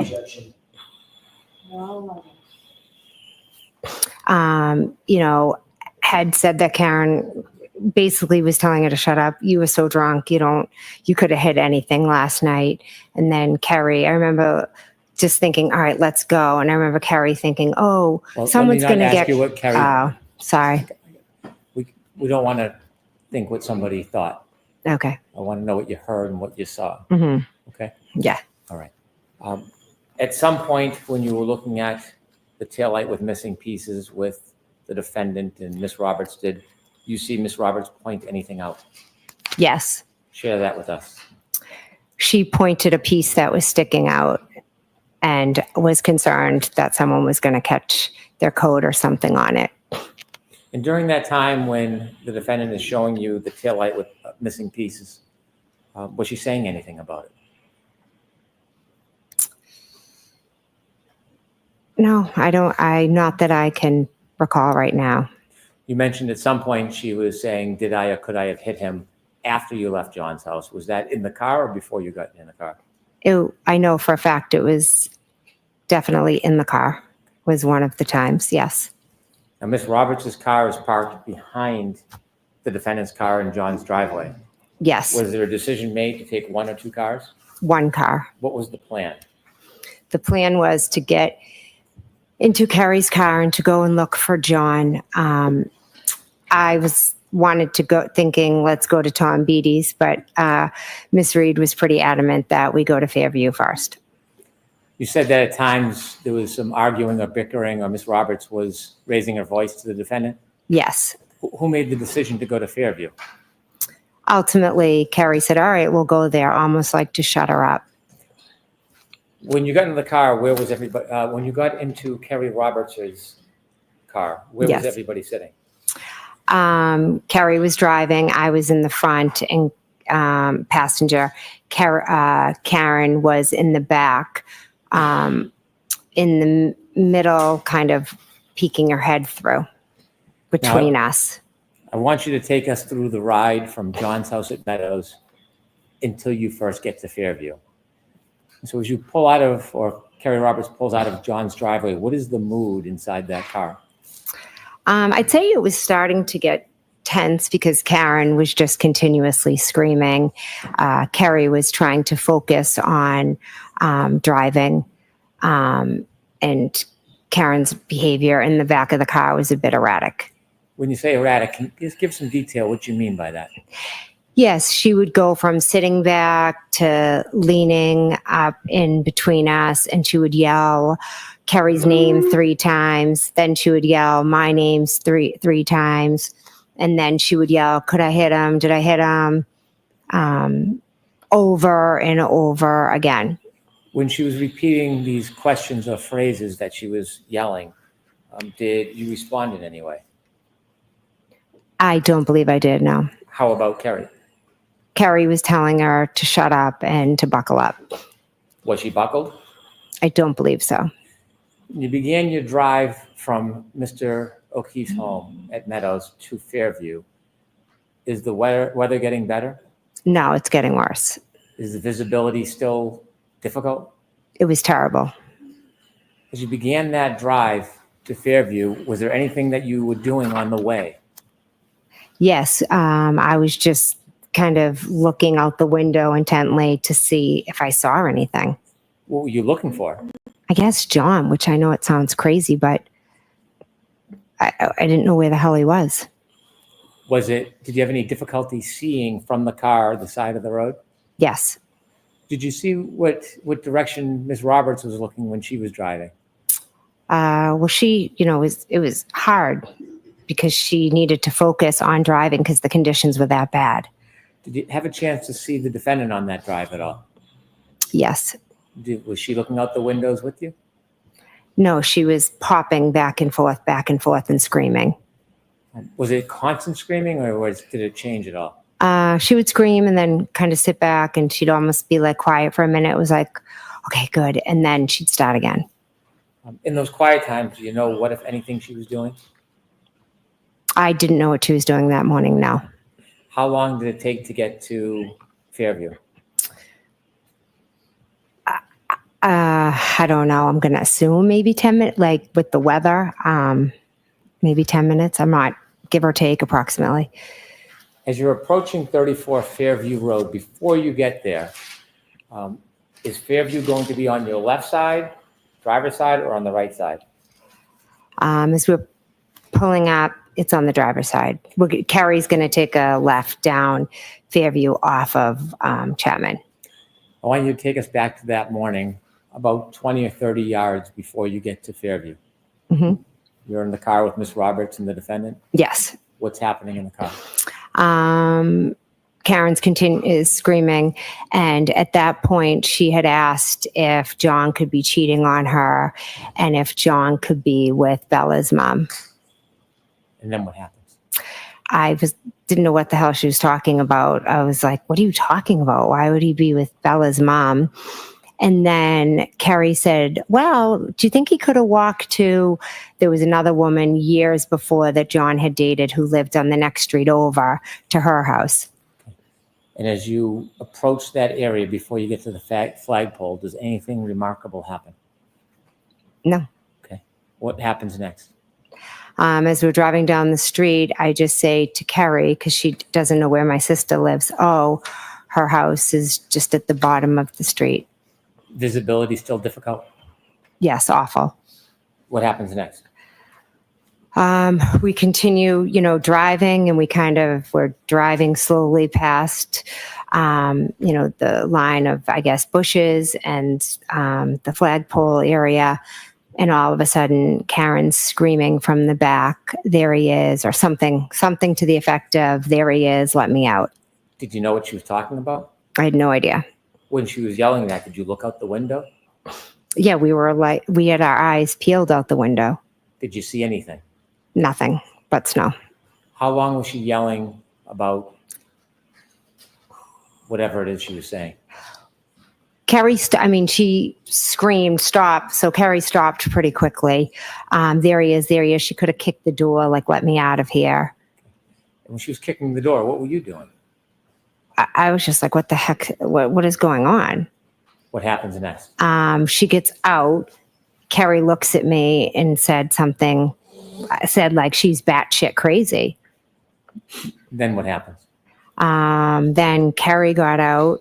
Then I got out of the car, walked around the back of the car, and was walking like over to where I could see the girls were.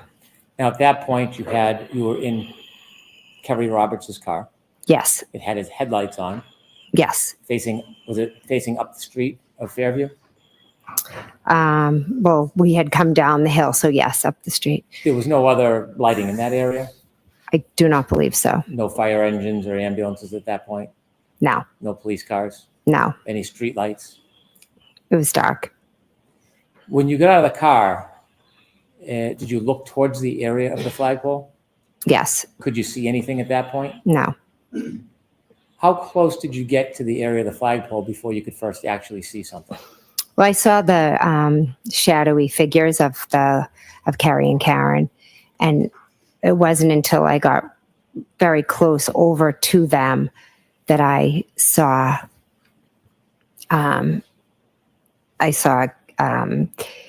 Kerry removing the snow from John's face. Is that the first moment you realized that that was John O'Keefe on the ground? Yes, it was.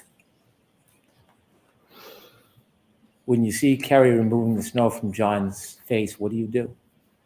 I was frozen. I was shocked. I couldn't believe that was him just lying there. Tell us what you're seeing. What do I see? I see Kerry just wiping the snow off. Karen had straddled him and had lifted her shirt and his shirt and was laying on him, and Kerry was screaming at her to get off of him. And I was literally just stunned. I mean, there he was. What did John look like when you saw him? I couldn't see much but his face, because the rest was snow and Karen was moving over him, but he just looked like just him, but just like frozen. What did you do? At first, I just stood there for a minute because I couldn't believe it was him. And then Kerry Roberts and I made eye contact. And I knew, I was like, all right, I'm going to call 911. But I think I knew in that moment that John, was dead. Did you call 911? Yeah, I started to call 911, and Kerry and Karen were just screaming. And so I walked back towards Kerry's car, and then Kerry was also yelling at me to go to the back of the car to look for blankets and towels. So as I was calling 911, I was at the back of the car looking for the towels and the blankets to bring over to Kerry. And while I was doing that, I believe 911 answered. Did you speak to 911? I did, yes. Did you get the towels and blankets that Kerry had requested? I did, yes.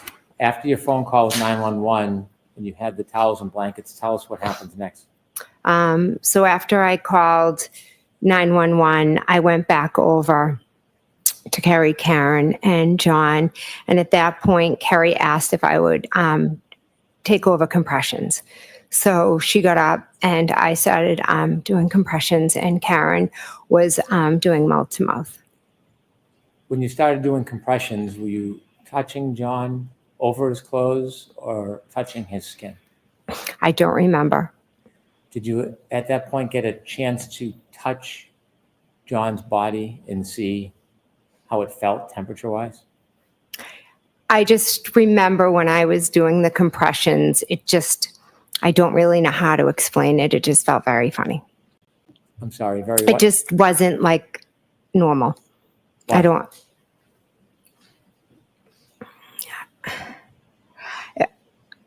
I can't think of how to describe the way it felt when I was trying to press down, but it was like resistance. How long did you try to give compressions and give aid to John for? Until the police came. Mr. Brennan, why don't we end here? Thank you. All right, Ms. McCabe, we're going to need you back tomorrow. You can stay. Okay. Jurors, that's it for today. I have to give you those same cautions. Please do not discuss this case with anyone. Don't do any independent research or investigation into this case. If you happen to see, hear, or read anything about this case, please disregard it and let us know. And again, please be very careful with your social media. All right, we'll see you tomorrow morning. Jurors, right this way, please leave your notes on the chair. Goodbye.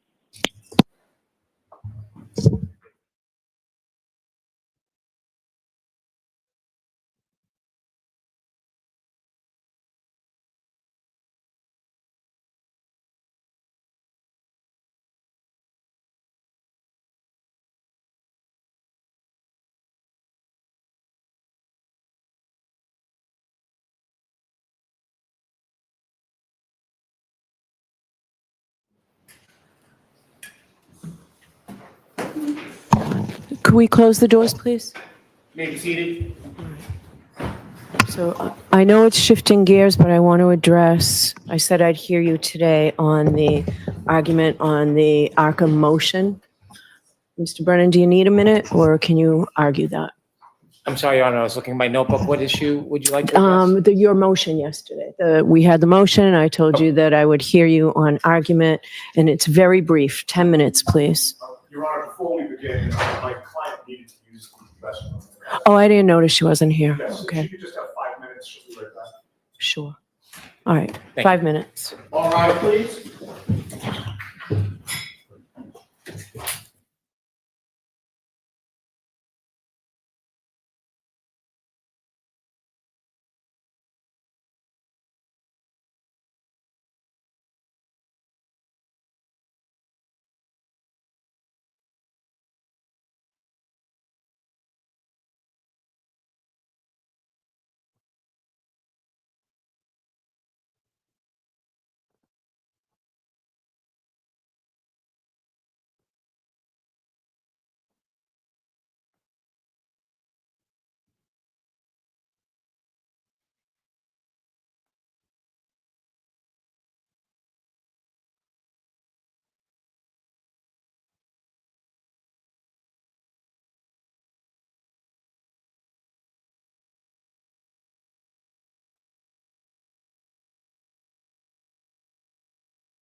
Put it back in session, you may be seated.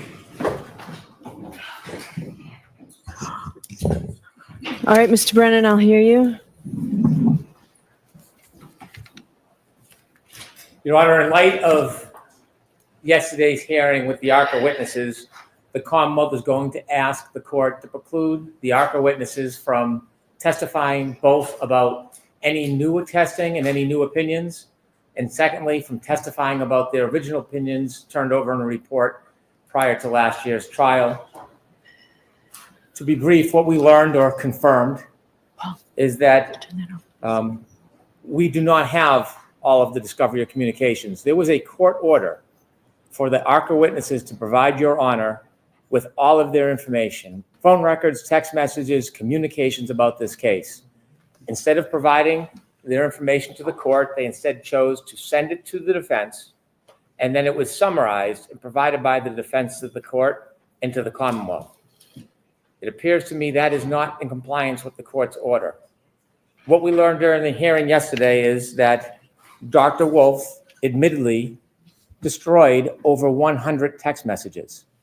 Now, he mentioned that he changed phone carriers, but then later admitted that he actually intentionally, for no apparent reason, destroyed the text messages in this case.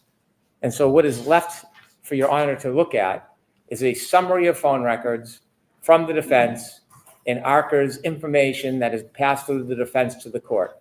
You do not have the text messages. You do not have the content of the text messages. There is no summary of the conversations, dozens and dozens of calls between the defense and the experts. It is difficult to believe that all of those text messages and all of those phone conversations dealt with simply logistics. In fact, we later learned during the questioning of Dr. Rentschler, there is much more involved than simply logistics. But to get back to Dr. Wolf, he did not disclose to the court that he was communicating and having conversations on Signal. How odd. An expert using Signal. Never used it before.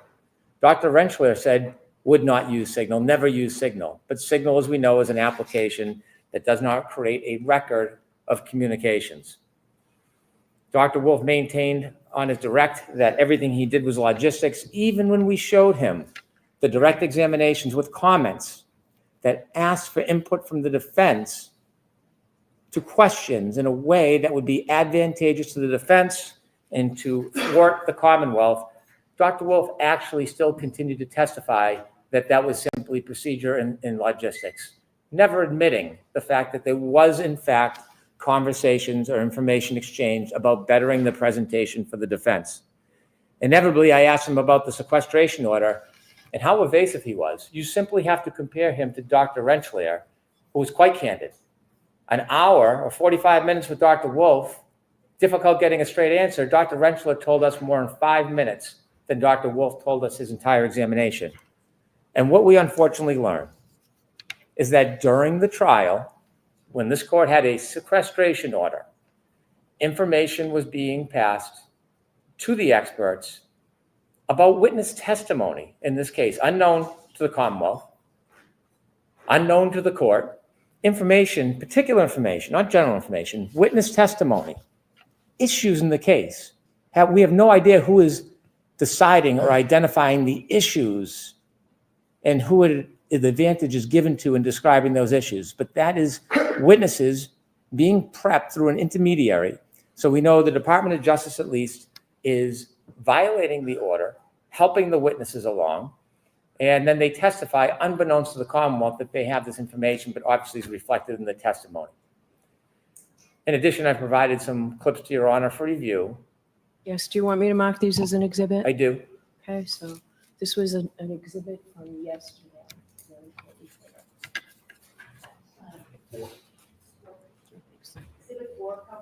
I did have the opportunity to look at them. I suggest that the relationship was not resigned to mere logistics. And so from that subterfuge, what we stand with today is that we know that the witnesses were well prepared. We know that there was not true independence. And what we know is that they are refusing to provide the necessary information to support their original opinions that they gave at the first trial. They cited that it was a protective order. Perhaps it is. That has nothing to do with the issue. By calling the ARCA witnesses as their witnesses, they then have the obligation to comply with Rule 14. Unlike the first trial, where the Commonwealth had no ability to do any testing, review, vet the reliability of the information, properly prepare for cross-examination, this trial, that should not occur. Just because it happened last trial and the Commonwealth was disadvantaged does not mean it should happen this trial. And that is precisely why I began moving for discovery in this case early on.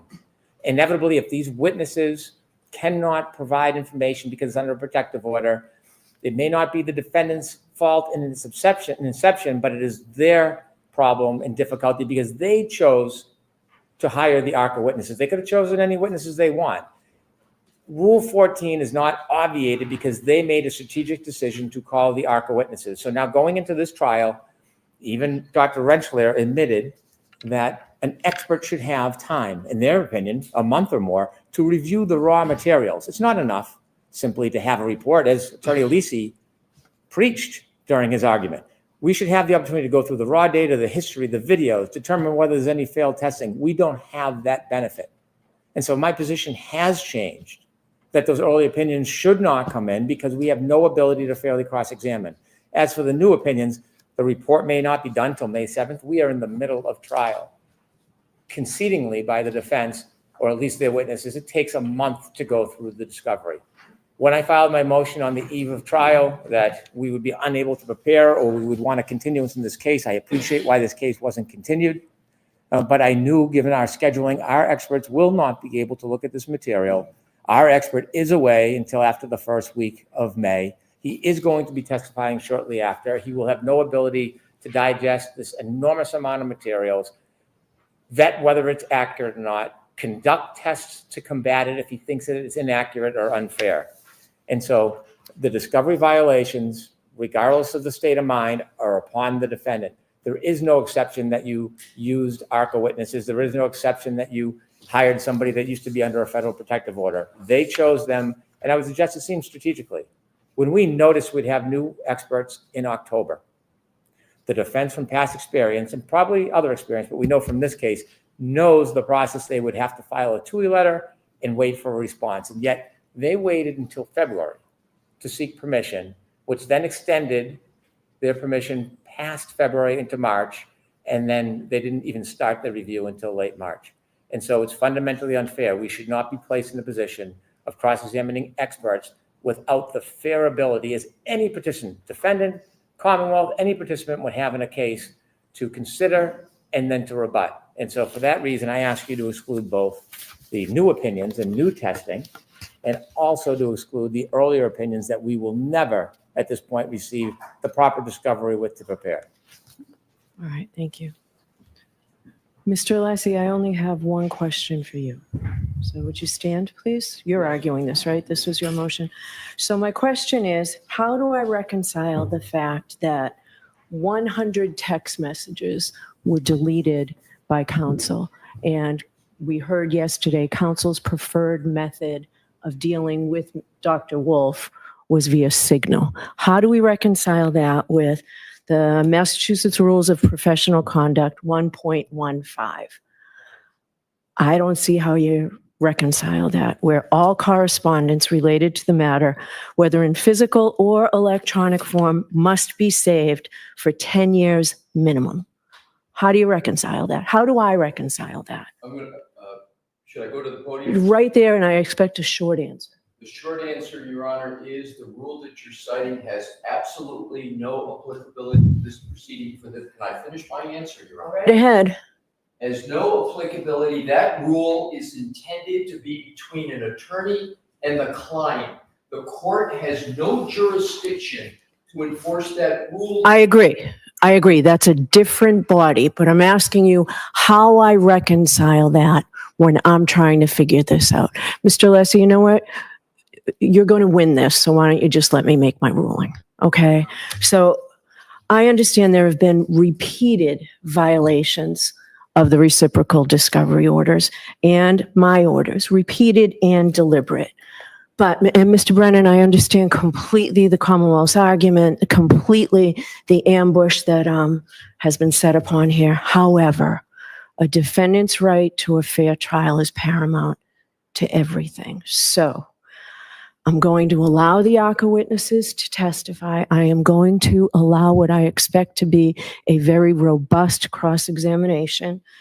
And I'm going to allow them to testify to everything that they said up until yesterday. So you'll get the report May 7th. And I know that's late. And if you need anything as a result of that being late, I'll hear you on whatever motion you have. But that's where we stand. And I expect counsel to comply with all rulings and rules of the court and all rules of professional conduct, and no more nonsense. Let's just try this case. All right, that's it. I'll see you tomorrow. All rise in the court, please.